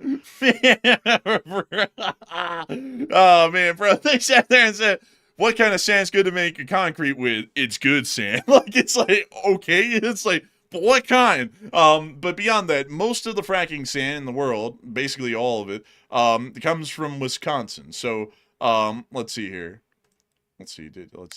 So actually, there are some very small mines that exist in Michigan, Wisconsin, and Illinois. Well, actually, the huge ones in Wisconsin, but the other ones exist in Illinois, Minnesota, and Michigan. Sorry, I misstated that there. But the biggest ones are in Wisconsin, and that's basically where most of the fracking sand comes from. So a little bit interesting with that. And then there's also other types of sand that are practically useless, which is also quite interesting as well. They can't really be used for really any industrial purpose, so it's basically useless. But, you know, folks, everything becomes a whole lot more complicated when you look down under the surface, because it's always like, oh, well, they use sand and cement. But then you can't just use any sand. Like, you can't just grab, like, a fistful of sand wherever you're at and throw it in. Like, it has to be a special kind of sand with a special kind of grain consistency and everything. It's like wildly fascinating, the amount of knowledge that needs to be known to do what people would consider simple things like cylinder block making and stuff like that. You know, like, oh, well, wait, cinder block. Sorry, I said cylinder block. That would be like cylinder blocks. I thought you were talking about an engine block. Man, I was sitting there thinking, well, that's not too hard. I was sitting there thinking, I was like, my tired brain here is thinking that that's not the right thing to say, and I was like, oh, cinder block, not a cylinder block. I was like, those things aren't cylinder shaped; they're cinder shaped. But beyond that, it's just really interesting to know the kind of knowledge and expertise that's needed to be had to do some of the most simple things that people would think are the easiest, but they're actually incredibly complex. But anyways, with that, folks. It is time. Also, Junkyard Cybertruck said Roman concrete is apparently self-healing. That's actually true. Roman concrete can actually heal, which is a very interesting thing about it. But that's because it's an extremely porous form of concrete, and we've actually found out how to make it. I think it was about a year and a half ago. They finally found out the right sort of mixture that the Romans used to actually make their concrete. But it turns out that it's extremely solid, and it's not really liquid. And in the modern world, we use liquid concretes, which are structurally inferior, but they are much easier to pour and also to shape, which is the reason why we use them. And while they degrade quicker, they are much easier to replace, given the amount of wear that they'll be under in terms of strain and duress. Roman concrete wasn't made that way because generally they would use concrete to build permanent buildings or structures that didn't have high stress or strain on them from, say, excess road traffic like we would have in America today, or at least for like breakwaters at ports and whatnot. So generally it wasn't really made to be replaced often. It was made to last, and that's why they would use the more porous and less fluid forms of concrete. And they also have the added side effect of that they can actually heal themselves, which is a very interesting quality of Roman concrete. And also, Brandon Mills got it right. The Romans actually, funnily enough, we don't know if they knew it at the time because nobody ever mentioned it in any historic writings, but they would use pumice from volcanic rock and such around the areas to be able to mix in their concrete, which is apparently one of the ingredients that actually gave it its exceptional strength and also gave it its ability to heal to some extent. So a very interesting sort of a scientific fact about Roman concrete. But anyways, with that, do you know how China makes their concrete? How do they make their concrete? Nobody knows. It's an ancient Chinese secret. Oh man, like the slap shop. Yeah, that's kind of. I heard that the Chinese that they're not really totally sure if they've worked the concrete situation out. So if they can't use concrete, they might resort to bondo, possibly. So they're getting whatever they can get. Maybe a little spackling too, a little spackling, a little bondo, a little bit of watery concrete, tofu drag perhaps. A Butchie 777 said tofu drag. I mean that could be it too. I've heard that they like to use that a little watery concrete to make things a little unsettled, a little unstable. They say. Man, when the Italians say that your relationship with them, your friendship is concrete, it means that it's going to last a long time. If the Chinese tell you that your relationship is concrete, that means it's about to fall apart. Like it's about to end tomorrow, probably. But anyways, with that, Yeah. Also, Igloo said, I came for the geopolitical analysis. I stayed for the concrete lesson. See, that's the beautiful thing about this channel. One day you come in here because you're worried that maybe Russia's about to nuke the whole thing and finish it. And the next thing you know, you're here listening to how to make concrete, how to make it less wet, how to make it more dry concrete. We're all about being concrete around here in everything. We like to be concrete. We don't like to use bondo. But anyways, with that, moving on to our next super chat. This one goes to none other than ARP Bob, who puts in a $100 super chat as well. And thank you very much, ARP Bob, for that very generous support also. And Bob said, good evening, enforcers. And I want to say that I'm praying for the people of Iran and their freedom, and Slav Ukraine, and long live the Leaf Spring Army. And a long live the Leaf Spring Army indeed, ARP Bob. And we are also hoping for their freedom as well. And we hope that they are able to achieve it. Although it'll be a fairly costly journey to freedom, it'll be one that is well worth it and pays itself in dividends in the long run for them. And I also have to say, Slava Ukraini. And a big good evening to you as well, ARP Bob. I hope that you're doing well. And I thank you so much for being here with us tonight and supporting this channel and helping us to keep this show running. So a humongous thanks to you once again. I hope that us addressed that incredibly well. And with that, it's time for us folks to move on and into the next one. But a humongous thanks to you so much once again. Indeed, a huge shout out to ARP Bob. And also, we have a $60 support from DN Football 101. And thank you very much, DN, for that $60 support. He said, I'm curious about how y'all's partnership came about, and was y'all friends before the Enforcer channel? He said, chat has informed me that y'all are brothers, which explains the brotherly bickering, lol. And long live the LSA. And yes, we're brothers, lifelong brothers, not fresh ones, but lifelong brothers, that is. So that's how it came about. The Enforcer actually had a different guy, and also when I say the Enforcer, I'm talking about Andrew, which is my brother, of course. He had a different guy who was actually helping him with the channel originally, but it turned out that guy kind of sucked, and he couldn't quite pull it off, and so he had to go. And also, by the way, it didn't help his case that he kind of turned on Andrew first, and then turned on both of us before it was over with. So he kind of also made a ruckus on the way out. So he had to go. So in came Matt, and once Matt was here, Matt has come to stay. So it's been a 4-year running situation now here on the channel. So I think the situation is here to stay. So that's how it came about. By the way, we were brothers, and it kind of just worked out. And also, I think people prefer the way it is now versus the way it was, because the first guy was not exactly what you'd call a good dynamic. Not trying to just crap on the guy, even though he was kind of an ass to us at the end, but he really didn't have a good dynamic going on. But Enforcer, what say you? I'd have to say, yes, we have known each other for a minute. We were kind of friends before this channel started.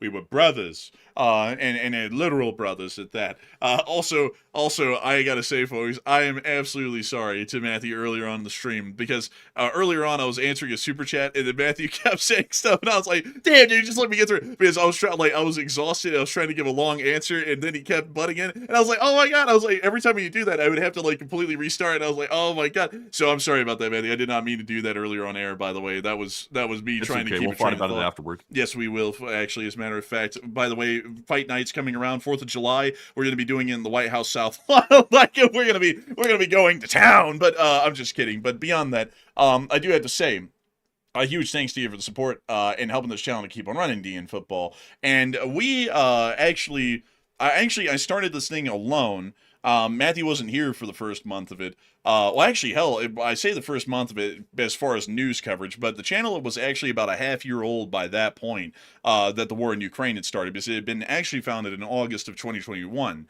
But during that whole time, it was a news channel for the first 2 videos, and then it turned into a gaming channel, and then after that, it turned back into a news channel, because I didn't really like gaming, and I wanted to do news from the start. So we went right back to that. Well, I went right back to that because Matthew wasn't there yet. And then on the fourth day, the channel blew up, and then that's when I got the first co-host, which was the only other co-host that was not Enforcer Matt. So got that co-host, and then we got a Discord server, and we had a whole bunch of mods, and this is known in channel lore as the Great Schism, because basically the channel mods wanted, well, not the channel mods, but the Discord mods wanted to be paid, and that was a whole weird thing, because I've never heard of Discord moderators ever being paid anywhere, for that matter. So I was like, what in the hell is going on? So basically, the co-host then gave me an ultimatum that either I split all of the money that the channel makes in between everyone, including myself, equally, which means that basically nobody was going to be making anything at that point. I wouldn't be able to do this as a job, so the channel would end very soon, or they were going to try and destroy the channel. Basically, that was the ultimatum. So that was the Great Schism, and then we had to get rid of all of them that day and everything. It was a ridiculous deal, because it's like, I told him from the outset, I was like, okay, this is like a volunteer thing, the channel makes money, but it doesn't make money to pay everyone a salary, and on top of that, Discord mods never get paid. I've been a Discord mod on multiple Discord servers, and I've never been paid. It's like, that's just a volunteer role. So yeah, yeah, that was my first thing, by the way. When I first came on here and started doing this with the Enforcer, I came on, and first thing was go infiltrate those group of traitors and see what they're up to. So that's what I did when I first came on here. I jumped into their Discord group to find out what they were scheming, because it seemed like everybody was kind of working with each other at that point, kind of like talking behind the scenes about how they're going to sort of scheme. So I went and found out what they're up to, and apparently, I guess it was what the Enforcer was saying, I guess, and they went berserk. So that was the end of that whole situation. They were doing their own little behind the scenes stuff. I think some of those folks might have actually went and created their own channel, but it flopped for obvious reasons. On top of that, so it was just a whole situation. They called the schism. Yeah, it's called the Great Schism, and then we had a second Great Schism after that. Both of them involved Discord servers, and both of them involved what I could describe. Also, by the way, I do have to say this, not all moderators who were involved in those Discord servers back then were involved in it. There's some of them are still watching this day, and they're actually great folks. But the ones who were involved would start these things, or we'd have to start them, over absolutely stupid stuff that should have been common sense. And that's also why, folks, in a roundabout sort of a way, we've never had a Discord server since those two. That second one was deleted, and that was the end. We never have done another one, because I absolutely refuse to deal with Discord drama. That will never happen again. So, with that, I hope that does address that the best we can, at least with the whole start of the thing. But Matthew was brought on, because the other co-host wanted to go and take it was like a week and a half long vacation somewhere, and I was like, that's fine, but I have to have a co-host. So then Matthew came on, and then after that, the guy came back and was like, I want preferential treatment to be the co-host, so you just have to kick Matthew off whenever I'm available, but I also want to do this like semi-part-time to where I just show up whenever. And I was like, well, that's not really going to work, because people are counting on us, and we have to be reliable. So Matthew's just going to be the co-host from now on. And then that angered the guy, and then they went on to try and unionize, like in some form of socialism, to where everyone gets paid the same, even people who pop on a Discord and moderate for like 20 minutes versus me working 12 hours a day are all getting paid the same. And I was like, first off, Discord mods don't get paid, and that doesn't really sound fair. So I was like, no, that's not going to happen. So now we have the channel structure we have today, and that's how Matthew is here, and that's how I'm here, and that's how the whole thing kind of started, at least in its first month or two. But still, humongous thanks to you so much. And also on top of that, it turns out that not only is Matt the co-host, but also thanks to all my other skills, because before I jumped on here, I was actually I was into cinematography, cameras, filming, and things like that. So I already had skills in editing and things like that. I also had basic skills in graphic design as well, and also I was interested in running like e-commerce online, so I'd already been pretty well versed in all that stuff, and that came in handy later on down the road when we needed to start the merch store, which I did from the ground up on the merch store, and the Enforcer helped me design everything for it and all that. So we ran with it from that point forward. Also, the videos, like for example the gun videos that we put out, I edited those together and used all my skills prior to the channel to put that together too. So it came together. Now the enforcer being on camera and also behind the scenes, all the technical stuff coming together. So I don't think the first guy had all those skills going on. So that would have probably hampered things quite a bit and also forced us to bring even more people in to try to deal with those situations. So it turned out to work out all the way around. Yeah, it really did, honestly. And so with that, I hope that does address that well. And I thank you, man, for your support and helping this channel to keep on running. And with that, we are on and into the next one. And our next one here is going to go to none other than Marion Deemert, who puts in a $50 support. And thank you very much, Marion, for that support as well. And Marion said what Nosferatu said, Slava Ukraine and Hiram Slava. And Slava Ukrainian, Rom Slava. And a humongous thanks to you for support and helping this channel to keep on running. And with that, we are on to the next one. But a humongous thanks to you once again. Also, LJ Brooks said, labor unions suck ass. I'll say this. In that particular instance, that was absolutely stupid. But I'm not one to say that a union is always needed and a union's not needed. I generally think it depends on the kind of conditions under which you are employed. Because in some industries, I would actually say that unions are quite beneficial. Like, for example, look at this. An Amazon driver for Amazon gets paid basically nothing.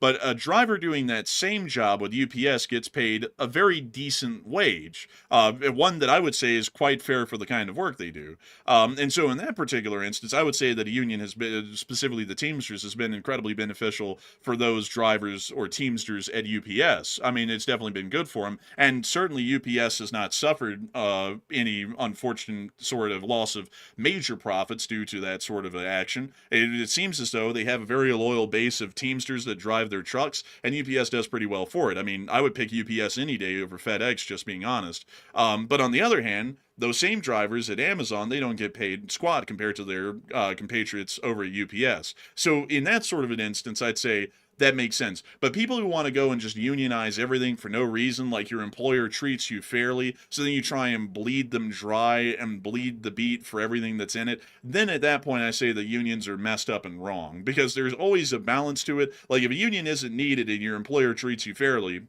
why even have a union? That wouldn't make any sense. But if your employer treats you like trash, then I would say, hell, unionize. I mean, at the end of the day, it's a dog-eat-dog world. And if you're in that position of, say, driving that van and you're getting paid nothing, and your employer treats you like garbage on top of that, maybe you want to unionize. But if your employer treats you well, I mean, there's no point to unionize at that point. That's how I look at it. So, it's more of like a give and take sort of a thing. It really depends on a case-to-case basis. I never say anything's I would never say anything's out of the cards. It just more so depends on the situation as to whether it's good or bad or not. But anyways, with that, I hope that does address that well. And we are on to the next one.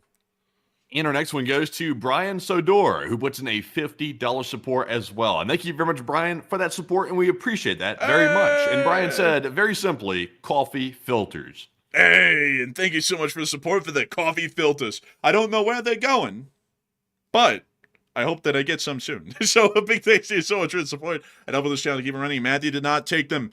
Do not say that, folks. I know Matthew didn't take them. I just don't know where they're going. Like, Matthew's not taking them, but they keep disappearing, and it's really weird. Like, I just don't know why they Maybe I did take them. Oh, yeah?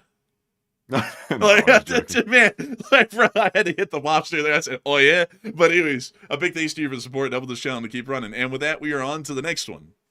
And this one goes to Beaks Creations, who puts in a 20. And thank you very much, Beaks, as well, for that support. And they said, happy Friday and prayers for our country. Hey, and thank you so much for the support and helping this channel to keep on running. And a happy Friday to you. And thank you for helping this channel to keep on running. And so with that, we are on to the next one.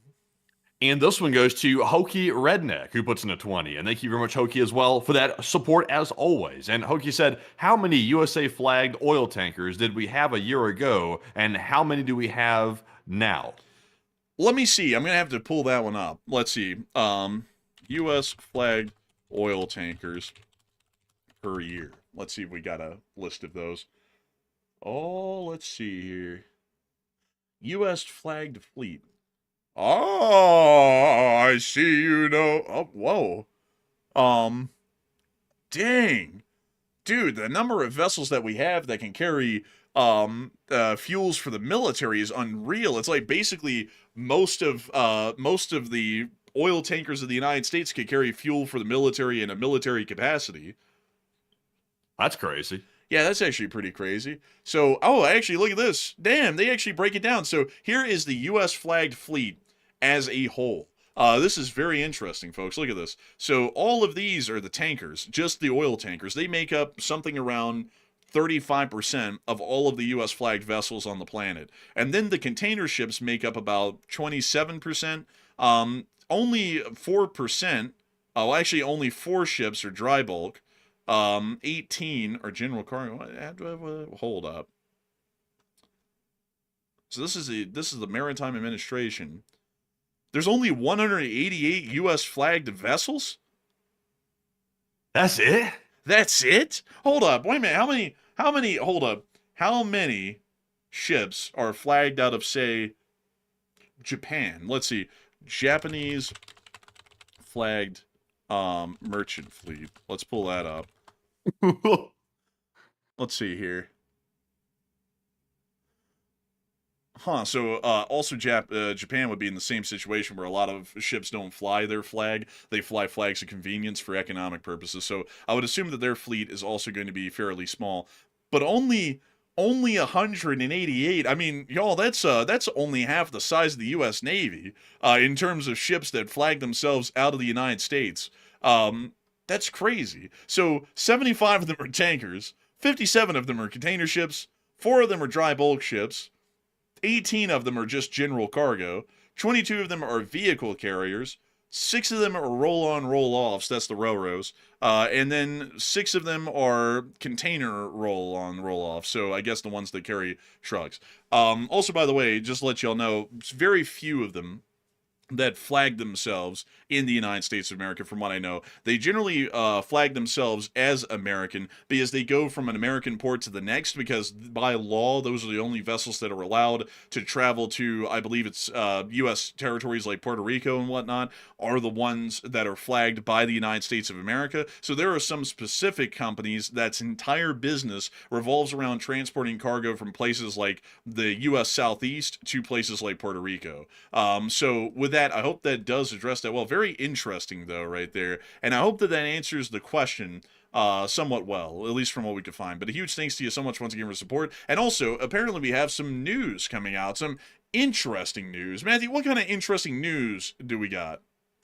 All right, so I'm going to try to keep a straight face to give you this piece of news here. Khamenei is providing words of wisdom here. Here's the post. It says, "It's like you go to a shop when you come out. Your money's gone, but you bought things.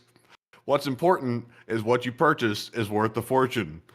So this is from 2014, by the way, and like this guy said, bro, just typing shit. Honestly, I would agree with that. I'm not sure what the hell this even means right here, but someone brought this to my attention a moment ago and was telling me this was Khamenei apparently, if you can make sense of this gibberish, this was apparently him talking about inflation.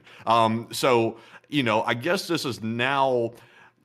it's almost like an ancient proverb or something. Like it reads off very strangely. It doesn't quite roll off the tongue exactly. It's like when you go to a shop. So okay, let's put that in our mind. You go to a shop, and then your money's gone, but you bought things. That means you've conducted a transaction. In other words, and what's important is what you got from the store is worth the fortune. So he said, spend your money wisely, apparently. I think that's what we can get out of this proverb here from the big dummy Khamenei is this. Well, Enforcer, what are you making of this? Is he talking about inflation? You know, man, I wish we had some copyright-free, like, Chinese erhu music to play while we read this. It's like you go to a shop. And when you come out, like, you know, like reading like a haiku. He wrote 2A, like the number 2 and A. He didn't say like 2A shop. He just said 2A. Dude, I thought he was talking about the Second Amendment for a minute. Yeah, when I first saw this, it's like when you go to a Second Amendment shop and when you come out, your money's gone, but you bought things. That's what's importance. What's importance? Who the hell is he? Popeye the Sailor? What's importance? It's like, what the hell? What you purchased is worth a fortune. like, I don't really think anyone's spending a fortune at the gas station, dude. Like, I think it's like a small amount of money. Like, it's like maybe like $10 or something. Not a fortune. That's crazy. Like it was apparently just a crap post, I guess. Like just a crap post that meant nothing, I guess. But for some reason, it's making the rounds again. People are bringing this back up right here because they're trying to make the point that apparently Khamenei was talking about inflation, and he's trying to basically say you have to have money to buy things. You have to make sure it's worth what you're paying for it, I guess. So, I mean, now that Iran's in a financial crisis, this whole statement here is a bit ironic. When you go to Western Union with Amazon gift cards and you transfer them to Nigerian prince, you must ask whether the transfer was worth the relation. Man, like, that's deep, bro. Like, damn. Man, the next tweet from Khamenei is going to be, yo, if you on that grind set, you heard me, you're going to go and get some of that crypto coin, you heard me. Man, he said, nah, his next one going to be, man, I'm on that grind set, I'm going to get my head grinded across the street. Like, bro, that's the next one he's going to be saying. Yo, twin, I'm out here getting slid across this concrete. Like, they're out here doing me dirty out here on these nasty streets. It's ugly. Bro, he's going to be coming out with his next tweet going, man, when I'm out here with giving a speech about national pride and loyalty, and he get his shit smooth off, bro. Like, it's gonna be like a reaction. Man, I'll tell you what. Oh, Jeez, my Lord. Man, I'm not gonna lie, y'all. That one makes no sense. Like that tweet from 2014. I don't like. You have to really like read into that because it was written so poorly to figure out what it even would mean. I think Matthew, his grasp on English has definitely progressed over the last 12 years.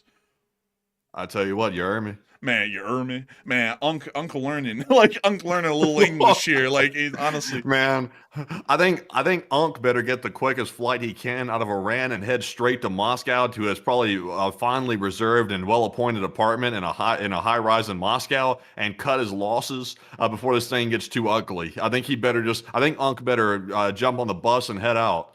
Man, bro. Unc ain't jumping on no bus, bro. Those have been burned out. Like, bro, he just walking. He legging it. He legging it to the airport. Because you remember, man, all the buses in Iran at this point have basically been burned out from the revolutionaries. Man, I tell you what, it's an ugly scene. It's ugly. Man, he said, those rebels better not mess with my nuclear bus. And then I called up my generals and I said, give me the bus. And they said, all the buses are gone, sir. Burned up. He said, call up the cars. The cars are all stopped, sir. On the streets. But anyways, with that, we are on to the next one. And our next super chat here goes to none other than Damian McClay, who put in a $20 support. And thank you very much, Damian, for that support as well. We do appreciate that. And he did not leave a comment, though, but we do appreciate it. And Enforcer, what say you? And thank you so much for support. Help with this channel to keep on running. Damian McClay. You didn't throw in a comment, but we're still greatly appreciative of your support because it helps us to keep this thing running. So big thanks to you once again. I hope that does dress that well. And we're on to the next one. And we also have a 20 from Darren Quinn. And thank you very much, Darren, as well. He said, Starlink, Starbright trouble in Fight Club tonight. Oh, silent night. I guess I suppose so. But I do thank you guys for your support and helping this channel to keep on running. If it wasn't for folks like you, we wouldn't be on air right now. And we greatly appreciate you. We thank you. So big thanks to you once again. I hope that is dressed out well. And Matthew, how's that pizza holding you over? Well, I remember I had more than just a pizza. I also had that situation I had last night too. How's it all holding you over? Just fine, actually. I'm quite swell. That pizza ain't holding me over, man. Like I'm starting to feel it, and it's too late to get something. So I think I'm gonna have to tough this one out. But anyways, for that, we are on to the next one. And our next one goes to ER2 The Win, who puts in a 20. And thank you very much, ER2 The Win, for that support. He said, oh, shiz. Ayatollah shaking in the sandals. Vasily Zaitsev is enemy at the corner. Vasily Zaitsev is at the corner store? Oh, really? Who's that? That's a Soviet sniper that like shot 300 people in Stalingrad. I mean, that guy, he was racking them up, you know, like he was going to town. We don't really know if it's true. Like, we kind of think it's true, but we don't really know if it's exactly true because, you know, the Soviet Union has a way of exaggerating things. But generally, we believe that that was actually confirmed what he did. But beyond that, though, I don't know if he's at the corner store in Tehran, but, you know, I've heard that there are some Kurds at the corner store, and they appear to be quite angry. But a big thanks to you for the support and helping this channel to keep it running. I hope that does dress that well. And with that, we're on into the next one. And also, April C said, "There's so much fighting in the world right now. Can't we just all get along?" Dang. No. Unfortunately, we'll never get along. Like it'll never be such thing as world peace. Like there's periods of, I guess you could say, a respite where we get to have a rest from the wars. But the way the world has always worked is the universe tends to trend toward chaos and disorganization. That's the way it tends to go. And when we have periods of peace, we should enjoy those while we have them, because that is not normal in nature to have peace like that, and it's not normal between societies to have peace like that. So, the last, like, we really took the, like, for example, the 2000s, 2010s, things like that. We took that for granted. Like, many people were like, "Oh, things are going so good," and everybody just like accepted it until we had the Whirlybird come through. Then it turned everybody's world upside down. Then the Ukraine war started. That turned everybody's world upside down. And then from there, we have gone downhill ever since, and it seems not to be recovering. So you got to enjoy peacetime. You don't know how good you have it until it goes away. And it's true. Now we're in chaos, and it seems to be going downhill. I definitely agree with that, folks. You gotta take your liberties, and you gotta take your freedoms, and you gotta take your pieces, and you gotta really appreciate them, because all that stuff could start disappearing pretty quickly. It pretty much exists as an enigma, not the norm. So with that, I hope that does address that the best we can, and a big thanks to y'all once again for helping this channel to keep on running. And with that, it's time for us to move on and into the next one. And this one goes to Alleges, who puts in a 20. And thank you very much, Alleges, for that support. And they did not leave a comment. But Enforcer, what say you? And we got to thank you massively for the support, because while you didn't throw in a comment, it's folks like you who help to make this channel possible and help us to keep this thing running. And so a humongous thanks to you so much once again. I hope that does address that incredibly well. And with that, folks, it's time for us to move on and into that next one. And our next one goes to Hokey Redneck yet again, and he puts in a 20. He said, "Are all the folks they support going over to support the government?"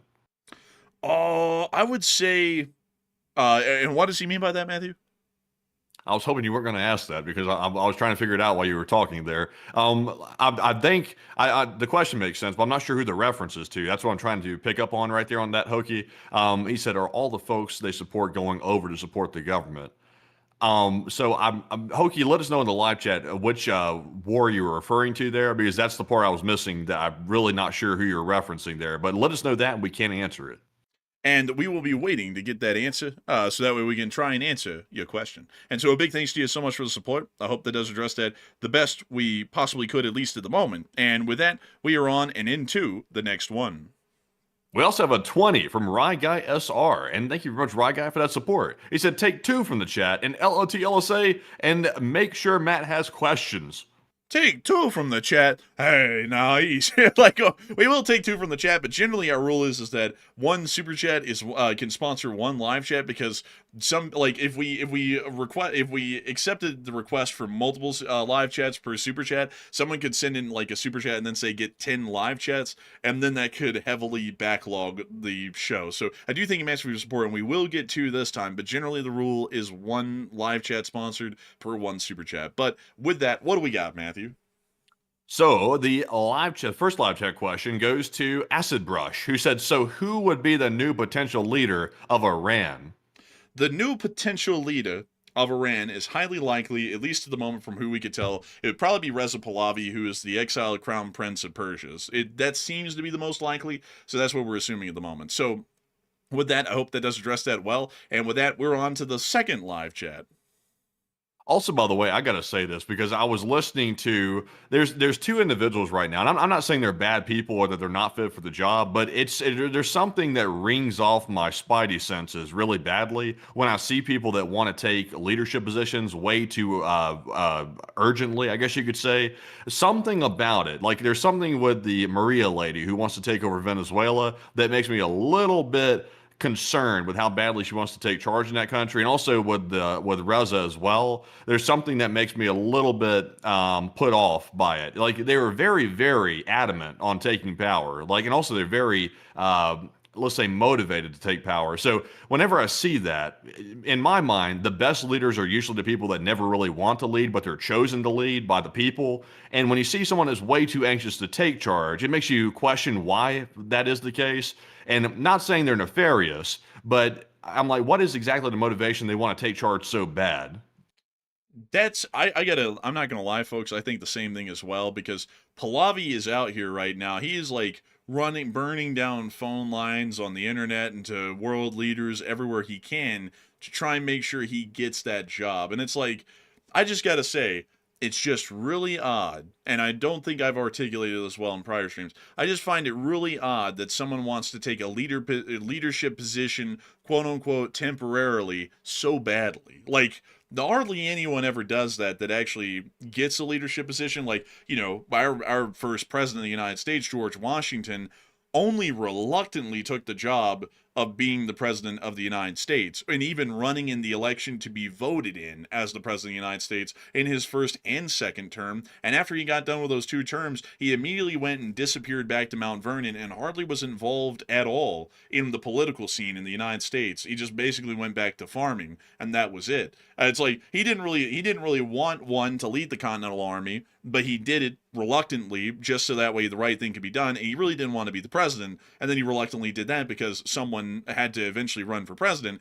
But then in the modern day, people look at folks and say Pahlavi's the man, and it's like, but Pahlavi says that he's the man. You know, it's like, he's not really a guy that seems humble. It's almost like he's acting like he's owed or entitled to position. And that's what kind of throws me off a little bit, because I'm like, usually people who act like that, once they get power, they really don't give it up because they think that it's theirs for good, and they're owed that power. And especially since he's basically been exiled for decades, it's like he'll be thinking that he's owed back pay at this point on not having power in Iran. It's like, that's what makes me feel a little bit questionable about Pahlavi, and also about Marina Corchado, is that she's like dying to be the leader of a Venezuelan government. It's like, who's to say that she doesn't go down there and then sets up that temporary government to transition to a democracy, and then that temporary transition to democracy becomes an indefinite transition to democracy to where she never leaves power. You know, and it's like, that's the kind of questions that I've got, because leaders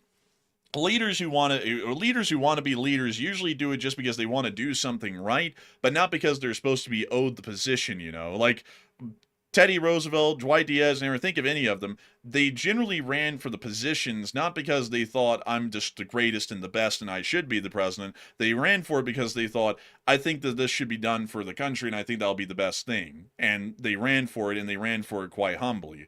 So, you know, that's what I'm kind of thinking.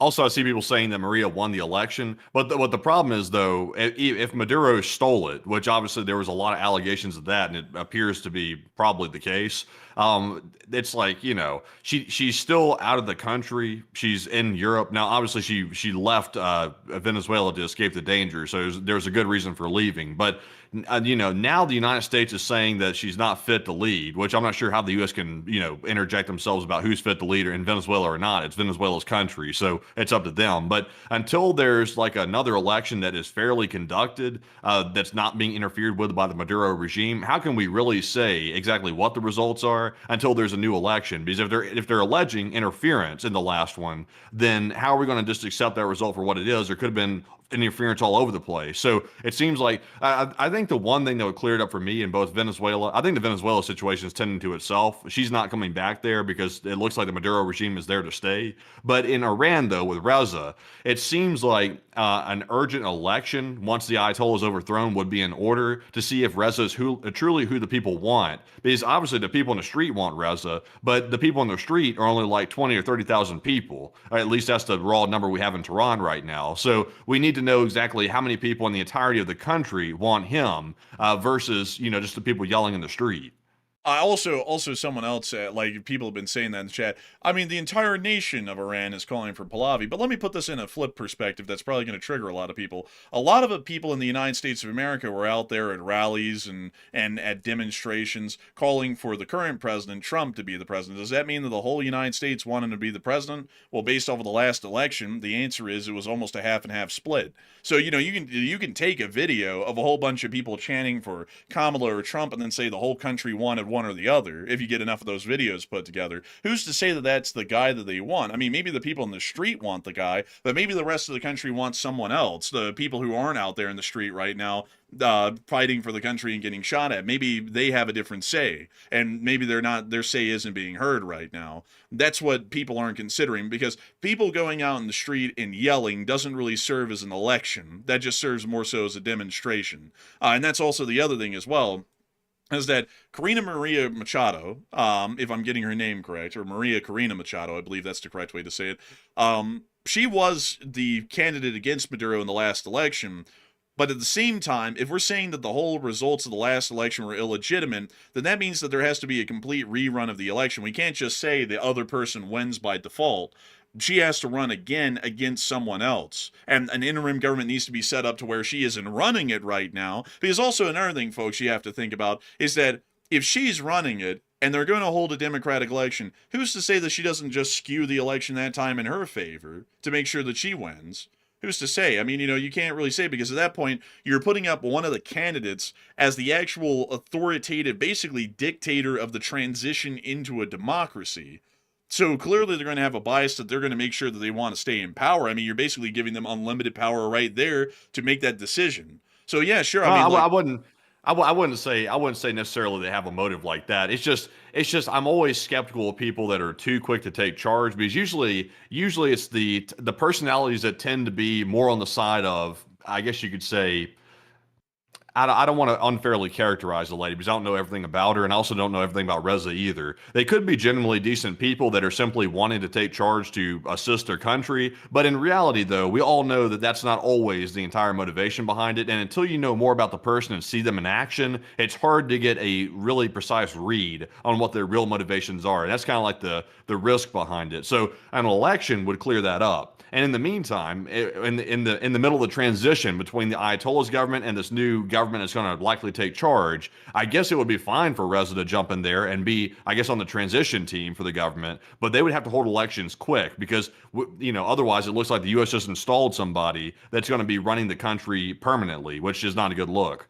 Here's what I think, folks. Here's what I think should be done in Venezuela and Iran, because this makes it as fair as it can be. We get a whole bunch of no-face, no-names in the country, and we put maybe 6 or 12 of them, some number, well, actually not 6 or 12. We'll put 7 or 13 of them, so that way it's an odd number, so that way there'll always be a decision-breaking vote that's made because it's an odd number, in charge of a provisional government. There will be no singular leader of that provisional government in either of those countries during that time, and all decisions will have to be decided by a majority vote by that provisional government. So they're going to have a majority, say 4 against 3 if it's a 7-person provisional government, or say, let's see, it would be 6 versus 5 in a 13-person provisional government structure. They will run the country with very limited powers and abilities until they can get a new election. Maria Corina Machado can run in that next election, and another opponent from another camp, or multiple opponents, can also run against her in that election, and they will oversee that election, which will then start the groundwork to see that a democracy is actually created in the country. Same thing with Iran.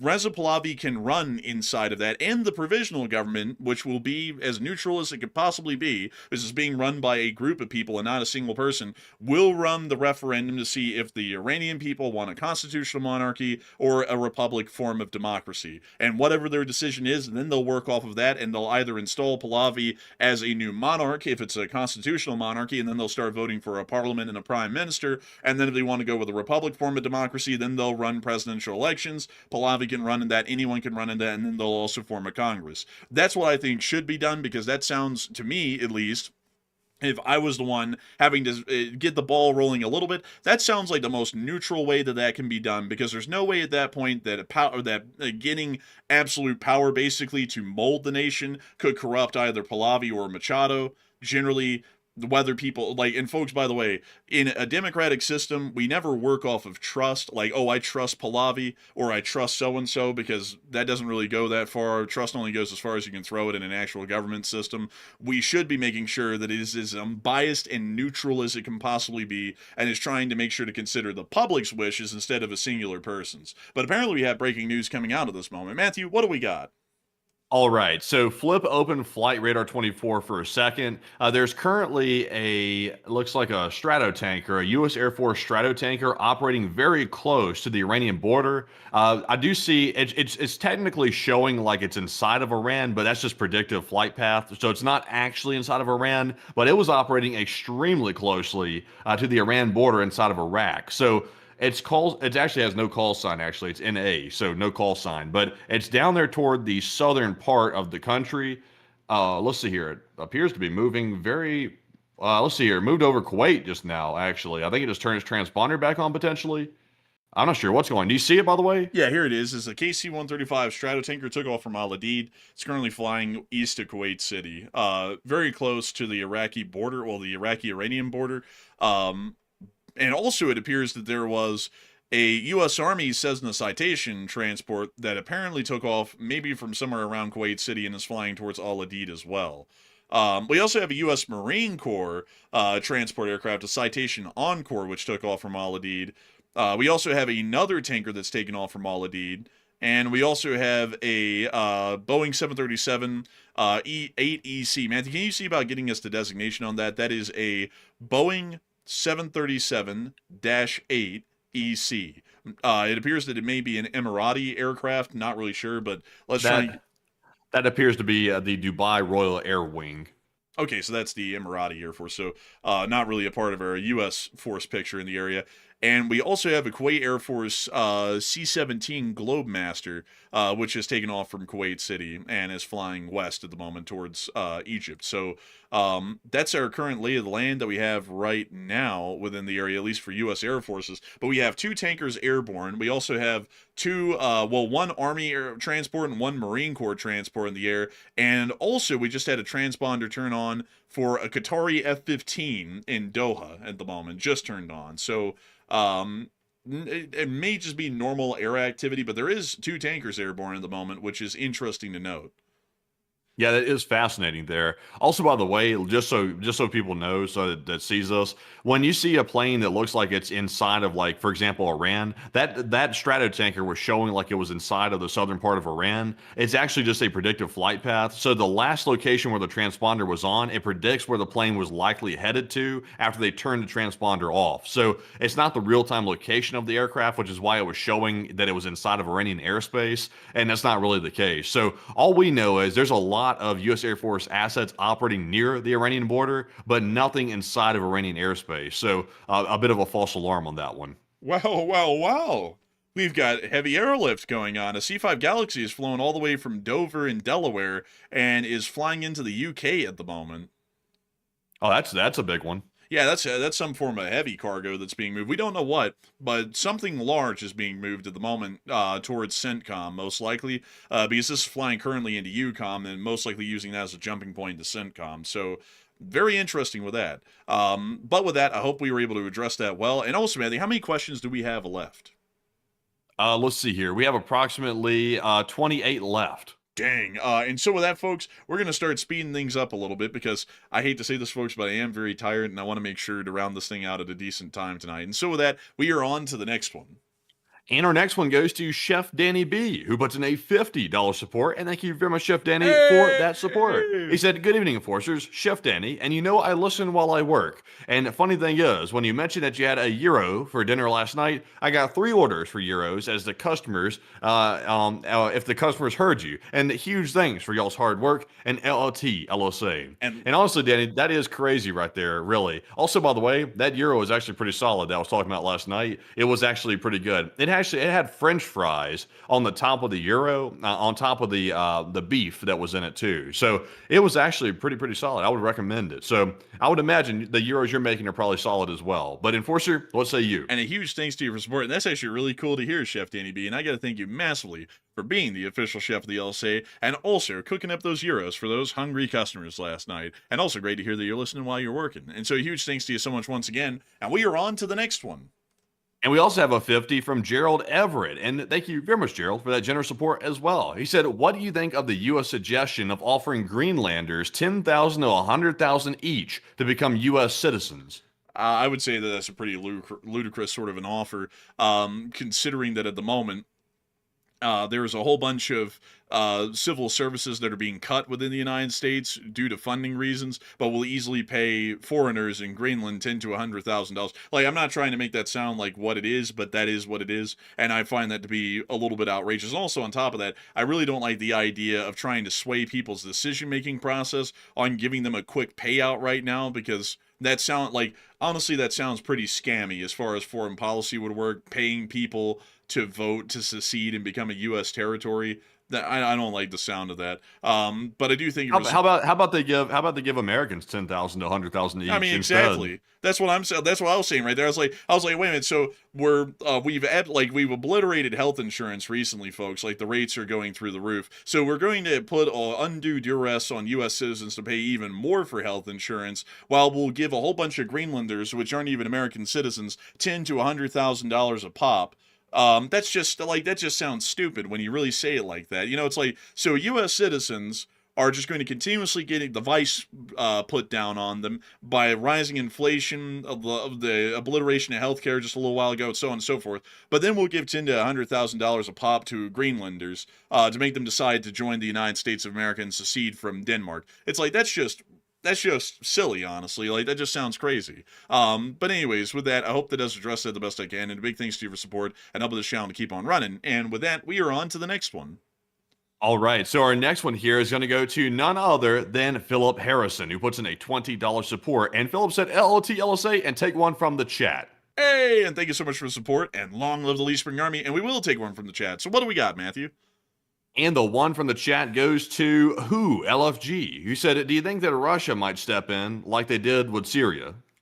I would say, I would doubt it. Like if they tried to, it wouldn't be anything too big. It wouldn't put down the revolution. It would just be enough to make sure that the new government hates them. Kind of like Syria. So with that, I hope that does address it the best I can. A big thanks to you once again for support and helping this channel to keep running. And with that, we are on to the next one.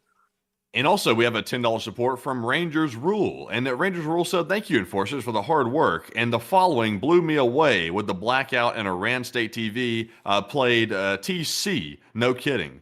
And I had heard that too, Rangers Rule, that apparently they were playing clips, allegedly, because I saw a clip of it. I wasn't sure if it was real or not, but allegedly they were playing clips of Tucker Carlson on Iran State TV after they were having a bit of a situation where they had to go off the air for a second. So that was a little bit interesting, if that was true. But Enforcer, what say you? That's what I've heard as well. I don't know if it's confirmed, but that's wildly bizarre if that was the case. But a big thanks to you so much for the support and helping this channel to keep on running. I hope that does address that well. And also, I see someone in the chat talking about the thing that happened in Minnesota with the daycares, apparently as a response to paying Greenlanders $10,000 to $100,000. Do you not understand, though, that your argument is precipitated on the fact that somebody in Minnesota conducted or has been alleged to conduct fraud? So you're using an alleged criminal act to justify paying Greenlanders $10,000 to $100,000? Does that not click for you? Like, I don't know if you're understanding that there, but you're basically using what you're even saying is an alleged criminal act that was conducted to justify the president paying $10,000 to $100,000 per Greenlander to get them to try and join the United States. So your entire argument of what the president's doing is, well, an illegal act happened here, so he should be able to do an illegal act. Is that what you're trying to get to there? Because that doesn't make a lot of sense. But anyways, with that, we're on to the next one. Also, by the way, this is big news right here. X actually changed the Iran flag to the lion and sun flag. Yeah, they finally did it. I just posted it on our Twitter page to test it out, and they actually have it now. So that is pretty cool right there. I will give X a lot of credit for that. That is pretty sick. That is pretty sick. I like that. That's actually really cool. And so with that, I hope that does address that breaking news. Really cool. And with that, we are on to the next one. And our next one goes to Furno, who puts in a 10. And they said, none other than, what do you think the odds are of Iran's neighbors taking advantage of a civil war by seizing territory, and think like Israel seizing that strip of Syria in 2024? It's highly unlikely. Iraq has its own problems. Turkey won't ever do that. Armenia and Azerbaijan, they don't want to do that. And Turkmenistan keeps to itself, and Afghanistan keeps to itself. And generally, Pakistan would be the only one who might want to, but even then they don't want to, because that would only expand the problem they have with the Balochistanis. So no one would. Iran will retain the borders it has today, and on top of that, it would still be an illegal invasion by whoever else did it, and probably be internationally condemned. So I hope that has addressed that well. A big thanks to you for support, and with that, we're on to the next one. And we also have a 10 from Maurice Sparks. He said, I'm going to be a grandpa. And also, congratulations, by the way. He said, I just want to give a little ray of sunshine amongst all the crap going on in the world and LSA. Oh, and congrats to you, Maurice. Great to hear that you're about to be a grandfather. That's great to hear, actually. And I gotta say, that is a little bit of ray of sunshine. I hope that you're proud of that. A huge congratulations to you, by the way. It's always great to hear that folks are having grandkids here in the near future. And a big thanks to you for the support and helping this channel to keep on running. And with that, we're on to the next one. And we also have a 20 New Zealand from Phil Tikal. And thank you very much, Phil, for that support right there. He said, the smooth voices of late night crisis radio. Thank you for the compliment, and we are always proud to be everyone's primary source of late night crisis radio, if you think of it that way. But a huge thanks to you so much once again. I hope that does address that well. And with that, we are going to be moving on and into the next one. And we also have a 10 from Live Animal, who said, this is an Iranian revolution, not American. We are past the point of this being construed as something else, no matter the action taken by the USA and Israel, and the USA must save thousands of Iranians. And I would say that hopefully we will, but we always have to make sure that our actions are measured and that they are well crafted instead of more so reactionary and knee-jerk. But I do thank you for the support and helping this channel to keep running. And with that, we are on to the next one. And we also have a 10 from Star, who said, do you think that your strictly pro-Western U.S. bias ever negatively affects your reporting? For example, being surprised that we want Venezuela almost purely due to oil. No hate, just curious and love the coverage.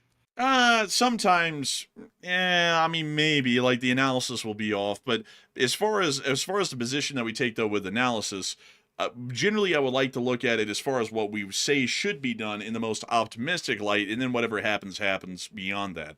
Like, for example, saying that we want to curb Chinese and Russian influence in the Americas, that is really the smartest reason why we would do anything to Venezuela. Oil, and it's a strategic resource, but I wouldn't say that's the most important reason of dealing with the Venezuelans like we did. But yeah, I mean, maybe some people could say that it skews our analysis by trying to look at it in the most beneficial lens to what the United States could be doing and why. But beyond that, though, I wouldn't say that it's really anything that's just extremely destructive to the point that it basically validates our news coverage. But I do thank you for the support and helping this channel to keep on running. And with that, we're on to the next one. And we also have a 10 from Bobo Vasquez. And thank you very much, Bobo, for that support. He said, give me what I've been asking for, Enforcer Matt. And I gotta tell you, it's really something. The Don Roe doctrine, it came around very soon. Yeah, it's something you gotta remember. The Don Roe, remember to eat your venison, people. Your brain's not operating right to eat your venison, and it's something that we have to remember. So thank you, Bobo, for that support. We appreciate that very much. But Enforcer, what say you? And we greatly appreciate you for the support, Bobo Vasquez, and I hope that you enjoyed that voice impersonation well. And with that, we are on to the next one. And we also have a 10 from Rye Guy SR. And Rye Guy said, man, hold on. We'll see here. He said, man, Ukraine's liking them oil tanker seizures. And Ukraine will survive and soon thrive. And take one from the chat. And I'd hope so, Rye Guy SR. I really would. And we'll also get one from the chat in your honor. So what do we got, Matthew? And the one from the chat this time is going to go to,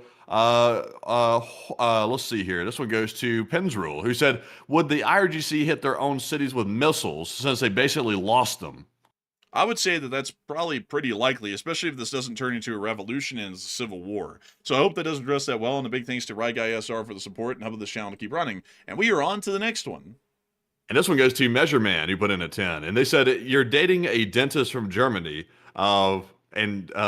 Wait, hold on a minute. Whoa. Hold on a minute. We gotta Whoa. hold on a second with this right here. I don't know what's up with this dentist, but damn. But Enforcer, what say you? Well, I thank you for the support, but I'm not even going to comment on that. But with that, we're on to the next one. And this one goes to Sokbo News, who put in a 10. And they said, hello, Enforcers. I appreciate the work. And quick question, how do you avoid copyright claims when showing videos or text from Twitter? And I'm looking to do my own analysis channel in the future, an LSA. And basically, how this works is this. You can use footage for commentary purposes. It's very complex, though. You'll have to do your own research and maybe ask a legal expert, an attorney or something like that about it. But generally speaking, just on a general basis, you are allowed for news reporting purposes to comment on footage because we're not taking their footage to abscond with it. We're simply using it to commentate on the news. So it's for that reason. It's called fair use doctrine. That's what it's called. But it's very specific, though, and also there's a lot much to it than that. It gets a lot more complicated. It's never really that simple, so you got to do a lot of looking into it. But Enforcer, what say you? That's generally the basic rundown of it, but I would actually have to say that we really can't even explain that in an easy or quick way here. It actually requires a lot of research on how that works, and also kind of understands dealing with it in real practice as well, which is learned in time. But I do thank you for the support and help this channel to keep on running. And with that, we are on to the next one. And this one goes to Mechtild, who puts in a 10. And they said, theft is to take and carry away, seize property and like oil tanker of another country, Russia, with intent to permanently deprive. And they say this is the thievery, essentially.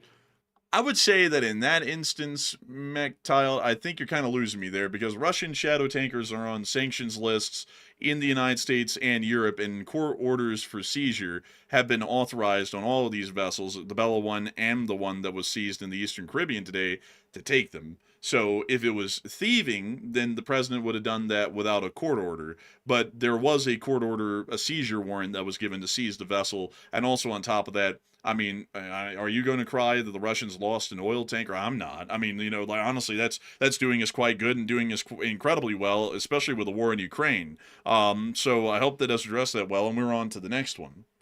And we also have a 10 from Tom Stoles, as well as a 10 from Crispy. And thank you very much to Tom and Crispy for that support, and we do appreciate it very, very much. We also have a 7 from Slamina Evil, who said, do you think the U.S. may ditch the new 6.8 rifle and copy us Canadians with our CMAR project in the future? And also, what's your opinion on CADPAT MT?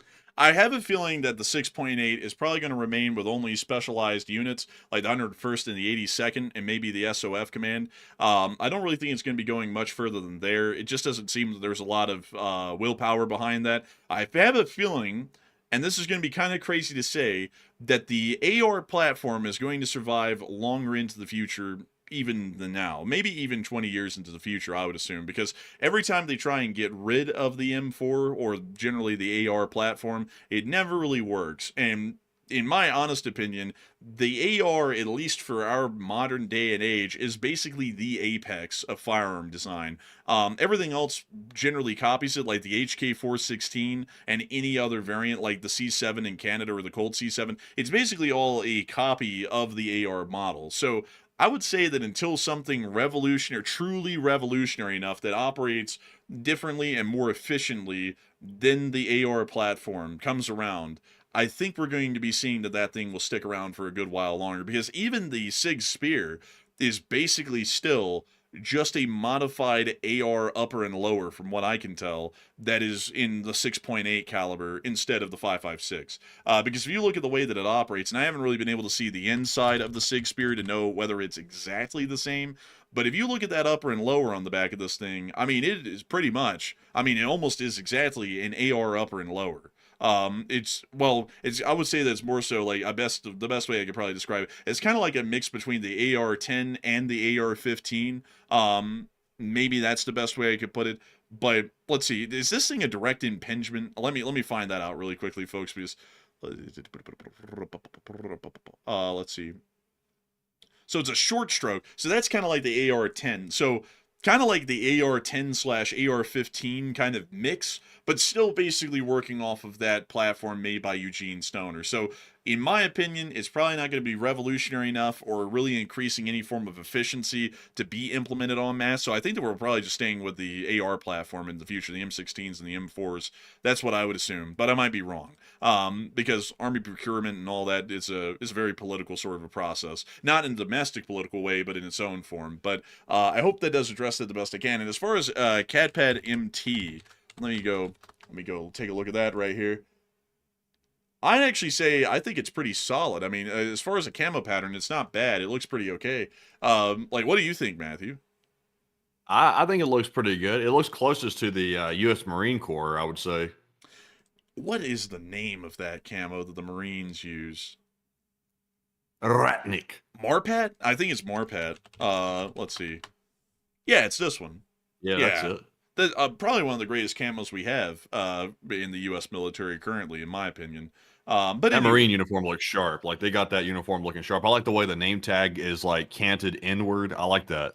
honestly, man, I'm not gonna lie, folks. The Marines do the uniforms the best in every form. Like the dress uniforms, the BDUs, ACUs, whatever you want to call them. They do them insanely well. They always have the best designs, the best camo patterns. The Marine Corps may not have a budget, but what they don't have in a budget, they make up for in style. It's always sharp. But anyways, with that, we're on to the next one. And this one goes to One Slow, who put in a 5 and said, is a U.S. strike even needed at this point, or will Iran just fall on its own? And if we were to strike, where would we strike? And would the U.S. try to take out the leader? I would say that we probably shouldn't strike, and we should support them through more covert measures. I think they're going to collapse on their own at this point, and we really just want to see that there's minimal U.S. involvement, and that this has incredibly good optics inside of Iran, outside of Iran, and generally appears to be a revolution created by the people of Iran against their government. I think that would be the best way to do it. But if we were to strike anything, I mean, maybe we would just hit the nuclear research and development sites, and I would leave it at that. But a big thanks to you so much for the support and helping this channel to keep on running. And with that, we are on to the next one. And we also have a 5 from Destroyer of Planets, who said, today, the U.S. basically said that we will not defend any territory we don't own, so any security guarantee we give is practically meaningless. Well, I didn't hear that myself. Matthew, was that actually stated?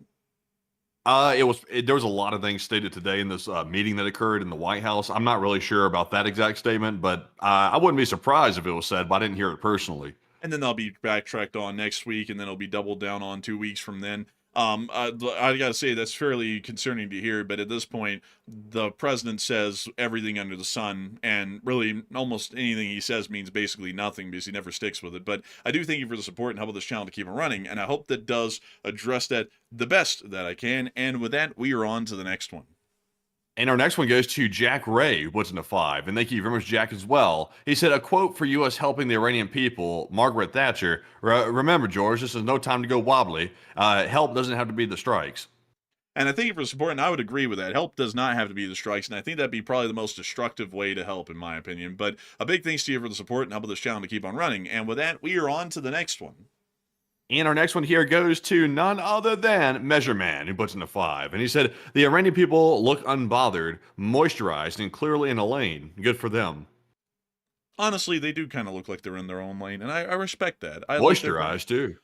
Yeah, moisturized in their zone, in their lane. All that, it's a meme. Like, it's a good one, too. A big thanks to you so much for the support and helping this channel to keep on running. And with that, we are on to the next one. Also, a big shout out to Mark Dixon for the $5 support, and we do appreciate that very, very much. And we also have a 5 from Bobo Vasquez, who said, Enforcer, what is favorite drink? Go LSA. My favorite drink is milk. That's basically it. It's just milk. I'm not really one for fancy drinks. He needs some milk. He needs some milk. It's the most, like, bland, neutral sort of a thing that's pretty decent to me that I enjoy. So it's milk. But a big thanks to you for the support and helping this channel to keep on running. And with that, we are on and into the next one. And this one goes to One Slow once again, who puts in a 5 and said, are there U.S. warships parked near Cuba? And do you think we're going to intervene? And what about Greenland? I haven't heard of U.S. warships parked near Cuba. I haven't heard of that recently, and I don't believe that we have any information to show that. So I don't believe that's happening. And as far as Greenland, it's just not a good idea. It's just not. I just hope that we don't intervene in that and do anything in that. It's not going to turn out well. But a big thanks to you so much for the support and helping this channel to keep on running. I hope that does address that well. And with that, we are about to be moving on and into the next one. All right, so our next one goes to X Freddy, who puts in a 5. He said, I want to thank you. I love the world news, and for the longest time, I couldn't watch because of the politics. You guys have changed that, and thank you. And LLT LSA. And thank you so much for the support, and thank you for enjoying our show. We try our best, and we always try and keep this thing as free of politics as we can. So a big thanks to you so much once again. I hope that does address that well. And with that, we are on to the next one.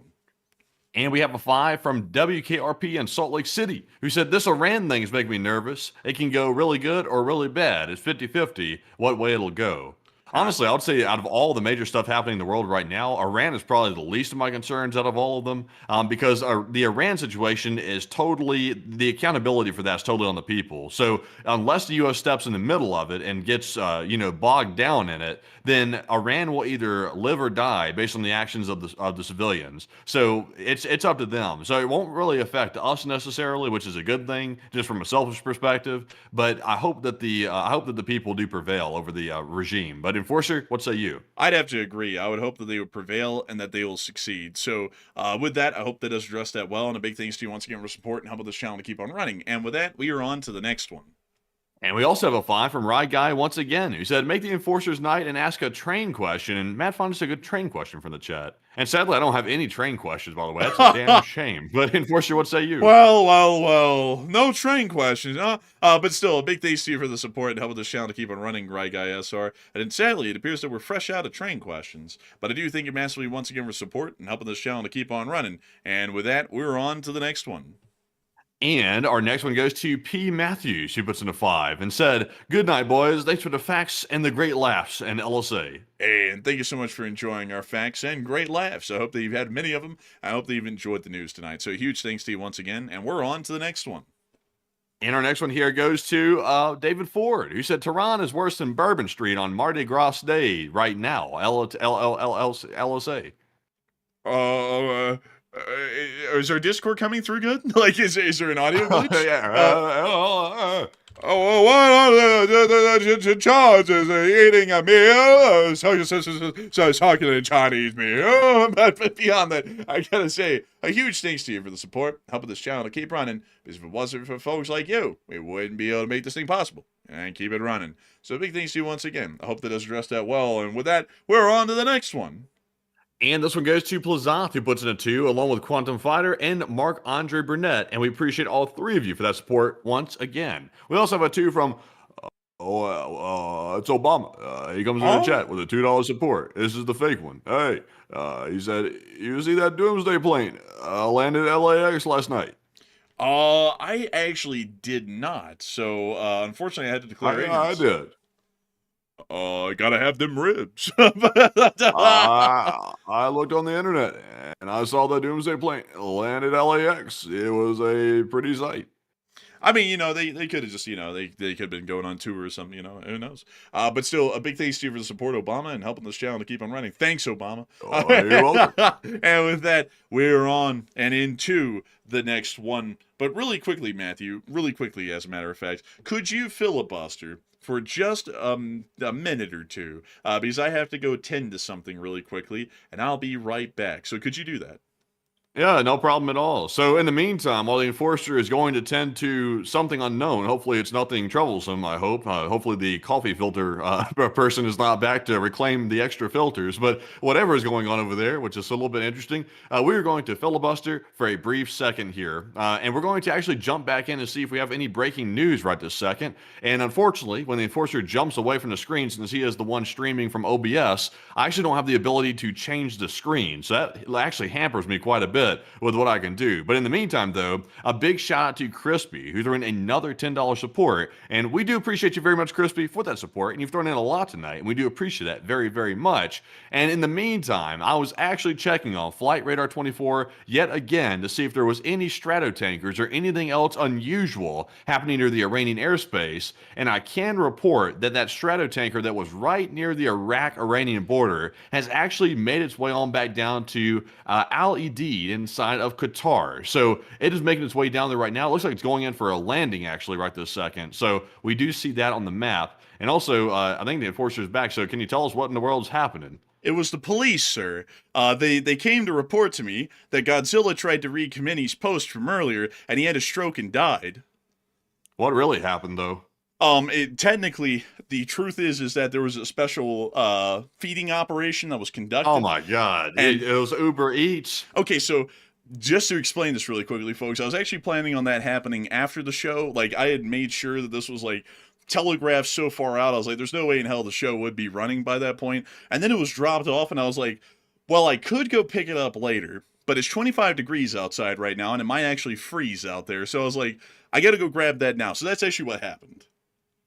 Okay, when you said police at first, I was like, well, what are we getting swatted? Are you getting swatted? Like, what was going on there for a minute? I was kind of curious. I was waiting to hear someone say, get on the ground, damn it. And I was like, oh, damn, it's happening. It's finally happening. But thankfully it didn't, though. It was just some food. What'd you get? Um, I got the Make it generic, just generically what it is. something from the islands of Honshu. Yeah, what is that? Ramyun. Oh, he got some ramyun. He's going in the Squid Game. Yeah, man, I'm not gonna lie, y'all. I'm on that Squid Game grind over here. I'm eating that ramen. It's like the bricks of it that's not in water or anything. I'm just kidding. It's actually real ramen. But anyways, folks, enough of that stuff. It's ramen. But anyways, sorry, folks. That wasn't actually supposed to happen while we were on air. I tried to plan that to be off air, but then it was brought here early, so I was like, damn, I have to go get it now. But anyways, with that, folks, we're on to the next one. And our next one goes to none other than Bruce Lee, who puts in a 2. And thank you very much, Bruce, for that support. And he said very simply, and that's very simple right there, gets the point across exactly. And we do appreciate that, Bruce. And we also have a 2 from Measure Man, who said, a beautiful train is the Angrok N576. And I tried to find it, and this is what I got. It was a Burlington Road F unit. I don't know if it's this one. It could also be this Burlington route, SD7, or it could be this Katy F unit, or it could be this Missouri Pacific F7, maybe, or it could be this Aberdeen and Rockfish Railroad, what appears to be a GP7. It could be any one of these. I'm not really sure. But all of them actually do look pretty good. I like the Burlington Roads colors. I think they're really cool. The Way of the Zephyr is what they call their railroad. That's their little slogan. But still, I thank you massively for your support and helping this channel to keep running. And with that, we're on to the next one. And with that, folks, it is actually now time to jump away from our super chats and into our live chat questions. And we are running late as hell tonight. So we are going to jump right into that segment and get the Morse code decoders first. Tonight we had Paul, Kevin, Mason, Joni, Norm, Arabelle, Her Royal Fluffiness, Coach Secretary Sire, and Brian. They said the Morse says, Iran is a sick and deplorable country with their government, with how they treat their citizens. Disgusting at LTLSA. And that's the sound of money. You know, I got that done on the nail. That is the Morse code message of the night. And I have to say that one definitely stands true with the sick and deplorable government and what they're doing right now inside of that country. And so with that, I hope we were able to congratulate the Least Superior Signal Corps for another successful night of Morse code decoding. And with that in mind, folks, it's time for us to move on into our live chats. Due to time constraints and the fact that we're about 25 minutes overtime right now, we'll be getting 3 live chat questions, and then we'll be rounding this stream on out for the night. And so with that, we're on to the third to last question of the night. All right, so this is the first question. This is a question that many people have been asking, including Name Redacted. He said, I'm hearing reports that the Ayatollah is dead or fled, but I'm not sure if it's true, and have y'all heard anything? No. I can affirm to you that I have not seen on Twitter or anywhere on any sources anything to back that up. So the Ayatollah, his account is still active, but of course we do know that apparently it's not just the Ayatollah on that account, it's most likely his staff that have access to it as well. So that's not a huge tell, but we have not seen any valid reports from any credible source saying that he was even spotted, for that matter. So for all we know, he's still in the bunker. He's still alive and kicking. But Enforcer, what say you? From what we know, he is still alive. He hasn't run, and he has not died. So all those stories are fake. There's a lot of fake stories that come out all the time. There was a story like a month ago or 2 that Trump just up and died out of the blue, and it's like, well, there's no proof of that. It's like where are people getting that from? And then there was another one that Assad had been shot down over Syria and killed, and that wasn't true. And then there was another story that I think Putin had packed up and fled Russia, and that wasn't true either. There's usually a lot of rumors like that spread around. None of them are ever true. Like, believe me, folks, if someone was like, you know, closing up their tent, packing it up and making a run for it, we would know about that off the bat. Like, those sorts of events are usually huge, and we usually cover them when they happen. So from what we can tell, that has not happened yet. So with that, I hope that does address that well, and we're on to the second to last question of the night. And also, I've not gotten any notifications on my Signal app about, small group PC Houthi or anything like that. I've not gotten any updates about anything happening from the U.S. government either. So that's also a big tell. I hadn't heard a word out of Signal chat. But anyways, you haven't heard from the Secretary of War and the Vice President that they're about to conduct a bombing operation on Iran at about 0800 hours on the 12th of January of 2026? You didn't hear about that? these weaklings can't handle Signal. Man, honestly, I'm not gonna lie, folks. Those Signal leaks, I don't know why those were so downplayed, but I mean, if that was in any other period of American history, that would have been a whole page in the history book and a major scandal. Like, I'm not even kidding. That would have been unbelievably large. But for some reason, it's just nothing these days. So that was so weird how that, like, was a thing for a minute and then it just wasn't because nobody wanted to take any accountability for that when it happened. Yeah, that's true. That's true. That's just wild, folks. It's just crazy. But anyways, with that, we're on to the second to last question of the night. And this one goes to Tank Gunner, who said, in a potential World War III scenario, where do you think the most costly land front would be? Pushing into China through North Korea or the Russian front? The Russian front. That will be the deadliest because it's the largest front seen. And the Chinese situation, that's something that we would never go just booming into. And also we couldn't go booming through North Korea because they have nuclear weapons. So that probably wouldn't be too deadly because it's mostly island-based warfare. And island-based warfare is a true hell in itself. But it also isn't as deadly as just wide open plains. Plains are truly the deadliest place in the world to fight. So I'd have to say that the plains of Europe, primarily those in Eastern Europe, will probably be the deadliest place ever seen in a conflict like that. Middle East would be no big issue. China would be hell on earth to fight, but it wouldn't be extremely deadly because it's mostly going to be island-based warfare.